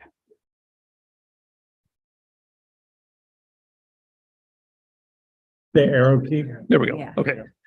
So the department overview, our mission is to provide environmentally sound and cost-effective solid waste management services that are in compliance with all laws and regulations to the citizens of Deschutes County. Our system includes not landfill, our primary facility, and 4 rural transfer stations. And we also administer franchise services outside the incorporated city limits. The department oversees 5 funds: operations, closure and post-closure for the landfill, capital reserve fund, and equipment reserve fund. And our current department structure is 4 management positions. There's actually 5 right now because we have 2 directors functioning, 3 technical and accounting staff, 13 landfill site attendants, and 10 equipment operators.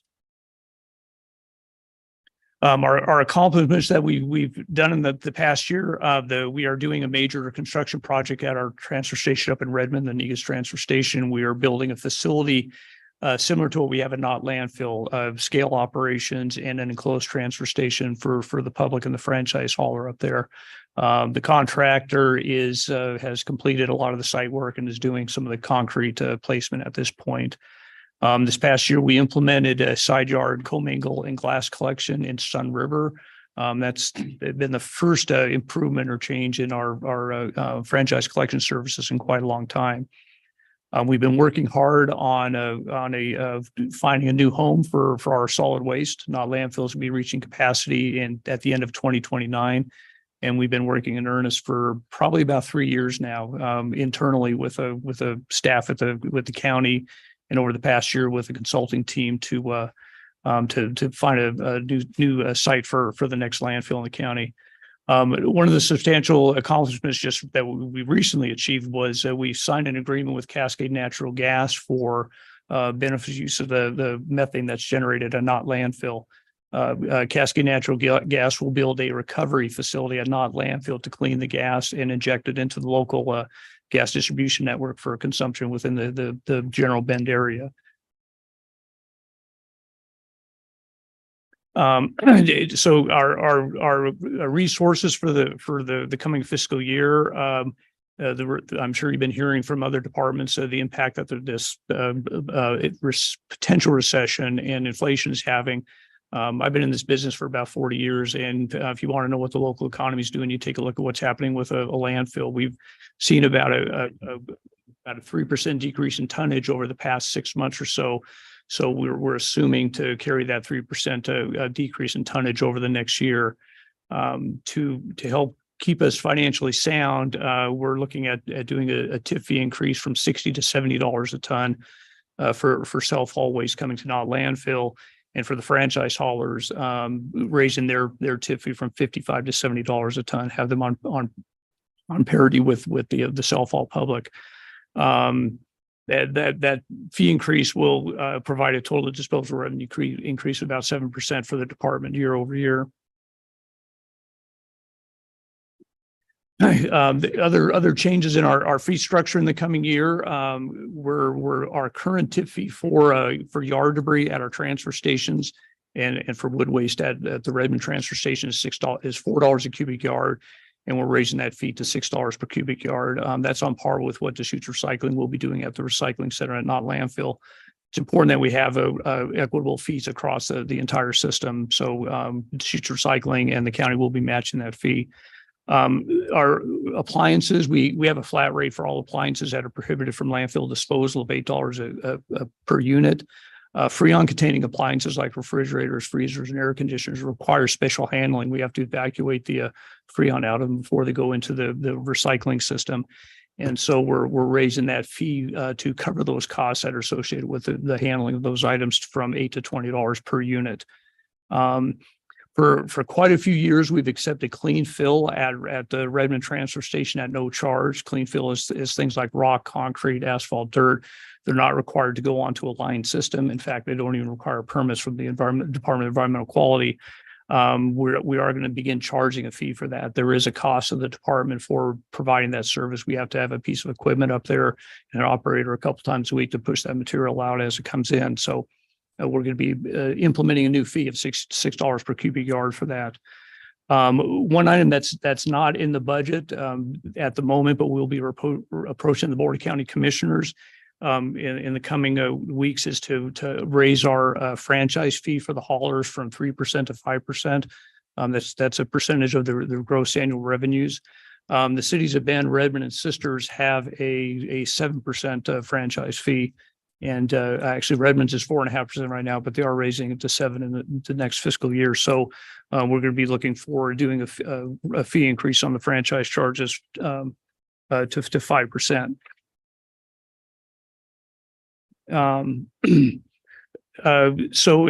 Other budget details. So our personnel budget increase is about 25%. That includes a COLA for staff. This past fiscal year, we did add 2 additional site attendants. We've been working for quite a while with temporary labor services and needed to add 2 additional staff to cover additional hours at the Southwest Transfer Station. We expanded days and hours of operation there and also meet Bureau of Labor industry requirements for providing breaks for employees. There's a number of special requests for additional staff in the coming year that Tim will cover on his part of the presentation here. And there's also on-call senior advisor services. That would be for myself here to continue to be able to assist the department post-retirement on an as-needed basis for the next year. We're looking at a 15% M&S budget increase for planning initiatives, primarily the ongoing efforts to site a new landfill in the county. We're looking at an increase in transfer hauls, especially with the new landfill coming down the road. But in the current year, Deschutes Transfer, the contractor that provides our transfer services from the transfer station, Not Landfill, has requested a rate increase as well. And just like everyone else, fuel general increases, utilities and other services are having an impact on the budget. Some of the capital projects in the coming year, we're looking at replacing our furniture in our conference room. We've used that furniture since we opened the new facilities at Not Landfill in 2007. Starting to have some wear and tear on those things. So we're looking at replacing the furniture in there. We added funds for additional litter fencing for Not Landfill.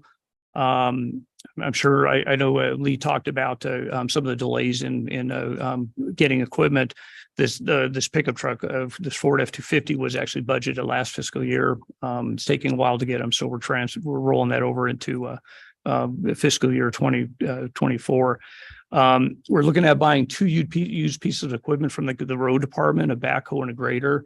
We don't use those pieces of equipment often at the landfill, but we do have a need for those occasionally, and getting them at a good price from the road department. We know they're well maintained. It's better than buying used equipment on the general market. Then the last primary item is $120,000 for a kiosk for the Negus transfer station. These are automated devices for the franchise haulers to weigh in and out of the transfer station on their own, so they don't have to use the attendant services.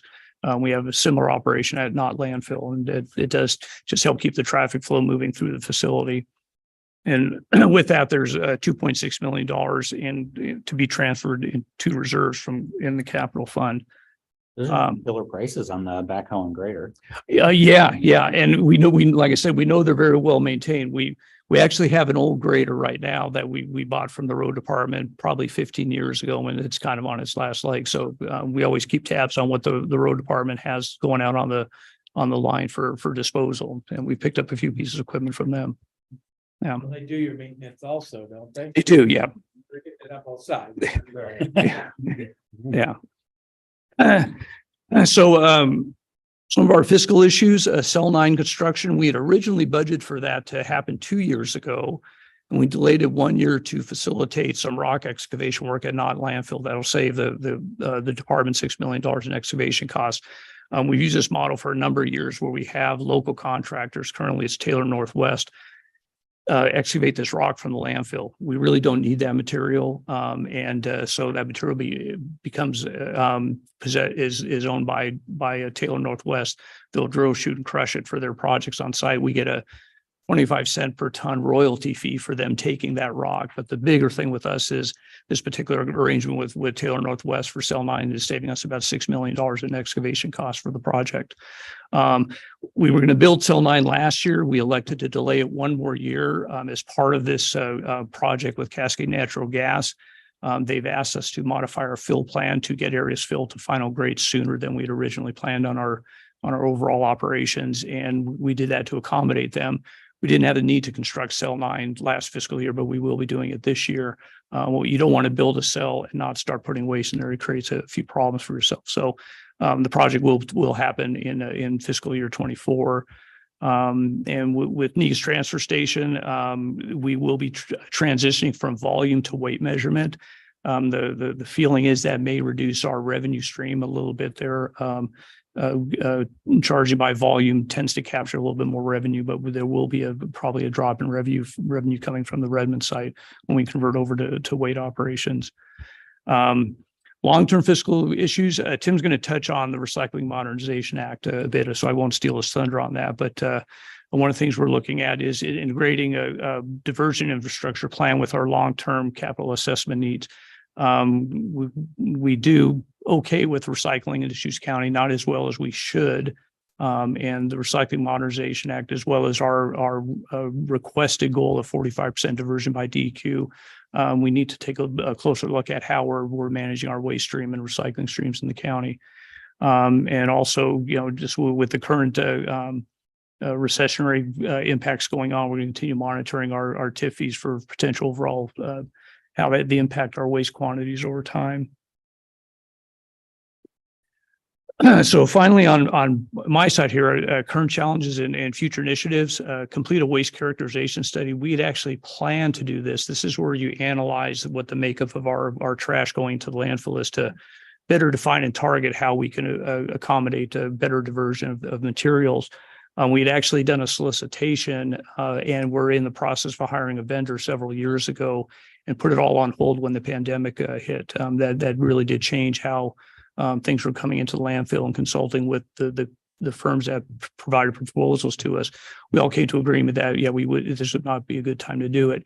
In some ways, that was a good thing. The state of Oregon does periodic waste characterization studies, and Knott Landfill has always participated in those. But our data is simply lumped in with Eastern Oregon. The state does not break our particular waste composition out in their data analysis. And we've teamed with them.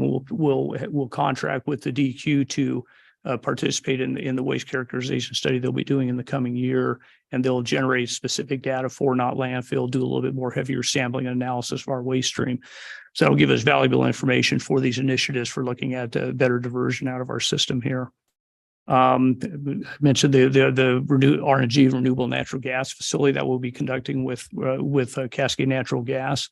The revenue forecast for that project after permitting construction, which we anticipate about 2 years, will range from about $350,000 to $650,000 per year in revenue once the system gets up and going. We had a little wrinkle in negotiations with Cascade Natural Gas. The DEQ would not allow us to break that facility out from the air quality permits for Knott Landfill. So the actual air quality permits for Cascade Natural Gas's project will lie with the solid waste department. And so we did some refining in the contractual obligations with Cascade. They'll be doing a lot of the monitoring work for the project, but we'll be taking their data and compiling it for our annual and semi-annual report submittals to DEQ for that. So it's a little bit of a challenging wrinkle, not how I envisioned us handling that particular part of the project, but I think we came to a good solution with Cascade Natural Gas for that. And of course, continue to work on trying to find a new landfill site. We started with a little over 200 sites a couple of years ago. We're down to 2 sites. I see Commissioner Dare's grinning there. She had a vision on one of the sites several years ago. We're also working on a kind of a side project, working to hopefully procure some property from the Bureau of Land Management. Several years ago, when Tom Anderson and Tim Shimke met with the BLM when we started this process, it was determined that BLM land was not viable. The normal process for procuring land from them takes anywhere from 5 to 10 years, and that wouldn't work with the timeline for the landfill. But there is a legislative process where we can go through Washington, D.C., and they would pass a law that would basically grant land from the BLM to the county. So we're looking at that on a couple alternative sites right now as well. So future initiatives for the department, plans to meet the state goals for diversion, as well as the goals that we established in the solid waste management plan we prepared in 2018. And one of the things Tim has been working hard on recently is working with the cities for intergovernmental agreements for administering their franchise contracts, as well as implementing and meeting the requirements of the Recycling Modernization Act. If you live in any of the incorporated cities, there has been some challenges with getting collection services done. And the cities were not well equipped to deal with that, and they're certainly not well equipped to deal with the requirements of the Recycling Modernization Act. So the discussion with them has been that we would enter an agreement with them, and they would pay the solid waste department to provide those support services for administering the franchise contracts, and implementing and reporting on the Recycling Modernization Act requirements. So with that, I'm passing the hat to Tim Burnell. I have never done that. Tim Burnell, thank you. But before I stop, any questions on anything I covered there? I had a couple questions. If tonnage is down 3% and the 2 new FTE for the site attendants, is that just related to breaks and lunches? Or it also included, we expanded the operating days at the Little Pine transfer station from Wednesday through Saturday to Monday through Saturday. So we had 2 additional work days there. The Boley break issue has been a challenge for us. These sites traditionally were operated by a single employee. Boley requires that they have 2 10-minute breaks and 1 half-hour meal break away from their workstation. And there is relief for the lunch breaks, but there is no relief for those 2 10-minute intermediate breaks during the day. Honestly, with just the way things are going these days, having an employee at a site, with cash laying around by themselves, there were some security considerations we weighed in there as well. It's not like the 2 employees are sitting there at the window taking turns taking people's money. The second employee is out interfacing with the public, providing assistance to them, doing cleanup work and things like that. So it is a productive arrangement for us. we've heard from some other departments, particularly CDD, on turnover. Are you having a large amount of staff turnover, particularly with site attendants? We actually, with site attendants and equipment operators both, over the past 2 or 3 years, it was a challenge. It was a challenge to find people to qualify people to apply. We seem to have gone through a transition with that over the past 6 or 8 months. I've been with the department for 25 years, and I believe we have the best staff that we've had in my entire career here. We have some very enthusiastic attendants that are very excited about working for us. Same with the equipment operators as well. So I think that challenge is behind us at this point. We're certainly seeing that, and we're seeing a lot more qualified applicants for positions too. Thank you. Yeah. One more question on the franchise fees going from 3 to 5. If the municipalities are charging 7, why not 7? That's a good question. You know, I could not tell you why the county always had it at 3%. That's That's been kind of a historical thing there. That's something we could certainly consider. And we have advised the franchise haulers that we are going to be looking at a 5% franchise increase. We're finalizing negotiations on the rate increases for this coming fiscal year. So going from 5 to 7% could be problematic at this stage, but that's not to say we couldn't revisit that at a later time with them as well. With the county operating the landfill and getting that part of the revenue stream from the haulers, our need for that revenue from haulers is not as strong as it is for the cities who don't have access to the tip fee side of things as well. Sure, the budget committee loves enterprise. Yeah, that's a very interesting question there. Tim and Sue and I had talked through this, and we arrived at 5% as what we needed to deal with our revenue issues. Thank you. Thank you. You're on. All right. Tim Brownell, the incoming director. Nice to be here with you. So I'll walk through the reserve funds and then our longer term revenue model before I jump into the special requests. So our 611 fund is our landfill closure fund. So this is the fund that we are putting money into in preparation of the final closure of Knott landfill. And then subsequently in years beyond that, it'll be preparing for the various closures in the new landfill that we're putting in place. So we're planning on a $750,000 transfer from our 610 fund into this post-closure fund, the same as last year. In subsequent years, we're going to be increasing that to $1 million and then soon $1.5 million. We're anticipating about $16 million in post-closure expense or closure expenses for the Knott landfill. And that is really to enclose it and encase it so that it can have some other future beneficial use, passive use on the top of it, but also to put it in a condition in which you protect it from rainwater and other issues penetrating into that waste load. So these are prescribed activities by the state. Also within this fund, we're going to have the expenditure this year. We've budgeted for up to $500,000 for potential expenses related to the demolition, the old demolition landfill on the OSU Cascades campus. They are actually starting this year. We've had this in the budget for the last couple of years in anticipation of OSU Cascades starting to do the remediation of the old demo site. They are they've just submitted their 60% plans to DEQ this week. They're intending to start excavation and remediation work in September of this year. There's a budget line item for what is considered unauthorized waste that would be in that landfill that could not be disposed of at Knott landfill and might have special treatment and unusual costs related to it.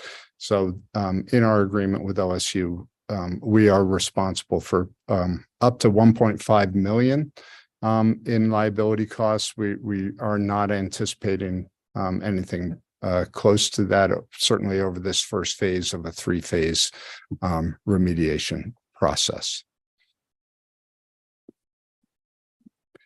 Fund 612 is the post-closure fund. So once the Knott landfill has actually been encased and enclosed and prepared for passive use, and this design here that you see is actually a design. When was that put together? Oh, probably about 6 or 8 years ago. 6 or 8 years ago of a potential kind of design for that for the landfill. Could have walking trails, dog parks, could put solar panels on it, et cetera. But we still will have a 30-year responsibility to maintain the infrastructure that's there to monitor and remediate any of the conditions that are on that site. So we'll have to still continue to do water monitoring. We'll have to do gas monitoring on that site, et cetera. So we will have by 2030, we'll have at least $4 million in that fund for the next 30 years of monitoring and maintaining that site.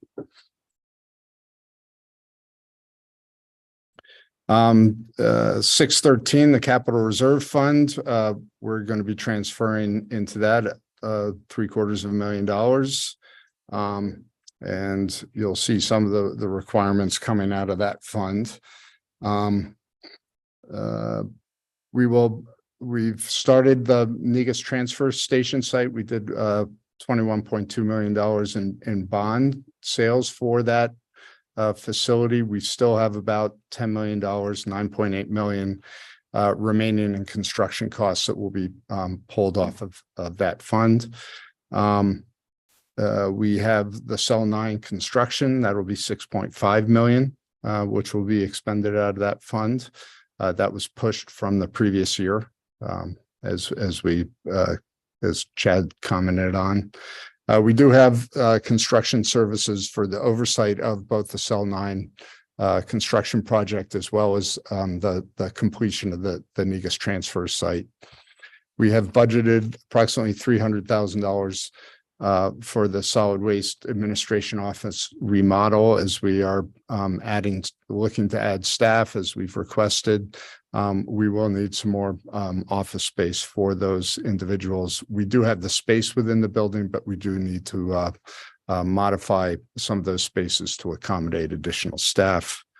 We have $125,000 expenditure for perimeter fencing around the northeast portion of the property that we're required to put fencing around that.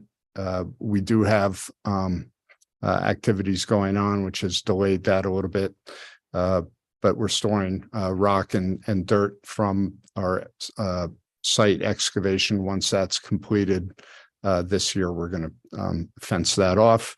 And then we have our attendant booths at all of our remote transfer stations are pretty old, and they need a little bit of TLC. Floors are in need of repair, windows, some HVAC systems, et cetera. And then the last of our reserve funds is our equipment fund. We're going to be transferring $750,000 into that fund. That's more than what we're going to be expending this year, but it's in preparation for subsequent years. In 24, 25, we expect to spend about $2 million in equipment. So we have a loader that we're going to need, a wheel loader, costs about $250,000 that we'll need for the Northwest Transfer Station, $100,000 for yard mule, which is a small tractor, semi-tractor that can move semi trailers in and out of the transfer station bays, a mini excavator, and a tool cat that we're going to be using also up at Negus. You had those as from FY23, so you ordered them, but they just haven't arrived yet. That's correct. Yep. Supply chain. Yeah. Oh, yeah. Yeah. Tim, I have a follow-up question on Fund 612 for your post-closure. You had mentioned a $4 million reserve at a point in time. Do you know for 30 years, that's not the number required for the 30-year? The 30-year will be over the 30 years, we're going to need approximately $6 million. Okay. But when we get towards that point, we'll see what reserves we might have to be able to transfer out of the post-closure funds, as well as we're going to continue to contribute to that fund beyond 2029. Perfect. I think distributed to you was our longer term financial model. So if you have that available, just kind of want to run through a couple things on that. So as Tim Shimke had originally designed this and presented it, it really takes a long-term view of our the solid waste department's operations and the uses and sources of funds.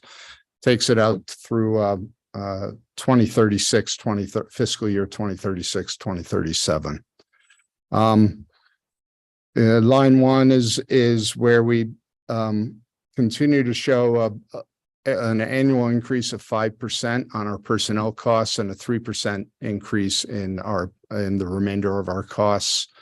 It does include some the FTE special requests that we've put in for this year. And you'll see that those funds they're partial. They're going to be filled for parts of this year. So the full impacts of these FTE requests will really be seen in fiscal year 24-25.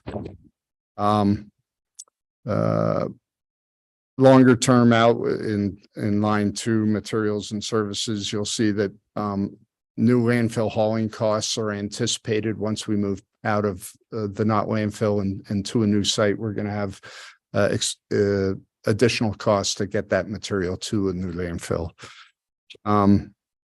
We have in line 8, these are expected bond funds that we're going to have to raise in 2027, 2028. We have $20 million for the new landfill development and $18 million for the Southwest transfer station. We are intending to redevelop that site just as we have done at the Negus transfer site outside of Redmond. Line 7 are the reserve fund expenditures. Cell 9, the closure of or cell 10, and then the new landfill cells. You'll see in bold down below where those expenditures are occurring. So between our new infrastructure building that we're going to do with the landfill and the transfer station, including Negus, that's about $60 million of current and expected infrastructure development. And then we have another 40 million or so of landfill closure and cell development work. So close to $100 million between now and 2036 of capital expenditures. When we get down to waste flows, as we said, that's shown in line 36. Line 34. We are projecting a 3% decrease this year, but then we'll start to increase 2% over the next couple of years, and then average 2.5% of waste increase on the years going forward. That's less than what we've seen over the last 25 years. We've averaged about a 3% per year increase in waste flow. But so we are anticipating increases, but we're trying to keep it less than what our past experience has been, to be conservative. And then in line 38, there are a couple, like 2025, you'll see a jump in revenues. That's when we start to anticipate the renewable natural gas revenues that are going to be coming from Cascade Natural Gas as part of that agreement. And we'll start to see some additional funding coming out of the Recycling Modernization Act. There is not only infrastructure funding, but there's staffing funding as well as we get to the implementation of that. The line of I think real interest as well is line 35, which is the average tip fees and what we're anticipating to be happening to the tip fees over the next 10 years and beyond. So we've been at a $60 rate per ton rate for a number of years now. We're in this budget, we're asking for that tip fee to be reset to $70 a ton. And we're anticipating that it will move up to $80 a ton next year. And you'll see that we'll kind of have a hold for 2 years, then move to $90 a ton for 2 years, and then have a settle out at approximately $95 per ton once we get to 2028, 29 and on going forward. So it's really kind of demonstrating the impacts of a lot of this new infrastructure development, the landfill closure and new landfill development, and all the capital needs that we're going to have in regards to that. Thank you for the forecast. I just always like to put a plug out there that I think this is one of the best forecasts that we have, especially a 20-year when we're talking debt service, and really aligns with your fee schedule. So we always appreciate it from the finance side. Oh, yeah. Absolutely. I know this. I love models like this. Yeah. We should put a plaque up in the office in honor of Tim Shimke and all the. Yeah. It is an incredibly valuable tool. Just Yeah. make it a really wide plaque. You have the abbreviated. You have the abbreviated version of this. Every year of Tim's work on this is attached to this. We just have those cells are not printed out. So we have the entire history of it here. What we also provided, we wanted to give a comparative of what are the tip fees in the surrounding areas and around Oregon.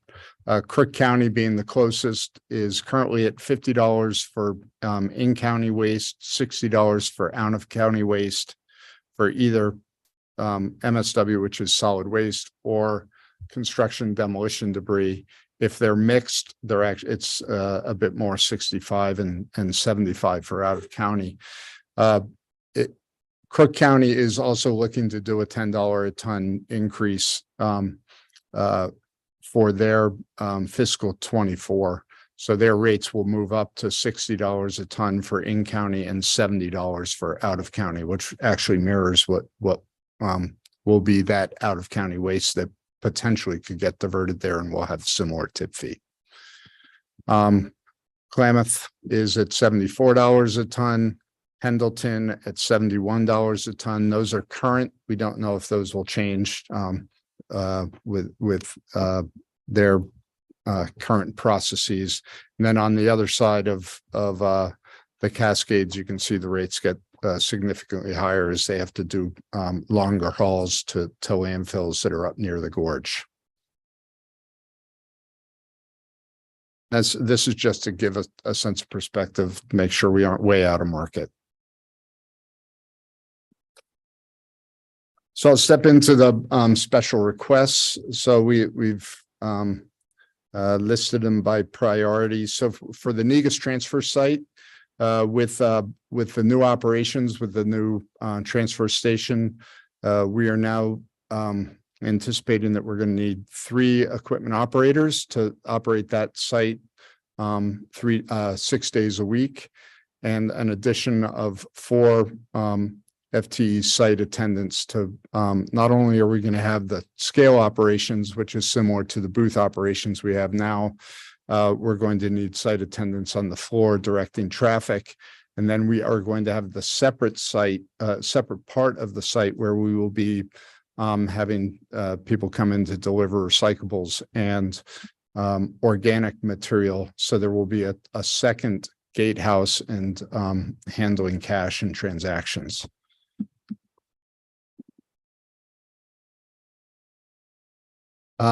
We currently have a full-time temporary employee working in our office that we want to transition to full-time staff. They've been working in our office now for over 6 months, and demonstrated the need for them to answer phones, deal with filing and transactions. We currently have a accounting clerk, and that position has with the number of transactions and interactions and accounting needs that we have, that person has really been drawn away from the phones, and this temporary position has been very helpful in keeping all the management staff from answering customer calls. That's was taking up a hunk of our time as well. So we feel that position is warranted and has served us well at this point.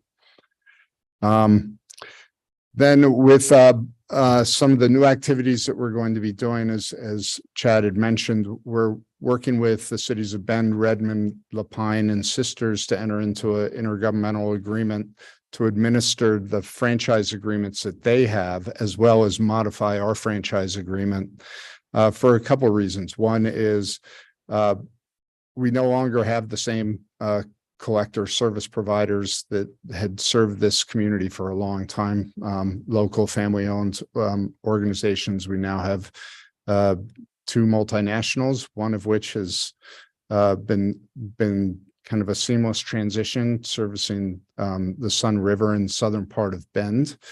But the other has taken on areas around Redmond, Sisters, the northern part of Bend, the area just north of it, and all the way down in Lapine. And we've had some increasing issues with the service provision and customer challenges. The cities are not well equipped to administer those contracts and deal with some of those customer related issues. So we have discussed the county taking on that role. The funding for that is through the no longer offering a discount in the franchise hauler fee from the public fee. So that raise has gone up from $55 a ton to $70 a ton. For the public, it's moved from $60 a ton to $70 a ton. That $5 difference between that 55 and 60 is enough to cover the cost of these personnel positions. The majority of that is actually cost is actually being covered by the franchise holders in the cities of Bend, Redmond, Lapine, and Sisters. That's about 70% of the population.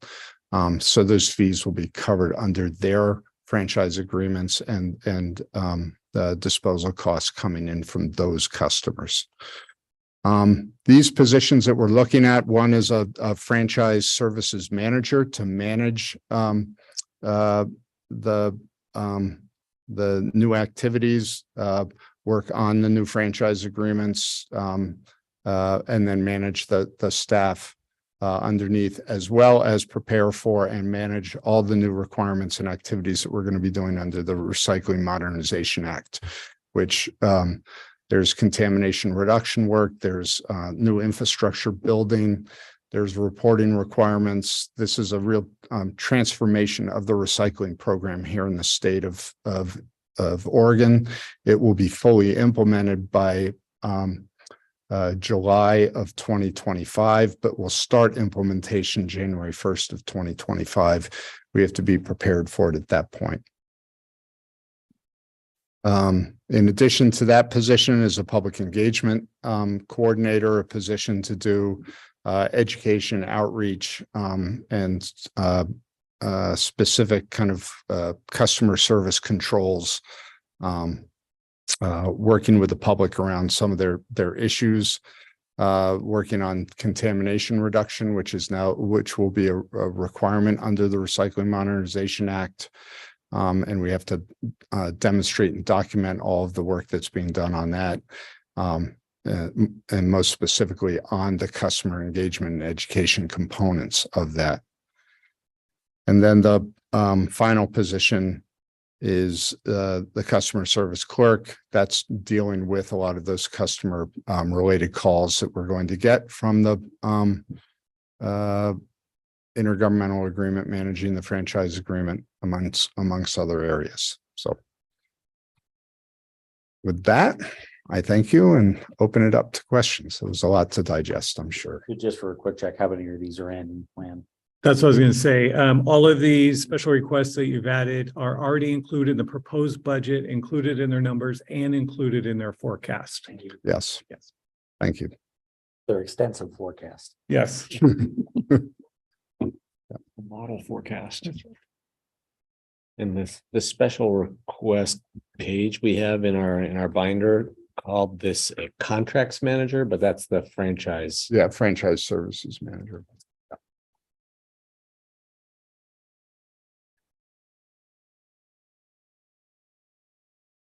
It's very thorough. Thank you. Thank you. All right, thank you. And in retirement, it's a wonderful place. Thank you. I'm looking forward to it. Yeah. Yeah. I'm still on the hook as a senior advisor, so I'll be around for a bit. Senior advisor.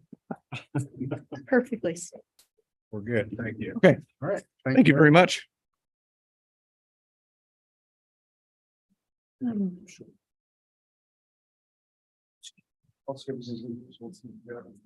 think they're in the room next door.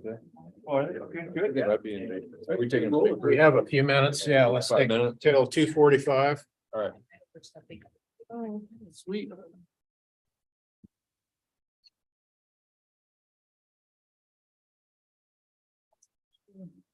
On my solid waste. Yes. Well, you need to get out of Somebody picked it up.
Have me need it, and they want me on video, there is gonna be a bourbon glass in front of me. A secret drawer. There's a brown liquid in that clear glass. Yes, there is. It could be iced tea. It's 5 o'clock. So Janice, I'm asking for a friend in terms of how the presentation will go today, because we have spent a considerable amount of time discussing health services. So Yeah. We don't, need to recover anything that we've discussed. So keep that in mind as you go. If it takes you less time, we're all for you. So that's for us. Okay. Yeah, it will take us less time. Okay. Yeah, we shortened, we really are we're repeating a couple of key things and trying to leave a lot of time for question and answer. Perfect. But I do have some starting comments. Well, welcome, and we'll turn it over to you. Okay. Health services. Thank you so much. Budget committee members, commissioners, guests, all other folks. My name's Janice Garceau. I'm Director of Health Services. I'm going to let my colleagues introduce themselves really quickly. We'll get rolling after that. Cheryl Smallman, Business Officer for Health Services. Hello, Heather Keisner, new Deschutes County Public Health Director. Hi, Holly Harris, Behavioral Health. Okay. I will not repeat opening comments from before, but I did have some quick comments. I wanted to open our health services budget discussion with gratitude. Speaking on behalf of the leadership team here, I want to start by acknowledging health services staff. Our work is only possible because of their skills, talents, dedication, compassion, and willingness. They earn our respect and admiration every day as they work to provide excellent service to our community, often in the face of difficult conditions and overwhelming need and demands. And they do this work quietly, expertly, behind the scenes, and with great humility. They're amazing. And I hope that when you meet them out there in the community, you will thank them for their service. We also want to acknowledge how much we rely every day on the support of other county teams, HR, legal, facilities, properties, IT, county finance, admin, and others are daily partners in the work. They help us problem solve, and they bring unique expertise and real help to solve problems with us when we need that help. So we're very appreciative of your work on our behalf as well. We know that we're the largest county department. We know we create a lot of work and some gnarly problems to solve with us. So we really are grateful for your efforts on our behalf. We also want to thank commissioners and budget committee members. You've been a really engaged group. This is fun for us when you ask us questions that are hard and challenging and interesting about our work. It communicates to us that you care about the work we do. And I left for last because I actually think it's the most important. I just want to pause and ground the discussion in what this is all for, which is the people of Deschutes County who we serve.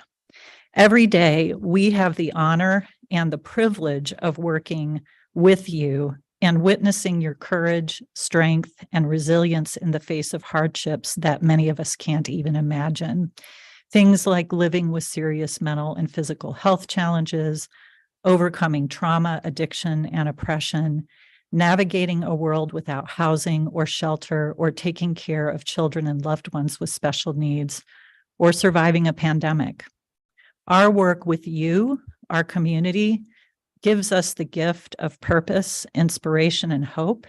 And I'm incredibly grateful for your allowing us into your lives to offer help when you need it. So with that, my colleague Cheryl. Sure. So here's how we had it structured, and we can speed up or slow down in areas that we need to. Then high level May 4th budget briefing recap for those who might be watching via the live stream.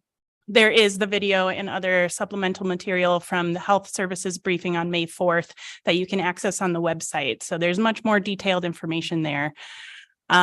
We'll then have a discussion around the Medicaid revenue. I thought it'd be helpful to describe a little bit more about that relationship because it will be very important, not only historically, but moving forward.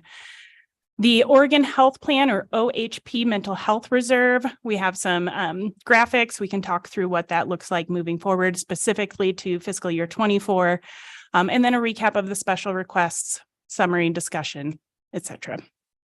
Sound good? You can go through all four of these. I'll cover them quickly. We mentioned last time, and this is just for review, the challenges that we're really dealing with this year and even in the past couple of years are related to staffing, both filling hard to fill roles, and the ways that that's impacted some of our outcomes and access to care. Housing, of course, this whole community is talking about housing on every level. It affects both our ability to recruit staff and also the people that we serve to find appropriate housing and safe shelter. The growing acuity of the people we're serving, which is being influenced by lots of different things happening in the community, and the increasing impacts of both health inequities, climate, disease outbreaks, et cetera. And finally, just trying sort of running behind ourselves to keep our infrastructure in pace with how we've grown to respond to needs in the community. Opportunities really still, as last time, involve maximizing on our integrated projects, making best use of CCBHC, applying some of the lessons we learned, navigating a pandemic crisis together, and then really becoming more focused and targeted and mitigating high risk, high need target issues like disease outbreaks, addressing houselessness, reaching out to vulnerable populations and children and families that are at risk. Next slide. We will spend a little bit more time on a couple of these items, but the short-term fiscal issues that we're facing are the redetermination of OHP, which is occurring, of course, because the good news is that the pandemic is winding down, but that does mean that some of the emergency measures, like keeping people automatically enrolled in Medicaid, ends. And so as those people come off the rolls, which is a positive thing in the community, it does impact our revenue. Personnel costs are going up everywhere. We have increased indirect costs because, of course, as personnel cost goes up, indirect cost goes up. And we have some sources of funding that are expired. COVID-19 funding has expired. We have some unexpended revenue, but there will be not additional funding coming. And then we are very uncertain about whether or not the CJC impacts grant, the Criminal Justice Commission impacts grant, which is provided fairly considerable support for stabilization, will continue. Longer term, we know that we're seeing the phenomenon we see all the time where public health funding is sort of suddenly and abruptly ending at the end of an emergency. We have a stabilization center that we are still working hard to find ways to support in more sustainable, consistent ways into the future. We are addressing lots of space issues ourselves and with the help of the county with some real innovation, but we definitely know that downtown space is at a premium, we're crowded, et cetera. And I already talked about client acuity and our changing service model, which impacts how we provide services and how much revenue that generates. It's a different model. Next slide. So we did go through the health services budget in much more detail May 4th. So this is just very high level key points. And specifically what you're seeing in front of you is Fund 274, which is our major operating fund. We also have Fund 270, the Behavioral Health Oregon Health Plan reserves, and Fund 276, the Regional Acute Services Fund. So as proposed, the fiscal year 24 budget is $79,568,046, which is an increase of 3% from the revised fiscal year 23 budget. County General Fund, as proposed, is $6,780,140. That is an increase of 3% from revised fiscal year 23 budget. This makes up 9% of all of our resources in fiscal year 24. We talked about other major grant or major funding sources being government grants and payments is around 42%, and capitation, fee for service, the Medicaid portion is about 27%. So those are the other major resources. Transient room tax is proposed at $368,417. This is a decrease of 12% or $50,000 from fiscal year 23. That is directly tied to the proposed environmental health fee increase at 10%. which is built into the proposed budget. Major one-time expenses in fiscal year 24 amount to roughly $6.4 million. That includes the House Bill of 5202, behavioral health housing funding at $3.9 million, tenant improvements for the Lapine Community Health Clinic, or center rather, at a roughly $1.4 million, and then other capital improvements related to moving and space costs, mostly tenant improvements, but also 2 vehicles, and some capital items within there. FTE as in the proposed budget is 412.8. That includes 1 FTE related to a special request for healthy schools for the year 3, the final phase in of that program. If all special requests are approved, our FTE would be 414.8. Questions? And the 414.8 is down 8 FTE, I believe, or so from your last year. Yes. Yep. So Cheryl, you guys have like 11.5 FTE not in your proposed. So are you saying 9.5 of those FTE are a conversion from limited duration to regular and only 2 are new FTE? Could you say that one more time? Just in your special request. So I guess for the committee, we have 1 FTE that's in the proposed, which Yeah. you spoke to. That's the public health educator. And then health services has 11.5 other FTE that are being, is it 12? Oh, it's 12.5 FTE. But only 2 of those are new FTE. Yes. The rest of them are conversion of limited duration to regular duration. Correct. Yeah. Thanks. This says 3. 3 are new. 1 is in. 1 is in. Okay. Yep. We talked about this graphic on May 4th as well, projecting out or forecasting out rather through fiscal year 27. We do project a gap of about $11 million. Yep. Obviously assumptions mean a lot when you're doing forecasting. So this assumes that funding ends for which we know has a limited term date. But if they're regular positions, that expense continues on. If they're limited duration positions, those expenses also end at the time of that limited duration. This also assumes county general fund increases on the public health side related to the COLA. So we've made some assumptions there, 4% next year, and then 2% thereafter. It does not include increases on the county general fund side for public health related to any merit or step increases. How that breaks out when you break it out into behavioral health and public health. On the behavioral health side, that gap in fiscal year 27 is $5.5 million. We have, as we talked about, a couple of key levers in terms of redetermination, getting our billable services back to pre-pandemic levels. And so we'll be watching that closely. On the public health side, it has fewer funding levers to generate revenue. That gap in fiscal year 27 is forecasted out to be $5.4 million. We have a couple key resources that we're monitoring. Investments in public health modernization from Oregon Health Authority is one of those key areas that we're hopeful will receive additional revenue that is not included here. But also Central Oregon Health Council quality incentive metric dollars. Prior to COVID, public health was not a recipient of those funds. Moving forward, they might be. We haven't received confirmation of whether or not they are indefinitely included until a redetermination. So those funds, we have not assumed that they would be received. So those are 2 key areas.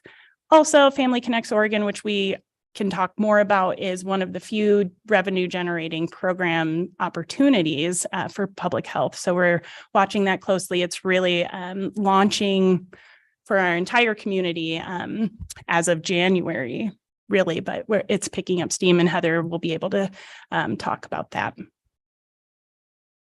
Just to, again, if I'm remembering right, on the behavioral health side, most of the general fund resources are there for matching grants, not 100%, but it's close to that. While on public health, a lot of that is really true general fund contribution for the services. Yeah, there's about 700,000 in public health that goes towards match. But yes, most of that is precisely right. Thank you. Mm-hmm. And I think it's 50% of general fund on the behavioral health side is match. Correct. Yeah, Mhm. it's about 50%. In health services, there are a lot of unknowns. Funding is tied to political decisions. A lot of unknowns. We have what we've called the 10% surprise, which is the historical average for this time frame that we're looking at. So we've added that in there. That could be either new revenue that we don't know about right now coming forward, or it might be expenditures that we don't incur and we can use that revenue in other areas. This is what that looks like when we forecast out to fiscal year 27. There is a $3.3 million gap that is primarily on the public health side. So as I mentioned, we're really focused on seeing how those three funding levers might be able to reduce that gap in the future. So Medicaid revenue, this is that dynamic between capitation, fee-for-service, which we get from Pacific Source, our coordinated care organization, or through Pacific Source rather, and CCBHC prospective payment system, or PPS. The question was, I think, during May 4th, I thought are we creating a sustainable model? So I thought seeing what the actual dollars have been for the last year may help understand that concept of as Medicaid through the capitation and fee-for-service goes up, the CCBHC funding goes down. So what you have here, the dynamic, the blue, rather is the OHP capitation fee-for-service funding that we actually received. 2023 is projected. Yellow is the CCBHC PPS amount. The blue line are billable services, and the green are it's the average monthly OHP enrolled members. So as the green goes up, the blue column, the blue bar there, that also goes up. As the blue billable services line goes down, you're going to see the yellow or the PPS also go down. Now, what you see is it's like high level, it's generally flat, recognizing that ups and downs are about $1 million in any one given line here. But generally, this is what it's looked like, and hopefully it will continue to look like. But that dynamic relationship we'll be watching closely. I think one of our concerns is that OHP enrollment declines more quickly than billable services get up to pre-pandemic levels. What does this look like moving forward? So that's what we're looking at. We've assumed at this point in our model that relationship is pretty much 1-to-1, increasing roughly 2% annually. So that gives you some reassurance, or to know that in terms of the financial numbers, what we're looking at, what we've assumed moving forward. So let's talk about our reserves. So this is Fund 270, Oregon Health Plan Mental Health Reserves. The graph is the reserve balance from 2009 and then forecasting out to fiscal year 27. The blue line is that concept of having a 25% operational reserve. That includes the admin portion, proportionate to behavioral health specifically. So in fiscal year 24, for example, 25% of that operational budget would be $14.8 million. We talked about how we benchmarked with other counties to see what their reserve level was. It ranged from 50%, 33%, 25%. So we felt that a 25% operational threshold was about right. So that would be our recommendation. What you see when you look at this reserve balance over time is how that has fluctuated. It's all Medicaid dollars except for some interest. So we are researching whether or not that interest that's earned on the Medicaid dollars could be used for other purposes. A lot of nuances. Every rock that we sort of turn over, we turn over a different tidbit. So we'll circle back and let Nick and Robert know sort of what we find with regard to that. But over the last, since 2017, there's about 800,000 in interest in the reserve that may not be directly tied to the Medicaid restrictions. So that's something to note about that reserve. So and I think the key question there was whether or not it could be used in place of local match fund. Would it count as local match? So right now we use county general fund to count as local match. Would that interest earned on Medicaid dollars count in the place of general fund as local match? So that's the key critical question. Can that potentially be used as a resource? Of course, it can be used to cover costs related to behavioral health services because it came out of money intended for that. But the question is, can it be applied as local federal match? Would it qualify? I say we just assume yes. Well, you can assume yes, but we want to make sure we're not breaking federal laws. We should probably check on that. We should probably just make sure with Medicaid that we're not doing anything that would not pass muster with an audit. That's always our worry. So we are checking on that, and we will let Robert and Nick know. Yeah. So we can use it for services. Yes. Does it qualify as local match? We don't know yet. Yeah. So what you see here between 2018 and 2021, that's when you get the big spike in revenue here. I think this brings us to the first bullet, which is the PPS generated revenue that health services received. We didn't budget for that because there was uncertainty around whether or not that PPS was going to continue. So it was continued several times, with sometimes there was a gap in that allowable duration. Sometimes it was approved retroactively. So since we didn't know whether or not that was going to continue, we never budgeted to expend it. That's why you see that large amount there between fiscal year 2018 and 2021. So, and then we already talked about dollars must be used for behavioral health services. Maybe there's some wiggle room with the interest around that. So right now, CCBHC PPS for Oregon is approved through fiscal year 25. In our forecasting, we have assumed that continues past that date. And in your forecasting, did you assume the rebased amount? No. Okay. So that may be another variable that increases PPS revenue, depending on all the complicated levers that you saw in that graph, which I'm still trying to get my head around. But any questions on this slide?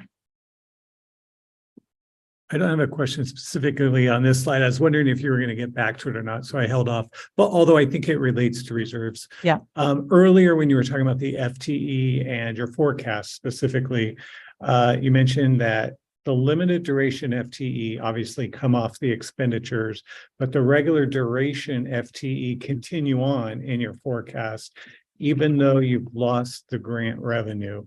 So I know that question's come up a lot. So can you speak to that and maybe the reasoning on why, if the funds are gone, the FTE aren't reduced as well, right? Or what that does look like when you don't get the revenue and you still have all these FTEs. So it's complicated. So all sorts of things can happen during the period of time a grant is active. So there may be roles we didn't choose to add because we had grant funded staff. So those are savings you would never technically see, but it's work that needs to be done that we're able to have grant staff do. So that's one just sort of organic thing that can happen. We don't continue all of the roles. When we rolled out CCBHC, we had 29. We ended up with 19, and we've continued with 19 for the 5 years since. So we don't always turn them into regular FTE. And then we changed some of those roles, didn't fill some, and transitioned those roles into roles that we found over time we needed more. So that's a piece of it. We talked with you at the mid-year budget committee meeting, I believe, about the number of positions that we've actually repurposed. So we do a lot of vacancy repurposing that if we didn't do that could have been additional growth. And instead we take vacancies, we repurpose them and try to use them wisely. Then we have these surprises where we end up generating additional revenue. And so every time a grant is ending, the year typically, even 2 years before, we begin to look at how we might sustain those positions with existing revenue. And that's where we've been able on the behavioral health side, because of the healthy reserve and the PPS revenue that was being generated that we didn't expect, to be able to assure that we were able to cover those costs. Now, if we ever get to a point, I mean, in any budget, if we ever get to a point where we can't, then we can't. And we have to make difficult decisions. But what we've always felt is that turning positions that we're using regularly that still make sense into regular positions allows us, if we ever get to a place where we need to make reductions, to make them in a more thoughtful way. So instead of saying grants gone, people are gone, we say these are all regular positions. And we make decisions about reductions if we have to, based on the needs of the community and the staff we need to do the work that's core. So that allows us the freedom to do that. I know that's a complicated answer, but it's something we think about all the time. And so far, we've been very fortunate on the behavioral health side. I think with public health, it's been more of a challenge. They eke it out every year, figuring it out like a Tetris puzzle, and they're kind of amazing. So it's a tougher challenge on that side of our shop, for sure. And so just to follow up to that. So Yeah. the assumption that the FTE continues, it's almost as if, and your history has proven that the FTE has continued, but then you've gotten revenue. So you could almost make an assumption that you'd get revenue as well to support those FTE, maybe in another capacity. Maybe. Am I mischaracterizing that, or because the forecast seems like it's including expenses but not revenue, but they're both FE. So far, we've always been able to cover the cost. When we haven't, we ended the positions. And we've ended a number of positions over the last decade when grants went away. Launch would be an example. At CCBHC is an example where we didn't keep 10 of those FTE that were originally planned. So it's all of the above. It just depends on probably the 2-year outlook. So we're always sort of thinking about what can we cover? What can we sustain? How do we keep valuable services? How do we repurpose FTE? And from a technical standpoint, there are times that grant funding may come in and it fits what we're currently doing. So we may cover existing staff with that funding. So it's difficult to early on make the determination these regular staff are funded this way and can come out for that program because that funding is ending, but these we would keep in. It would always be changing. Is there a presumption that if you didn't do that, that you might get grant funding to go do something, but you don't actually have the person inherent to do it, and then there's a lag because of hiring or recruiting or anything that you need to do in that space? Yeah. It's a slightly skewed start, stop, continue methodology, but it is a start, stop, continue methodology. It is. Yeah, that's a really good way to think about it. And the other thing to think about is a lot of grants are built on what you've got. So, it's this balancing act always of saying, well, we're competitive for this grant because we have a robust set of X. And that's what helps keep us competitive for grant funds. So we have to think about that as well. So it is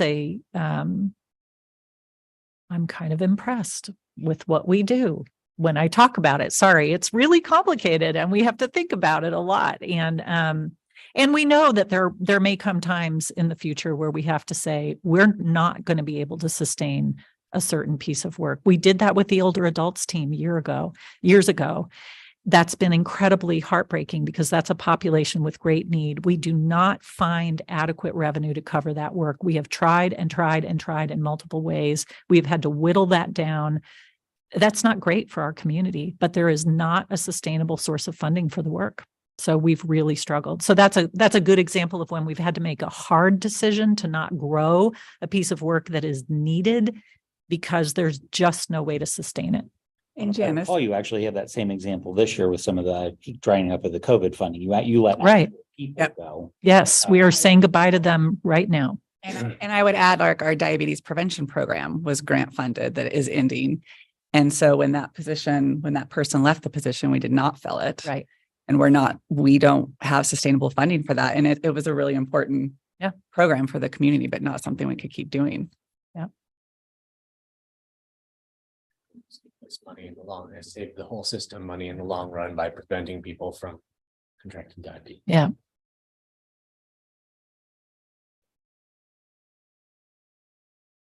Okay. No further questions. We can move along to the special request section. We have 5, which we talked about on May 4th. The first one, Healthy Schools, just the phase-in of year 3 of that program.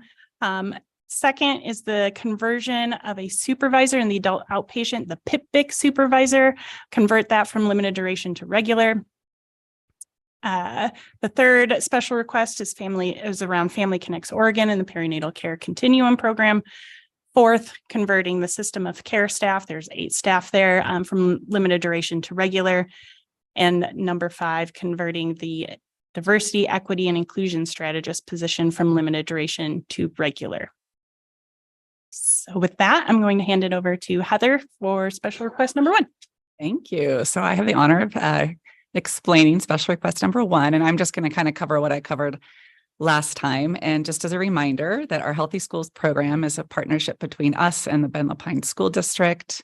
It really brings that expertise of public health really directly into our schools in the district to proactively meet student and family needs and address gaps. The public health specialists, who you can see up here, are embedded in our schools, and they really provide that coordination for prevention and planning, health resources to address school, student, and family needs, as well as supporting our health teachers to really improve that health prevention education and curriculum, and then support schools to improve substance use screening and referrals to treatment.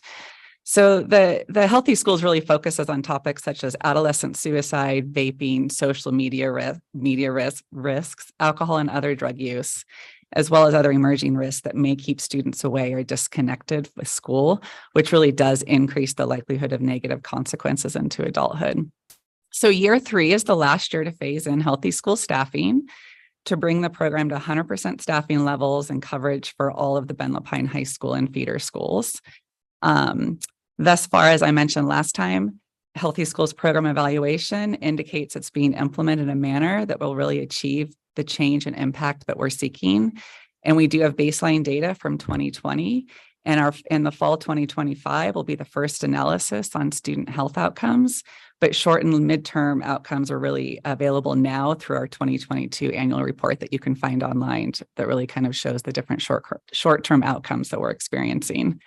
So we're requesting to add in fiscal year 24 a 1.0 FTE public health educator 2. And this position will be assigned to Caldera High School, as well as its feeder schools, High Desert Middle and Three Rivers. And we are requesting that, as well as increased approved year 3 county general fund amount by a little over $23,000. And that's really due to the higher personnel costs than originally approved. And just a reminder, this is a 50-50 match with our Ben Lapine School District. So that's all I have on that, unless do you want to do questions at the end or? I just had a question. When is Lapine High School in this? Yes, they have one in there embedded right now. Has it had been there for 1 or 2 years then? I believe it's 1. Yes. I was just talking to a former educator at Ben Lapine, or at Lapine, and he was incredibly concerned with the kids are actually learning and they're graduating, but their knowledge is really quite, it's been so impacted by COVID. It just seems like there's so much that needs to be done at the schools right now. Yes, there is. There's so much that's been impacted by COVID. And I look at the social media risks, the alcohol and drug abuse, all of those things. And this is one program with the goal of really trying to change that. Prevention, we're going to be looking at those longer term, but I think our short term, when the curriculum that we've been implementing, the resources that we're providing and bringing. I think I see all of these educators as really bringing public health into those schools to provide those services. And just so I can be consistent on this, a couple things. So basically, we're approving this, we're getting the full staff in, and then the assumption is we've still got about another year of it functioning before we another year's approval of functioning. So the fiscal 24-25 year before we're actually getting student data as opposed to just educator data. Yes. So just repeating it because I like to be consistent. Ben Lapine Schools is on biennial budgeting, correct? Or no? Don't know. Yes. Yes, so they've approved for the next 2 years already. Yes. And there's a letter of commitment, I think. There is a letter of commitment. I do not know when they approve their biennial budget. But they're willing to stick this out if we're willing to stick this out. Yes. The essential answer. Okay, thank you. And I believe there is a letter of support in there from In your materials, there's and a letter. Commissioner Adair. The end of this year will be 2 years in Lapine. Good. Want to point out for the budget committee, this special request is included already in the proposed budget and the health services budget already. Budget officer included it in there. The rest of the special requests, which we'll talk about, those will be, they're not included in the budget already. The budget committee will talk about all of them tomorrow, but just want to point those ones out. Just want to say, the most satisfying data is the data we gather on our program, on our actual results, but all of the stuff that's being implemented under this Healthy Schools partnership is evidence-based practice, which has, there's volumes of data from other places that demonstrate you do this and you get these health results. So it's not just kind of betting on. I get it. And I promise not to do the prolonged debate that I did last year on this. So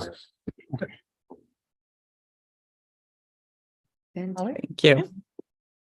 Oh, they're in there. No, there's 8 schools, so you only have pictures, possibly 6 people. So I'm just wondering, are we missing something? the Ben Lapine High Schools. Ben Tech and Marshall was what she was specifically asking. You can look at the Right. logos. You can next see to the them. pictures.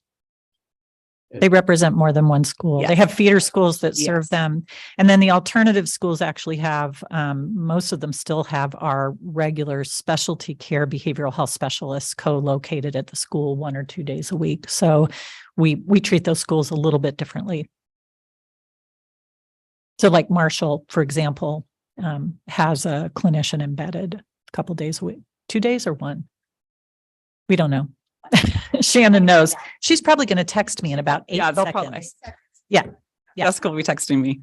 I mean, I just feel like our kids have been, the issues there, we really need to get as much help as we can. They're impacted. I mean, but Yeah. 1 day a week, is that enough?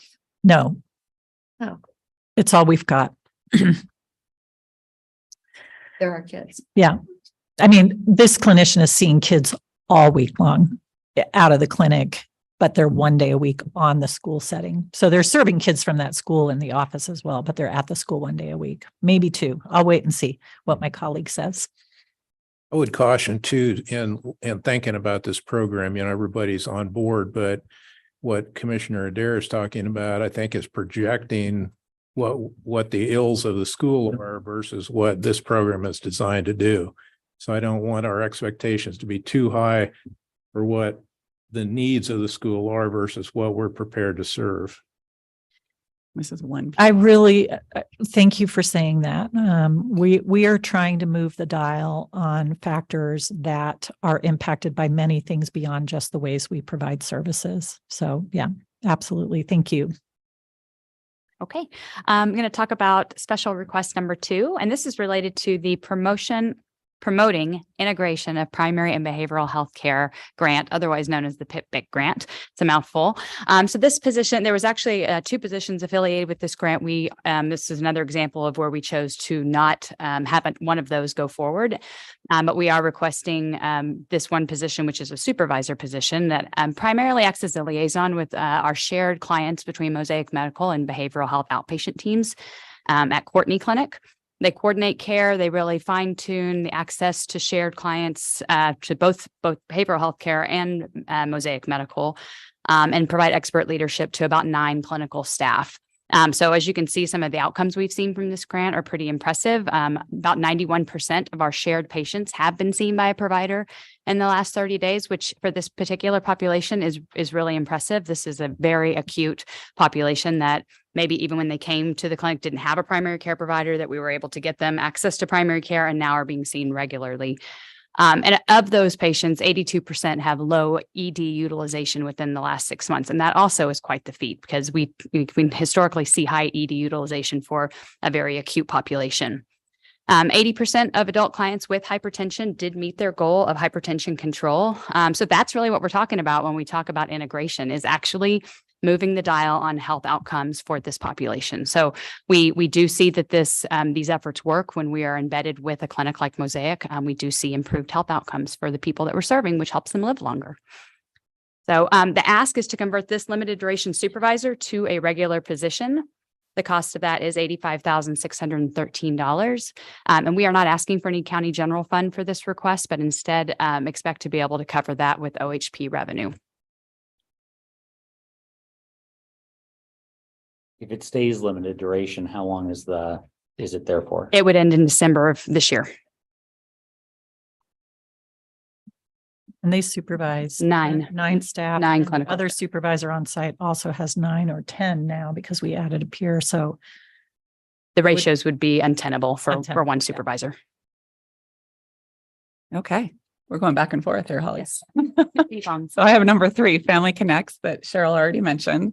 This is really an exciting program and an opportunity for public health to also generate some revenue. Family Connects Nurse Home Visiting is now available free of charge to every family with a newborn in Deschutes County. And so really what this is our nurses visit families in their homes to assess the health of the mother and the infant and provide comprehensive connections to community resources that support the long-term well-being of the entire family.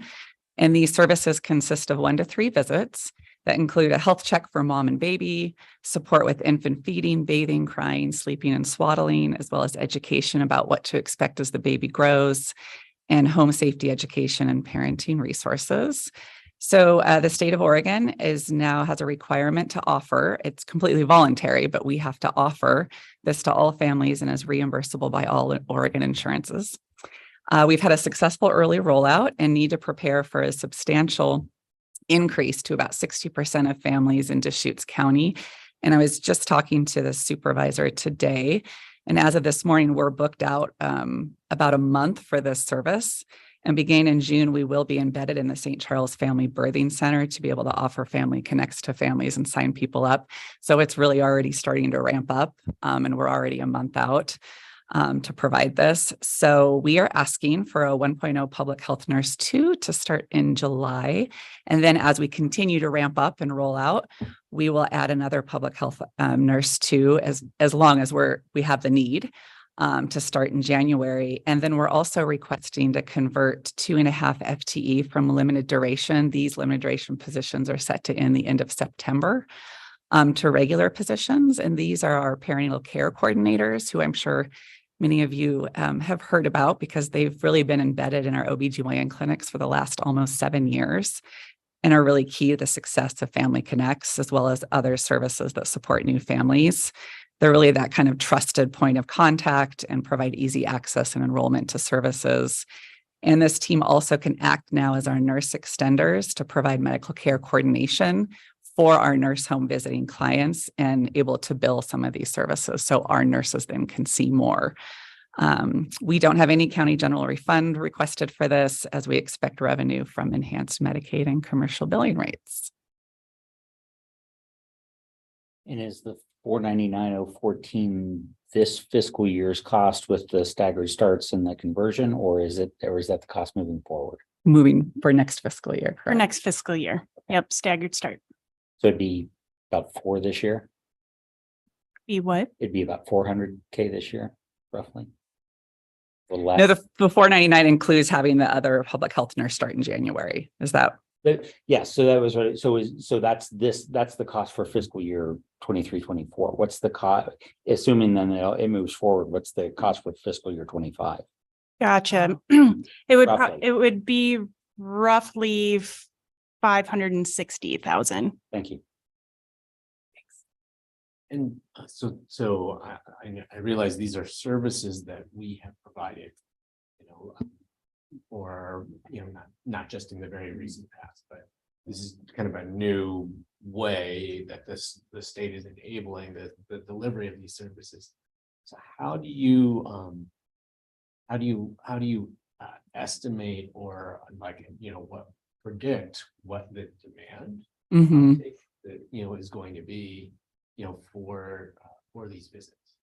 So yeah, this is a new program here in Oregon. It has been implemented in other states. So according to OHA, that is their prediction that based on rollout of other states, that around 60% in that first year are going to want this service. And it's the first time we can offer really to all families. We've been offering it to OHP families now for a while, but now we can really roll it out to everyone and Oregon insurances. And this was a bill, I think 2 years ago in the legislature to start offering this service and requiring us to at least offer it to all families. Did that answer your question? Okay. Yeah, so if the uptake in Oregon is a little slower than other places, I mean, they're bringing on these people. Are there other things that they can do?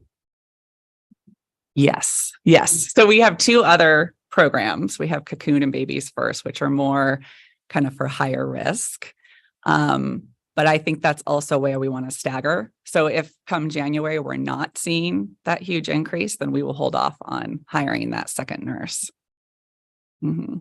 And in terms of the perinatal care coordinators, I mean, they've had full-time workloads even prior to adding Family Connect. So we're shifting some work around. We're making sure that they act as nurse extenders.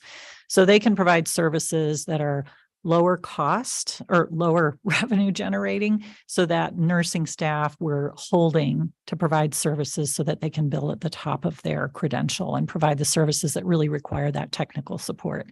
So this is really a team model, like in any healthcare setting. And what's unique about the service compared to what any of us might get in the private sector is that these folks go into the home with new moms and assess babies in their actual living situation with their parent, which if anyone's ever been home with a newborn, you can imagine this is a very different service than packing up your 3-week-old and taking them down for your postpartum visit. So pretty incredible service, pretty immediate and helpful to families. My daughter's 20 today, but I still remember it.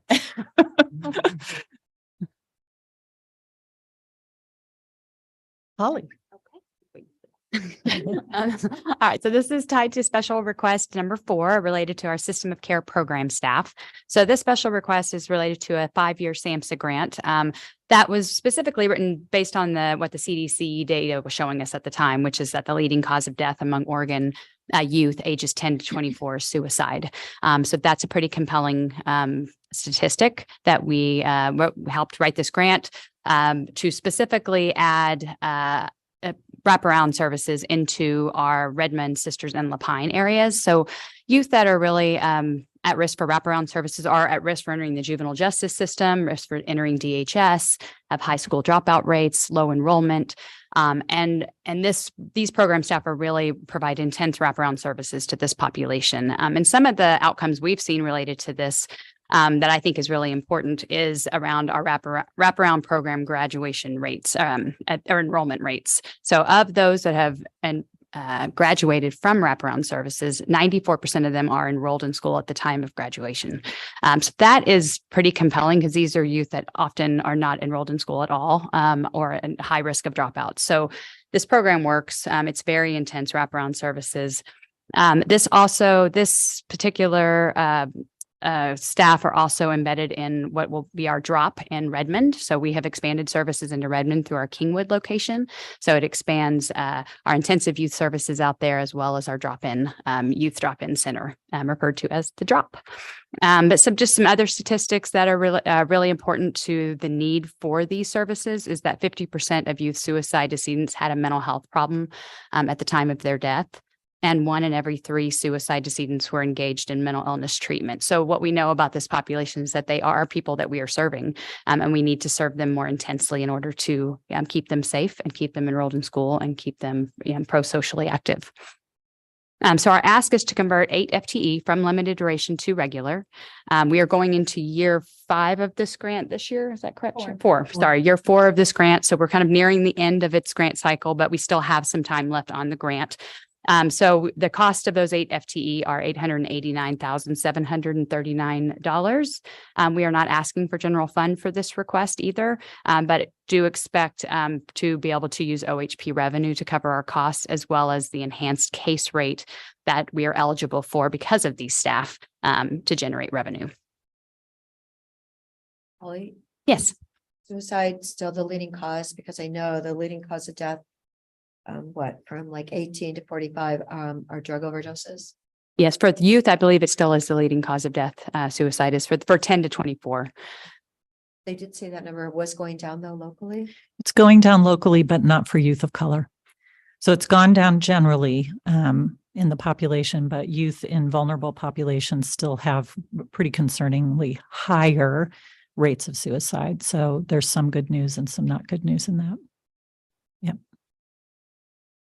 You can just repeat the answer you gave me earlier. Yeah. But being new, and I haven't had the privilege of hearing these responses a lot, but I've heard a lot of discussion come up. What's the benefit of converting the limited durations to regular FTE when it's still limited funding? So, I mean, the truth is we have a large budget. So in a budget as large as ours, with as many staff as we have some ability to breathe into and out of opportunity and revenue. In this particular case, I'll be honest with you, I would not have considered making this ask had we not successfully negotiated an enhanced case rate for wraparound services, which is generating across the board roughly $1 million in additional revenue through various programs. So knowing that additional revenue was coming in made this feel to me like a reasonable thing to consider continuing, just from a fiscal perspective, right? And by the way, I really want to credit Shannon Brister, our manager of comprehensive care for youth and families, because she was relentless in pushing our CCO to get to the highest possible rate of reimbursement, and she was successful, which matters. So thanks to Shannon.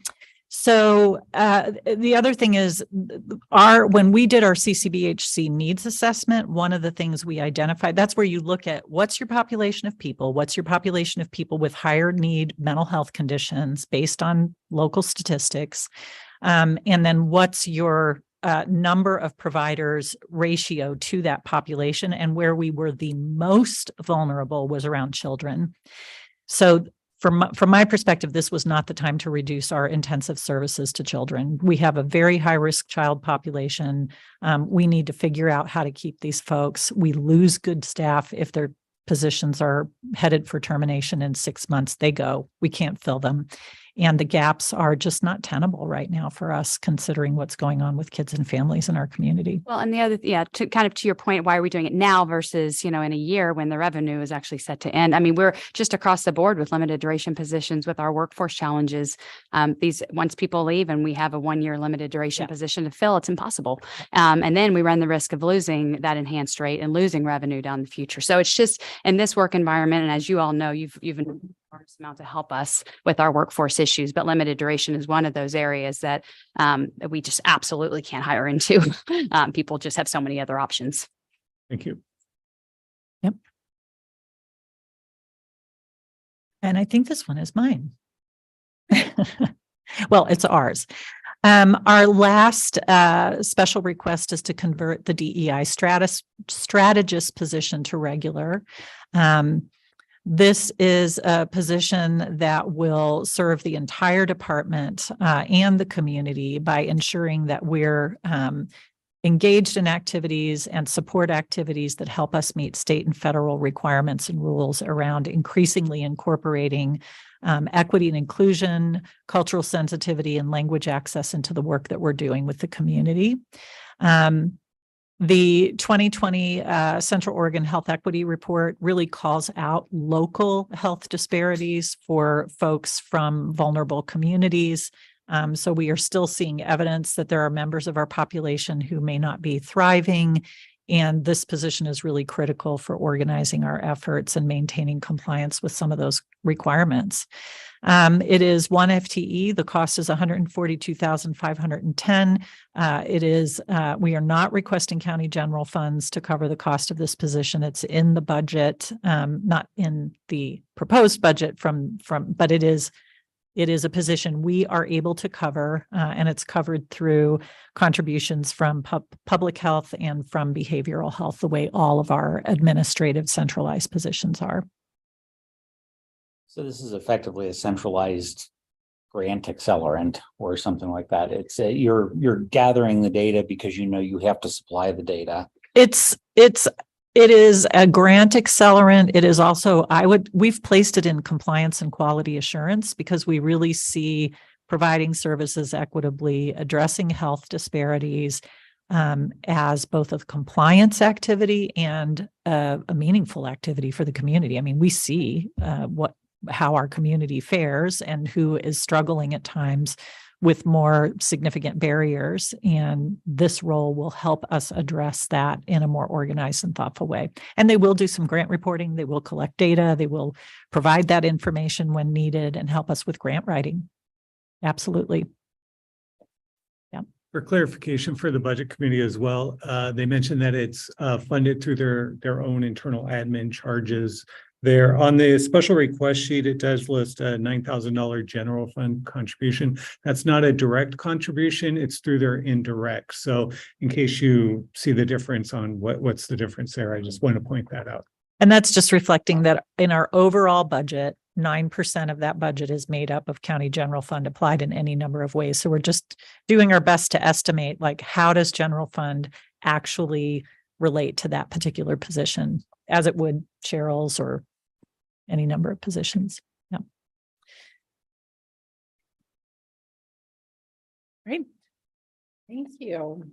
No further questions. This just summarizes what all of the asks were. In terms of new FTE, there would be 3 new FTE, one of which is already in the proposed. It would be continuing 12.5 FTE that are currently in the FTE number, converting those to regular positions. The overall cost is 1.7 million. The revenue is 1.7 million roughly. Additional county general fund requested is 23,096 related to healthy schools. That is in the proposed budget. So that doesn't mean in addition to the county general fund that you see before you. And with that, we are happy to take any questions. Quick moment of truth telling. We do not have a clinician at Marshall. That went away during the pandemic period. So I'm gonna. Our Healthy Schools does represent all of the high schools. Yeah. For Ben Lapine. So covered in a different way, but we'll have some follow-up conversation about that. Thank you. Yeah. Go ahead. The beauty of text, real-time text messaging. Sometimes you're glad, sometimes you're not.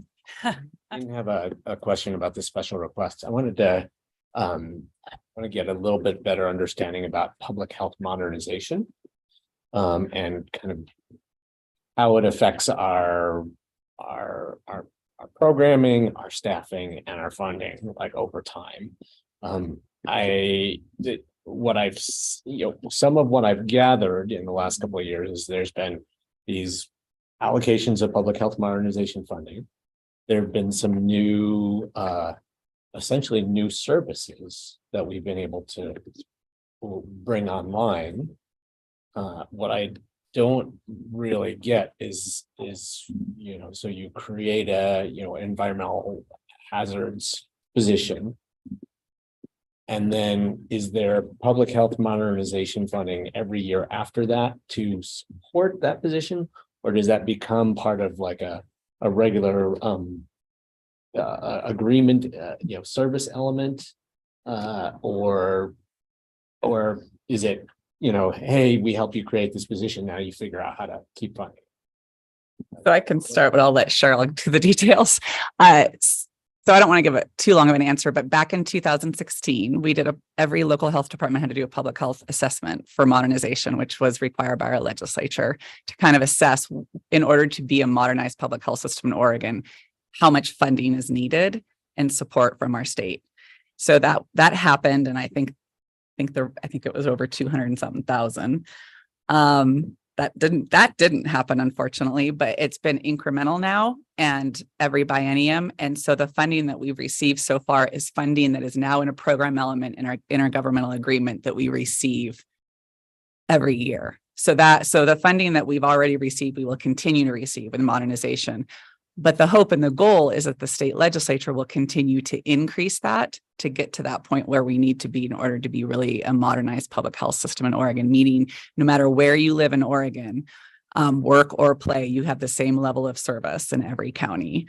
So that's the intent. But so yes, everything we've implemented, we will continue to be able to do. The question becomes, do we get to continue to implement other functions that we need? And, you know, I think we've done a remarkable job with our communicable disease program due to modernization, and an environmental health program. Both of those are really been able to do a lot more services, a lot more foundational capabilities and programs to be able to respond to communicable disease threats and environmental health threats. The next area, and the three areas that public health modernization right now is really looking at with the funding, is environmental health, communicable disease, and emergency preparedness.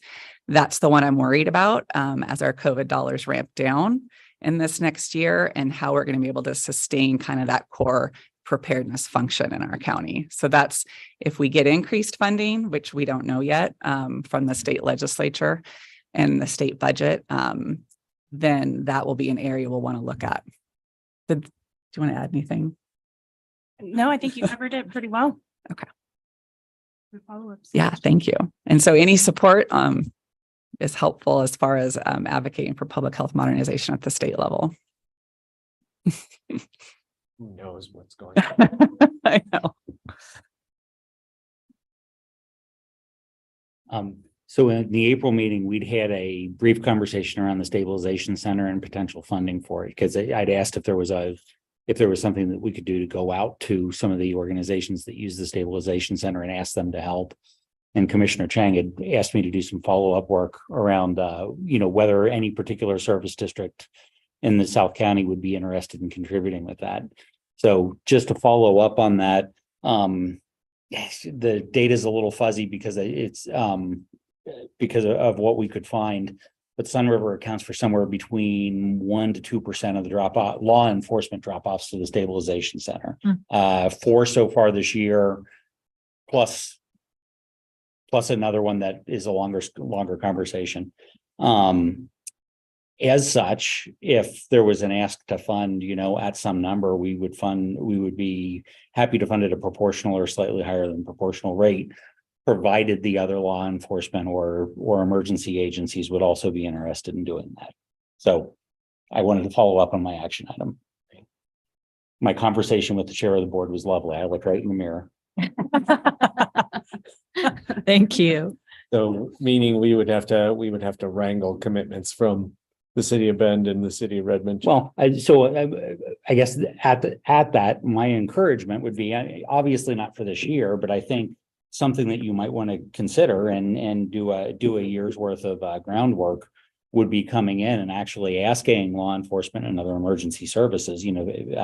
Fire doesn't use it as much, obviously, but is there a way to actually get them to say yes? We would pony up for some reasonable proportional amount up to, pick a number, $500,000 or $1 million. The sheriff's office is basically already doing it. How do we get the rest? And we worked Bend and Redmond over pretty hard last year. I think if a smaller district shamed them by telling them what they were going to contribute, it might actually be very helpful. I'm up for that challenge. But let's do it. And we do get a small contribution from the city of Bend for specific to stabilization. I think it's around like 12,000 a year or something like that. But they have primarily been interested in committing to the non-law enforcement response, which, like I've said many, many times, stabilization center is only as good as all the rest of the services that we surround it with too. Right. So the non-law enforcement response is critical to referrals coming to the stabilization so they have a place to go. Otherwise, the mobile crisis team workers are just responding to the community over and over and over again without an actual place to take people. So it's all part of the continuum. And so there's been quite an investment in non-law enforcement response from the city of Bend. We've also approached Redmond many times over the years to look at a proportional contribution and haven't made too much headway there. But I think I'm hopeful that now with our expansion into Redmond with our crisis services, we can maybe reinvigorate that conversation because we now have a pathway that doesn't necessarily always have to be law enforcement bringing people from Redmond to the stabilization center, at least during business hours. Yeah, it's in. But looks like it's in the range of about a third of the drop or a third of the admissions. It's law enforcement generated. Yeah, it's about well, we kind of based it off of residents, so about 60. I think it was like anywhere between 62 and 64% of the people were primarily from the city of Bend, and then we had 3% from Crook County. Yeah, 3% from Crook County, 16% from Redmond was kind of our general. And I haven't looked at those today, but that's about what we've been seeing. And 1% from Jefferson County. So we're kind of, I don't know if we've broken it out specific to Sun River though, or not. So I'm sure we could easily. I can, it's talk to Lieutenant Lopez and he can pull the numbers for you. Oh, perfect. So if we're having conversations, here's one of the dilemmas that I want to make sure people are thinking about. What we are finding is that people want to fund the corner of the work that they feel directly serves their community. I understand that. The stabilization center is not something that can be recreated in each community. It's just not fiscally sustainable. So we're in this situation where we're trying to make a case to community partners who may think of the stabilization center as a Bend service. And the reality numerically is that's not the case necessarily. I mean, yes, it serves a larger number of Bend residents because of the population, but when we're talking to funders, it may not be as appetizing to just put some money towards stabilization services, but that is actually what we need. We will figure out ways to fund crisis staff in Redmond if we need to. What we really need is for this community to come together, to make commitments, to support the facility that they ask us to build. So we don't necessarily want to be parsing it out for this or that special thing. While we very much appreciate that, we need to support this life-saving service that serves the whole region.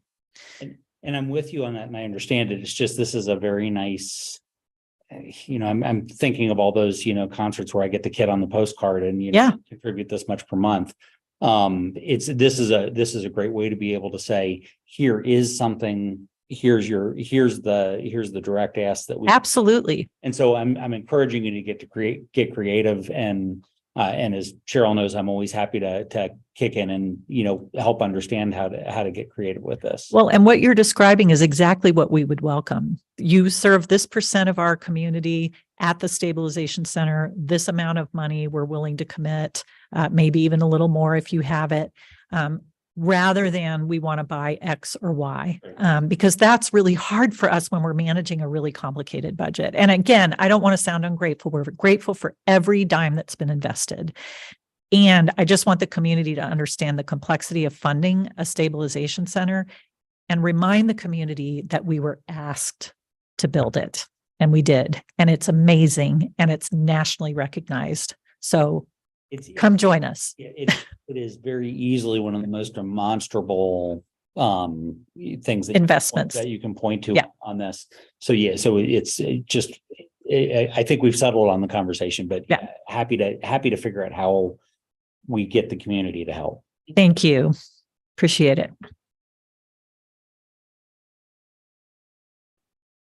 Other questions? That's it, Janice. You did it. All right. Good job. Thank you. Thank you all. Just want to reflect my team, the rest of my team back there, Emily, Chris, and Jillian, who came to listen, give moral support, and all the folks that are texting me. Thank you. Thank you. And don't forget Roger had a, I greeted Roger first. He's like VIP. Thanks for coming, Roger.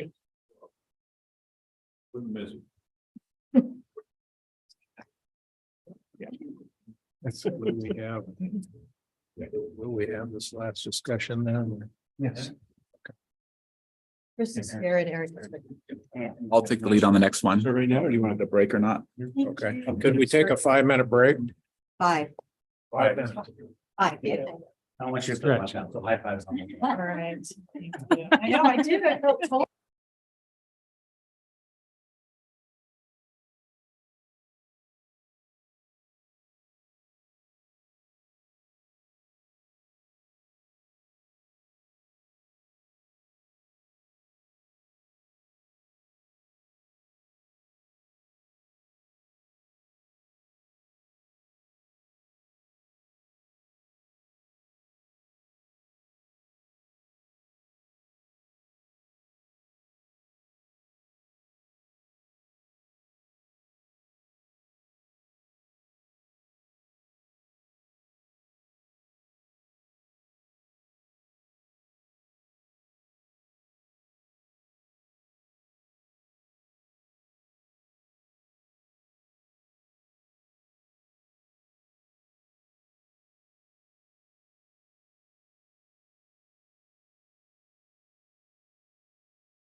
On to coordinated houseless response office. Turn it over to Eric. Thank you. Do you have a joke for us? Joke. Yes, I do. Why don't you see elephants hiding in trees? Because they're good at it. That's a dad joke. It is a very much a dad joke. Thank you. That's a good one. My children are now in college, so I would have other jokes that may not be appropriate. Good afternoon. For the record, Eric Kropp, Deputy County Administrator.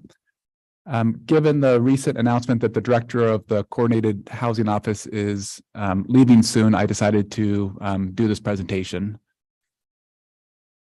Also, we have Chris Ogren, who is also part of the joint office in the back of the room. Just a quick overview for the department. It was created by House Bill 4123, which created, I believe it was 8 pilot programs throughout the state of Oregon. The office serves Deschutes County and the cities of Bend, Redmond, Sisters, and Lapine. The mission is to create a coordinated houseless response system. Just some budget details. When you look at the resources, you see that 98% is beginning net working capital. That's from the state grant that we received in the current fiscal year. As part of House Bill 4123, the state allocated $1 million for the first 2 years to support the office. And then the participating governments are responsible for the next 3 years of operations. So that 98% of beginning net working capital is that state grant. And then the 2% in green, the 2% green sliver is the interest. For 23-24 revenues, as I just noted, that House Bill 4123 provides a majority of the funding. And then that next bullet point talks about some additional resources from EO 23-02. EO is the emergency order from the governor, and that's the MAC funding. But there's been a change since these slides were put together, and I'll talk a little bit more about that in the presentation. In the proposed budget for fiscal year 23-24, you see a majority of it is personnel services. That represents the 2 FTE that are in the current year budget. So really in terms of FTE, it's a status quo. What's being proposed next year is status quo in terms of FTE. There has been discussions about whether or not to add another position. Originally, there was a special request to add another position that has been withdrawn. I'll talk more about that later. There is definitely enough work to warrant an additional position, but there needs to be further discussions with the Board of County Commissioners and the governing board of this office before that happens. So the proposed budget has the largest percent of expenditures is personnel services. The 29% in materials and services is really just more of a placeholder. If you look at the line item budget, which starts on page 102, there's a large chunk for program. It's called just program expenses. That's just more of a placeholder. And then there's also a large part that's held in reserve for future expenditures. So Eric, is that 1 million per year for 2 years? No, it's 1 million. Yes. Yes. And Chris is actually 50% for this office. Yes. Chris had been working at CYC, working also on some homelessness issues and working closely on the MAC funding. So when he was hired in April, the agreement with CYC was to have him work half-time for a while, half-time with CYC and half-time with the county.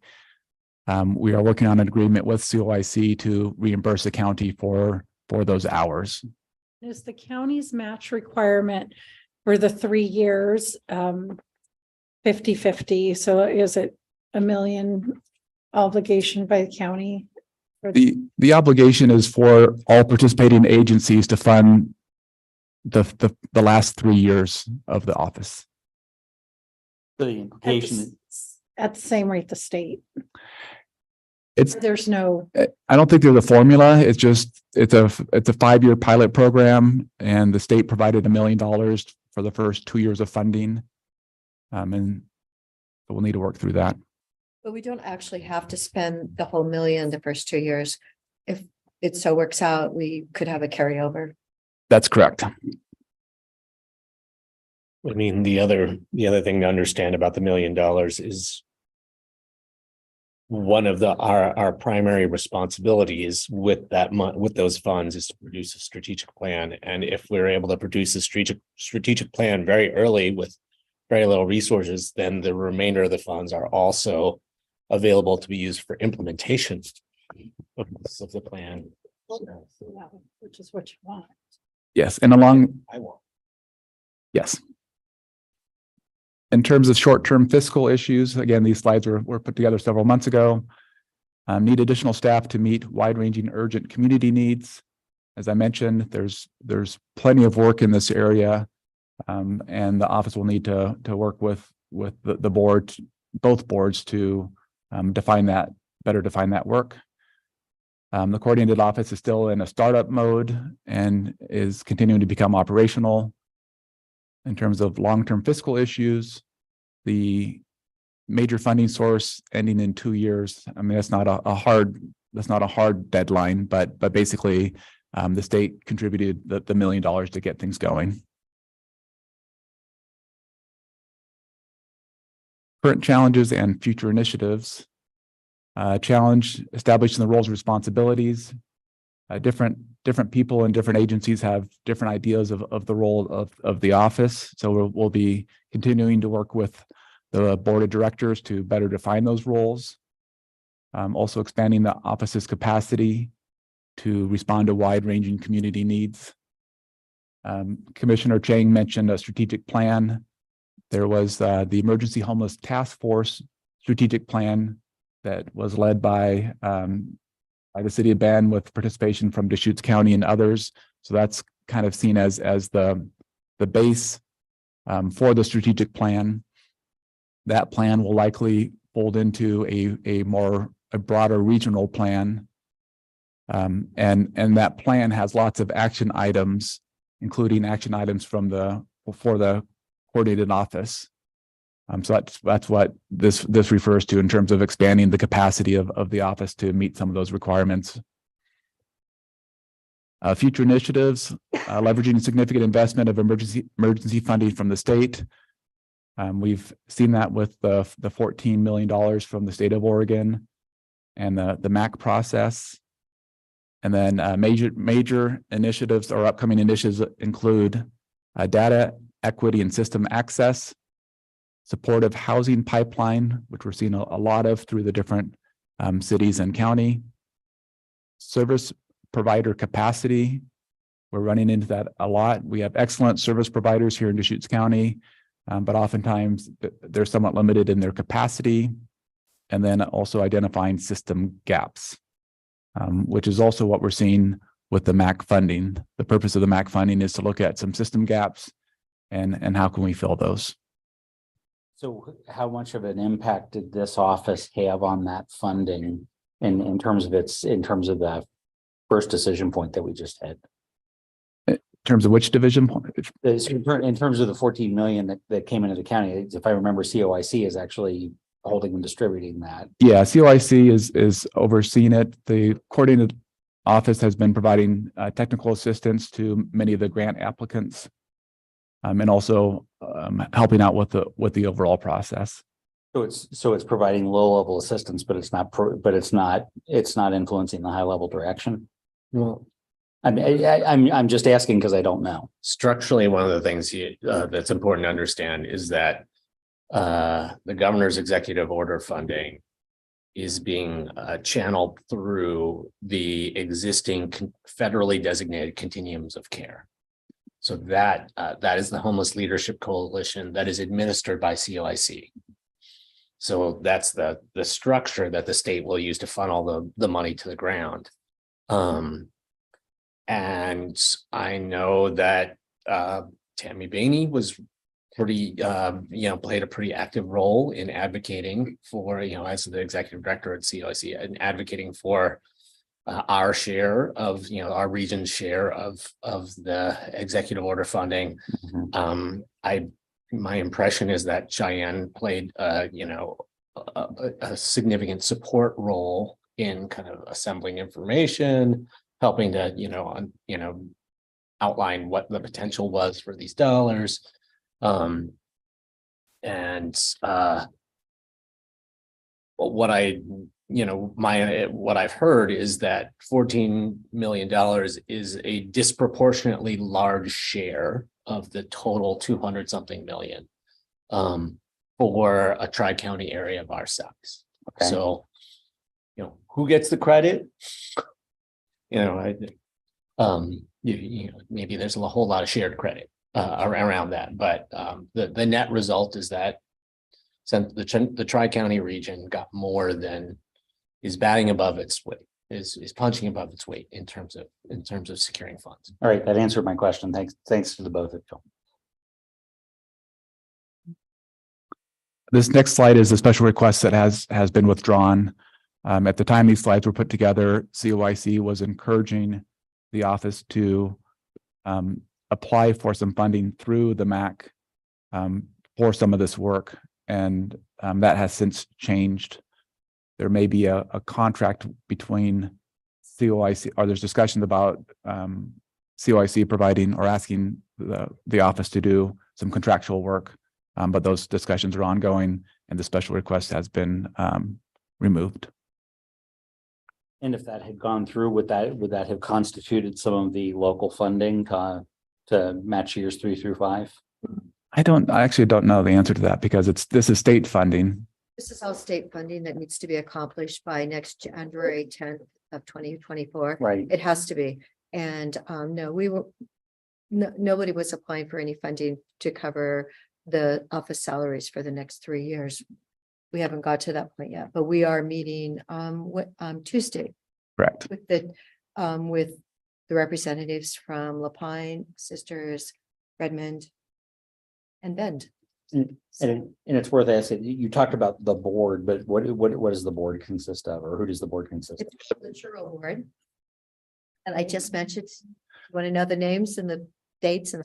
It is made up of one county commissioner, who is Commissioner Adair, and then there's a city councilor from each of the 4 cities. Okay. So it's a 5-member board. Actually, Mayor Richter from Lapine and Mayor Endicott did originally serve. Then when he stepped down from his office, Councilor Kat Zwicker came up. And so the 13 or 14 million, will that be decided by that? I imagine service providers are going to apply for grant funding through that. They've already had their deadline a week ago, Monday. Yeah. They've Oh. already given out 7 of the grants. Apparently Bend didn't get any, but they have an opportunity in order to answer some more questions. Redmond shocking. Oasis Village, which we've been talking about for a couple of years, that Okay. actually got funded with 975,000. Okay, So- and then, so was this board? There's a group of a Separate. small MAC designation committee that gave the applicant, picked out the people that should be, and then there's like 20 incredibly, people in the 20? industry that are Okay. on the MAC board. Okay, good. I think it's like 20 different groups. So 7 grants have been, Yeah, they were determined, and the other ones were supposed to be this week, because it's on such a tight timeline per the governor's it. executive order. by January 20th. Yes. Okay, thank you.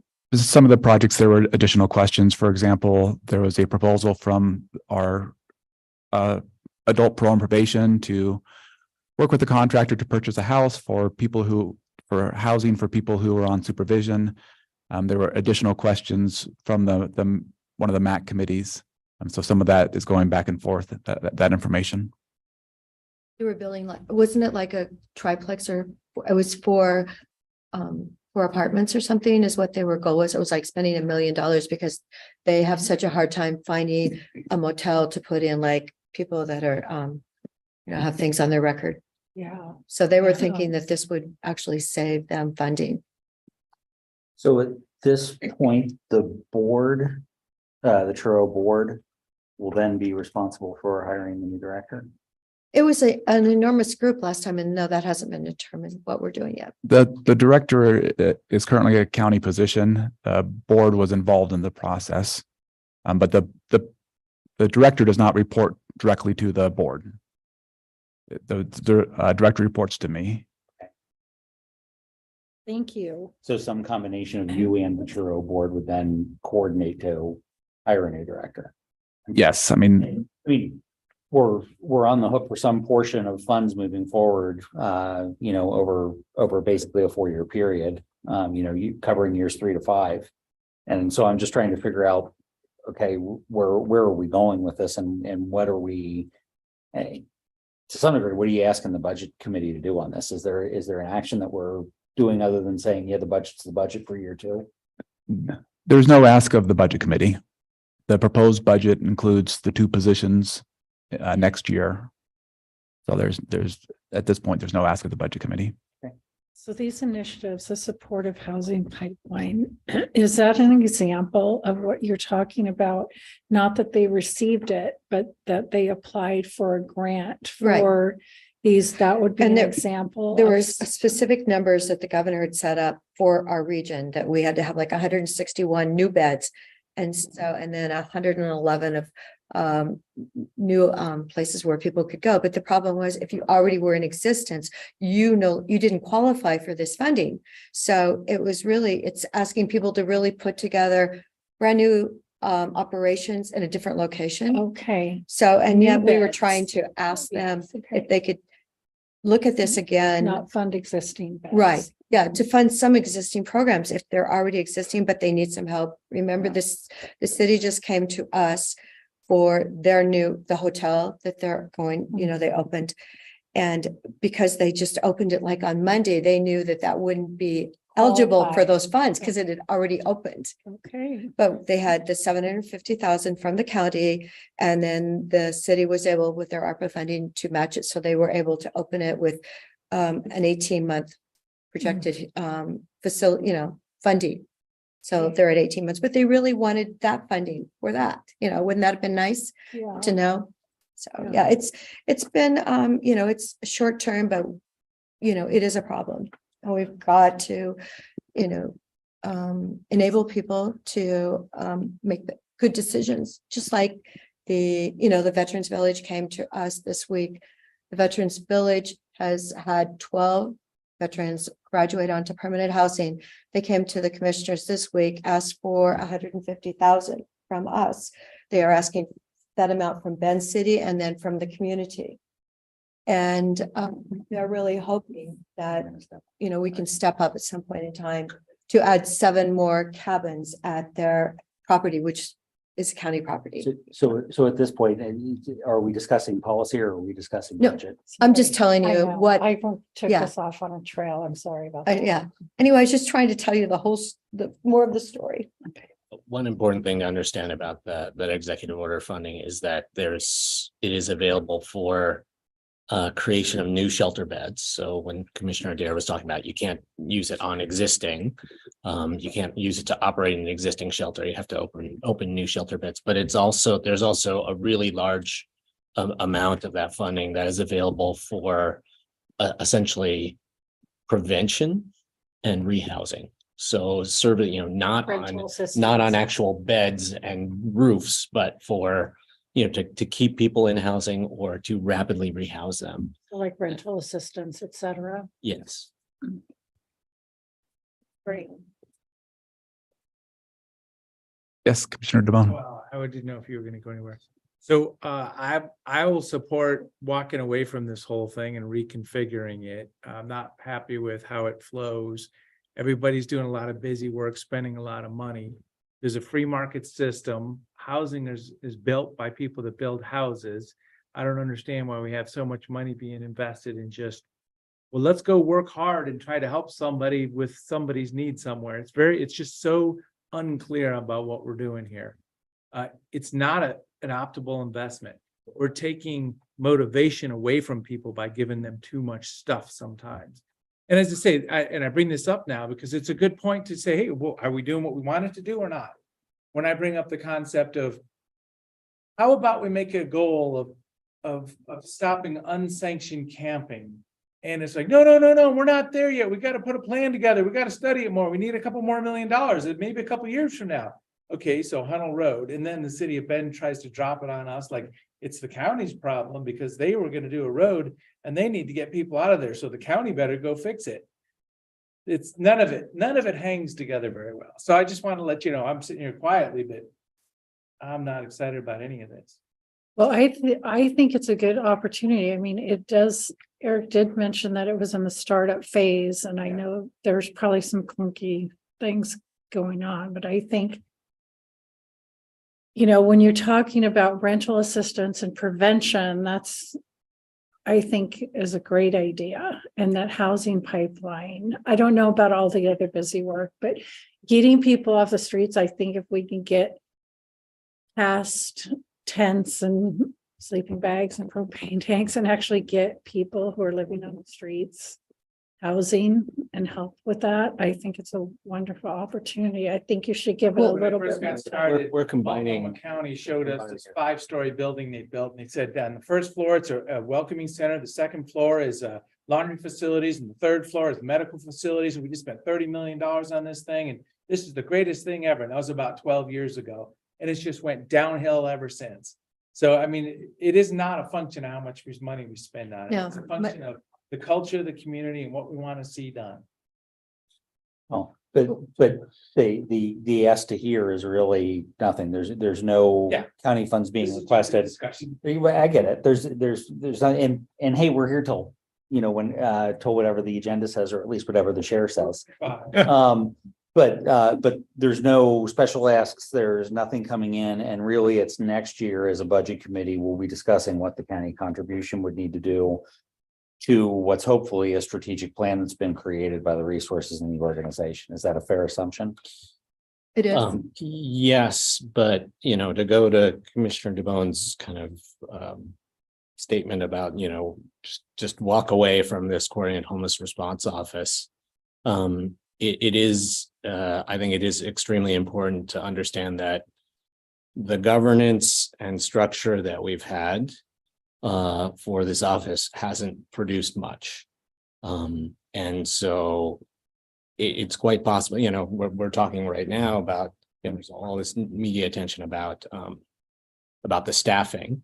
But I don't think that new staffing, if the structure and the governance stays the same, I'm not sure if new staffing is going to be able to do any better or deliver anything. So I do think that we should be prepared in looking, you know, at this as a budgetary item. I think we should be prepared to think about different setups in which we might, for example, you know, like we just talked about how the Homeless Leadership Coalition is housed at COIC. So if you were to consider housing this coordinated homeless response office at COIC as well, then we would be transferring this money out. Like the budget would not be, the budget would look different. And I do think that we should put things like that on the table, because the structure and governance that we have had has not been delivered. Eric, if this is a model program, you said in 7 committees, 7? Yes, there are 7 other. How are 7 the- other, there's 8 together. Oh, how are the other ones doing? And have you looked at their models and how they're doing in other places? Yeah, I don't have extensive knowledge on that. I know that there has been different people have pulled documents from like Tillamook County, and there's interest in looking at those conversations will be ongoing. I think those are. Tillamook has an excellent model, and they also have Helping Hands there, which is the program that I keep hoping that I can bring over to Deschutes County. But, you know, the Helping Hands program is having a hard time with their funding. So I've got to go back, you know, I'm going back to the state on Friday and say, why cannot you help Helping Hands more? Because they actually have rules and they have results and people are treated with dignity. To me, that's really what it's all about. Kevin Dahlgren's been here on Hunnell Road in China Hat today. I got some pictures from him. And he's been a social worker in Portland for 28 years. He said, we have to quit enabling and we have to start empowering people. But the pictures I got, people were so happy to talk to him today. We need someone that has that kind of expertise, but knows you've got to have rules and in order to make progress. So, we'll see if we can get Helping Hands over here. There's some really wonderful programs. Shepherd's House, the Navigation Center, their numbers, the parking program, the safe parking program is actually, their numbers are really good in Bend and in Redmond. So we have to be really thankful that there's some good programs out there. Bethlehem Inn, they were only 50% in Redmond because they're high barrier. So some of these, like having someone like Kevin talk to these people and explain to them, really, you might want to try a high barrier program. You could actually try it. If it doesn't work, it doesn't work, but at least give it an opportunity. And I have to say a plug for the Giving Plate. 90% of the food that they give out in their program is to people to keep them in their houses. And I think in today's economy with today's inflation, that's so important. I just saw this little blurb on Renee that she's now got a school bus to go out. It's painted red and she's going out to different communities this summer, making sure that kids have adequate food.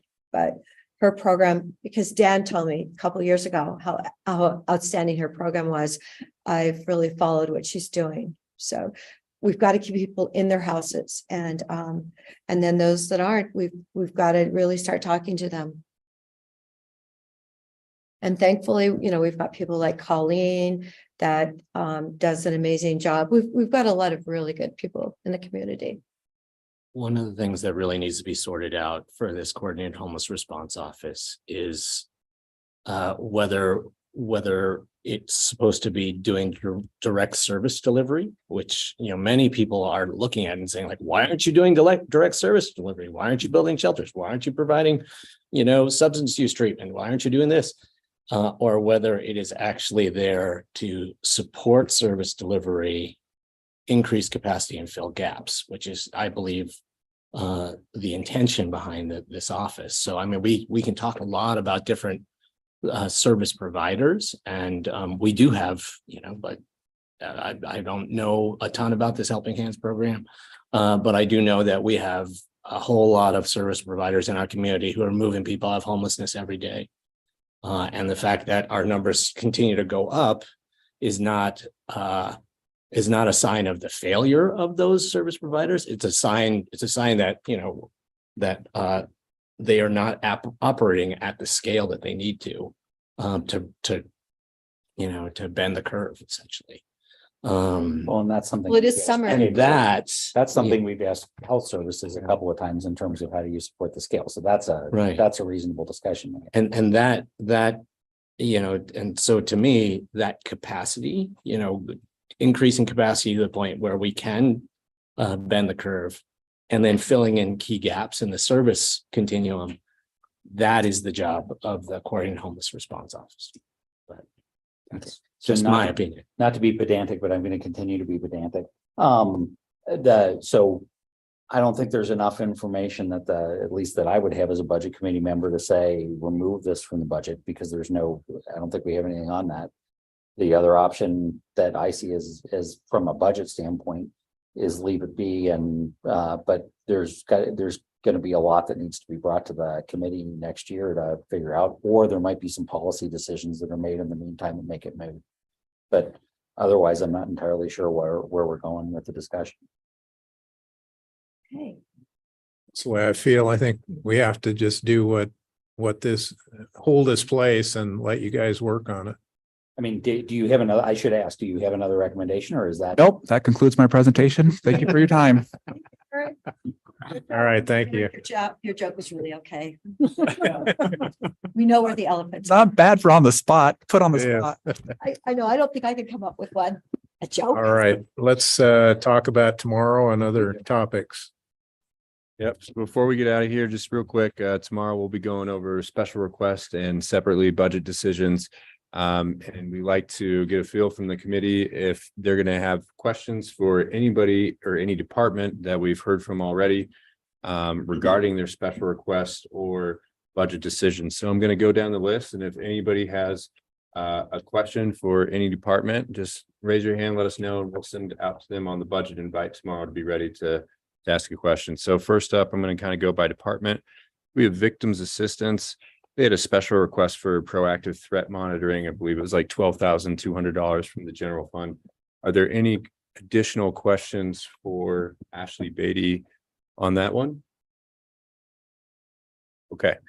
Seeing none, the sheriff's office, I'm going to combine this. There's special requests for 6 FTE. And again, you can check the special request at the end of your binder, but for 6 FTE, and there's a budget decision as well for $500,000 additional TRT. Does anybody have any questions that they would like to ask Joe Brundage in the sheriff's office related to any of those special requests or their budget decisions? So that'll be 4 special requests, the 3 requests plus the 500K. Correct. Yeah, I think some of their special requests line up to 6 FTE, right? Yeah, so I have no questions on the FTE. On the 500K, I don't think my question is to the sheriff's office. I think my question is to the budget team in terms of, do we have it? And so if we have a discussion tomorrow, that would be a good thing to have. And the other item for the sheriff's office is their proposal, the proposed budget included levying the full rates. Right.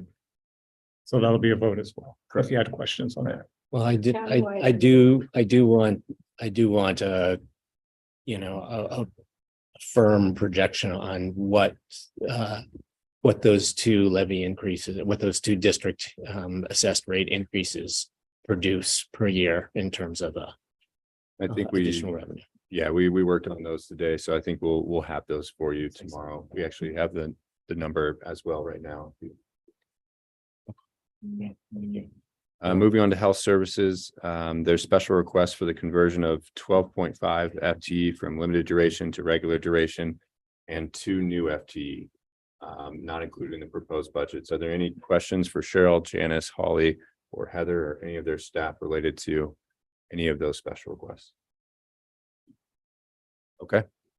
Seeing none, district attorney, they have 2 special requests.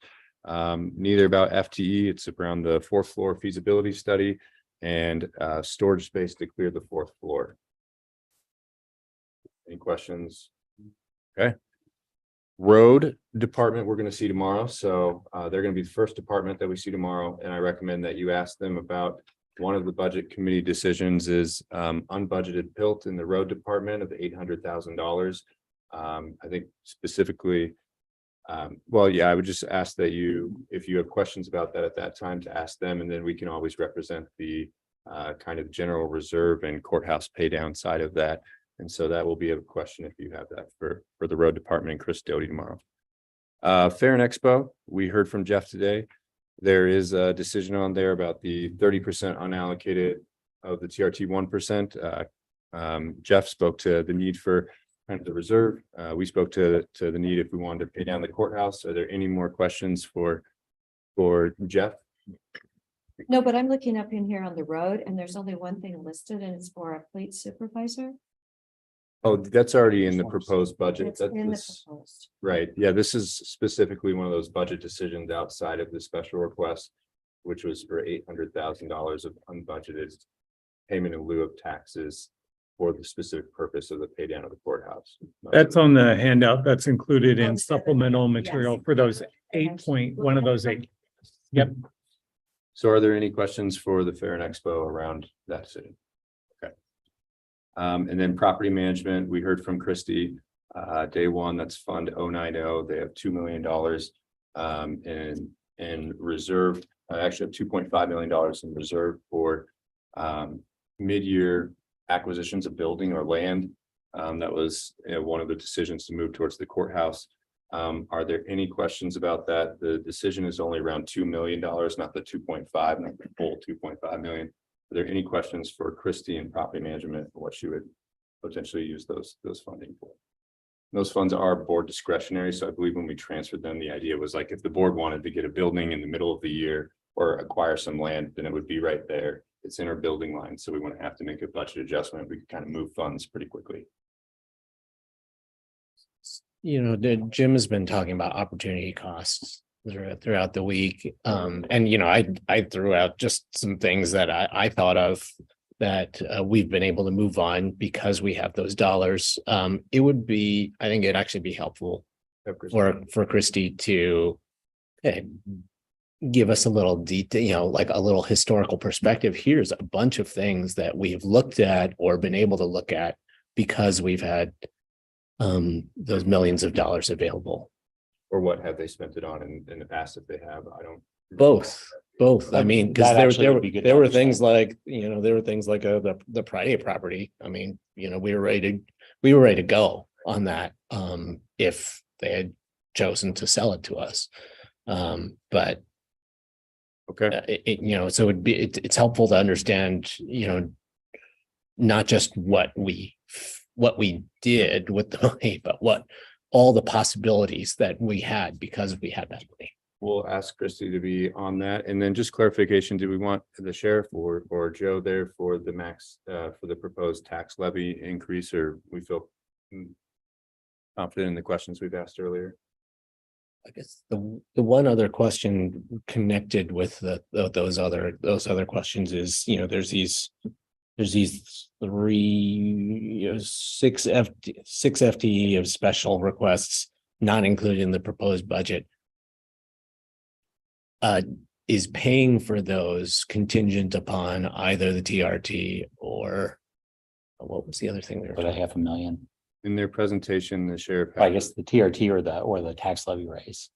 In the presentation, the sheriff had those coming out of the rural district and the countywide district, I think 3 and 3. I'd have to look again. So he is having them come out of their tax. And of course, they're under contingency in at least one of those. So it would be lowering it, but it is coming out of their fund balance from their property tax. It's so just make sure I understand. So it's within the contingency that they have to be able to do that, but we already understand that they're under the contingency that they're required to have.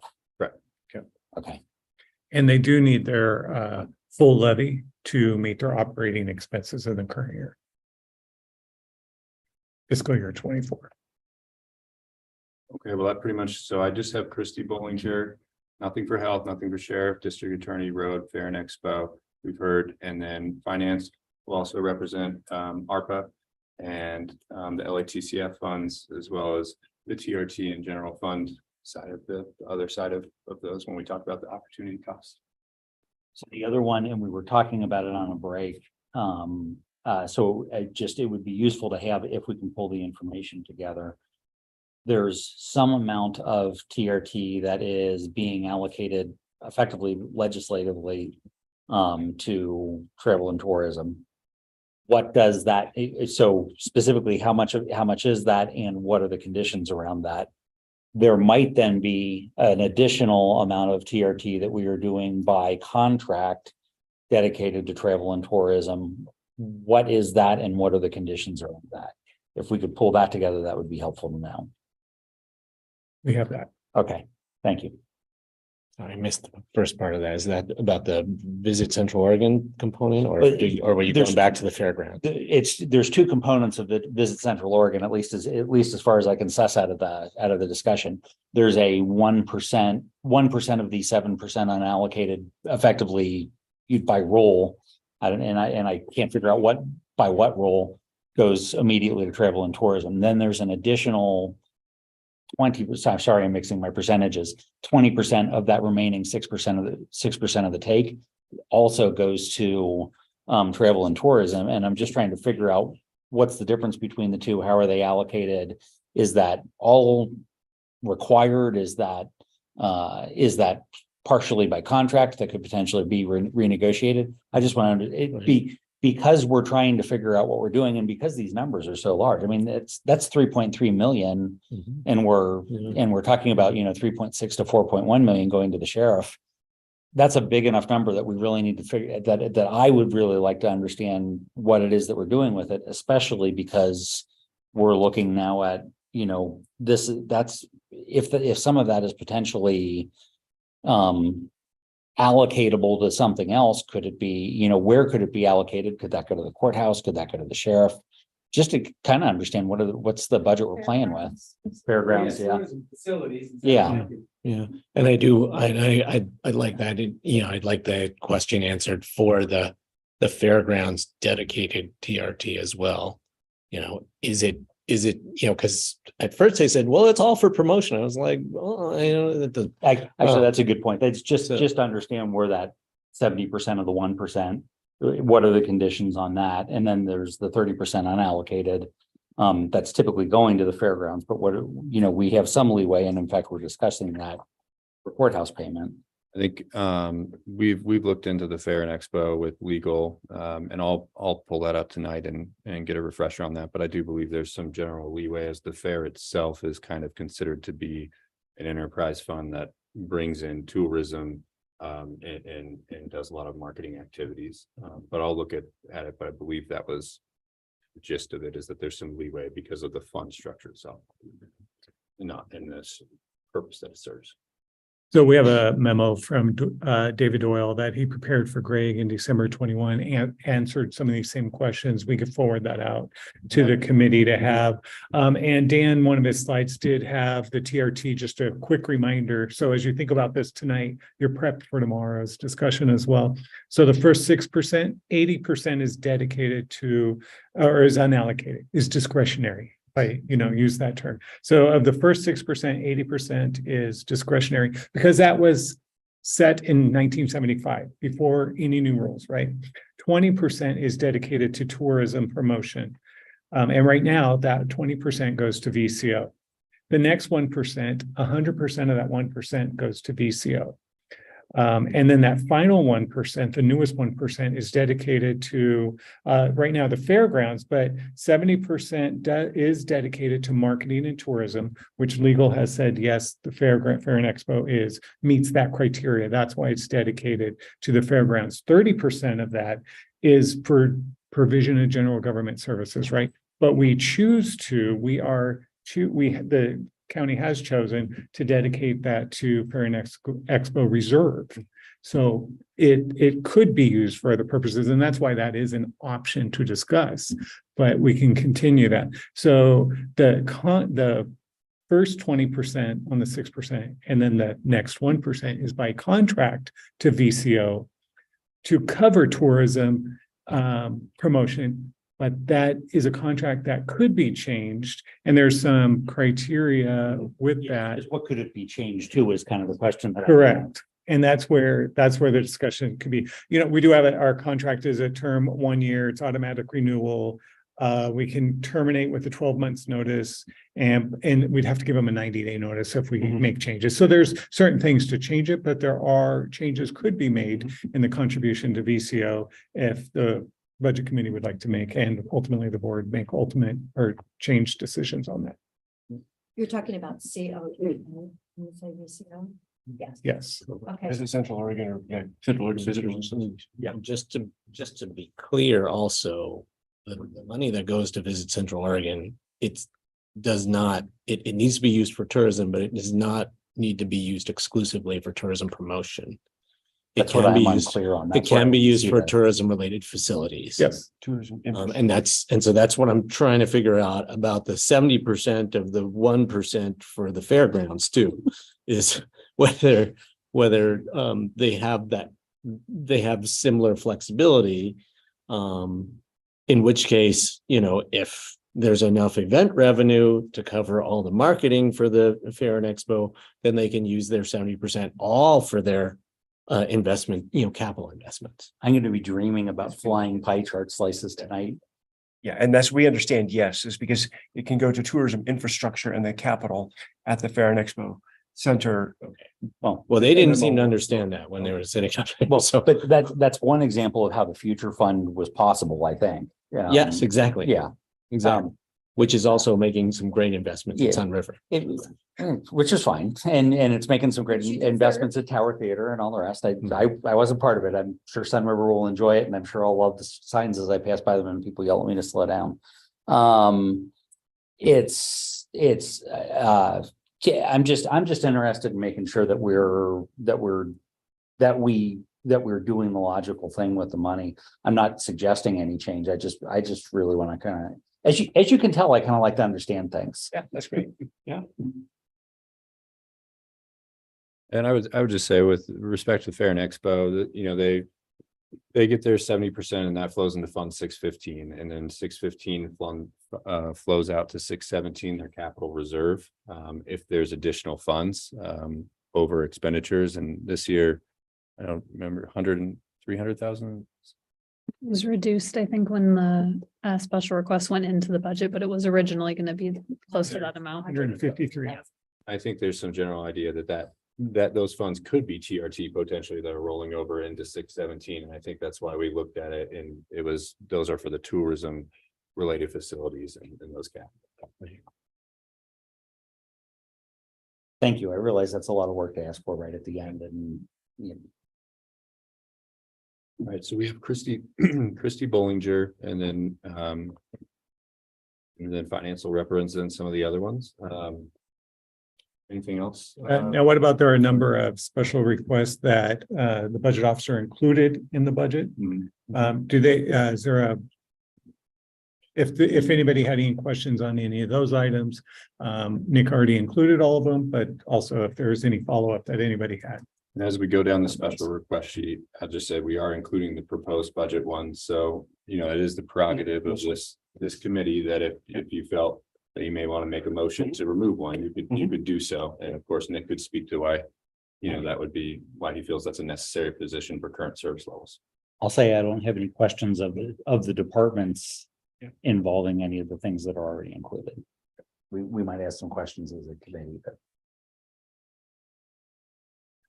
So what format do you envision using when we go down that list of requests? And yeah, I have a spreadsheet, and we'll put it up on the screen, and we'll just go one by one and Yeah. make a note of whether it's being approved or not approved. yeah, is that something we could have on our desk, or? Yeah, Because I can print it out. in the past, we've been able to check them off. We talk about each one and then we either approve it or we not approve as we go down the list. And then her spreadsheet will have, she'll mark the ones that are approved, and it'll calculate the total Oh, as we okay, go I got as you. well. So they'll have the number so that you have the number for the final motion. Yeah. and we'll go through the special requests first, right? The proposed, not in the pros, and then we'll go for budget decisions. This year, a lot of the special requests don't have any general fund asked to, so who knows, they might go quickly, may not. And I'm not asking for the impossible, but if we do get something printed, can it be slightly larger font than it is right now? My old and tired eyes would thank you. Yeah. All right, anything else? If not, we'll continue the Deschutes County budget meeting to Thursday, May 25th, 2023. 9 a.m. At 9, huh? And you're 1 minute early. Good job. Yeah, how can you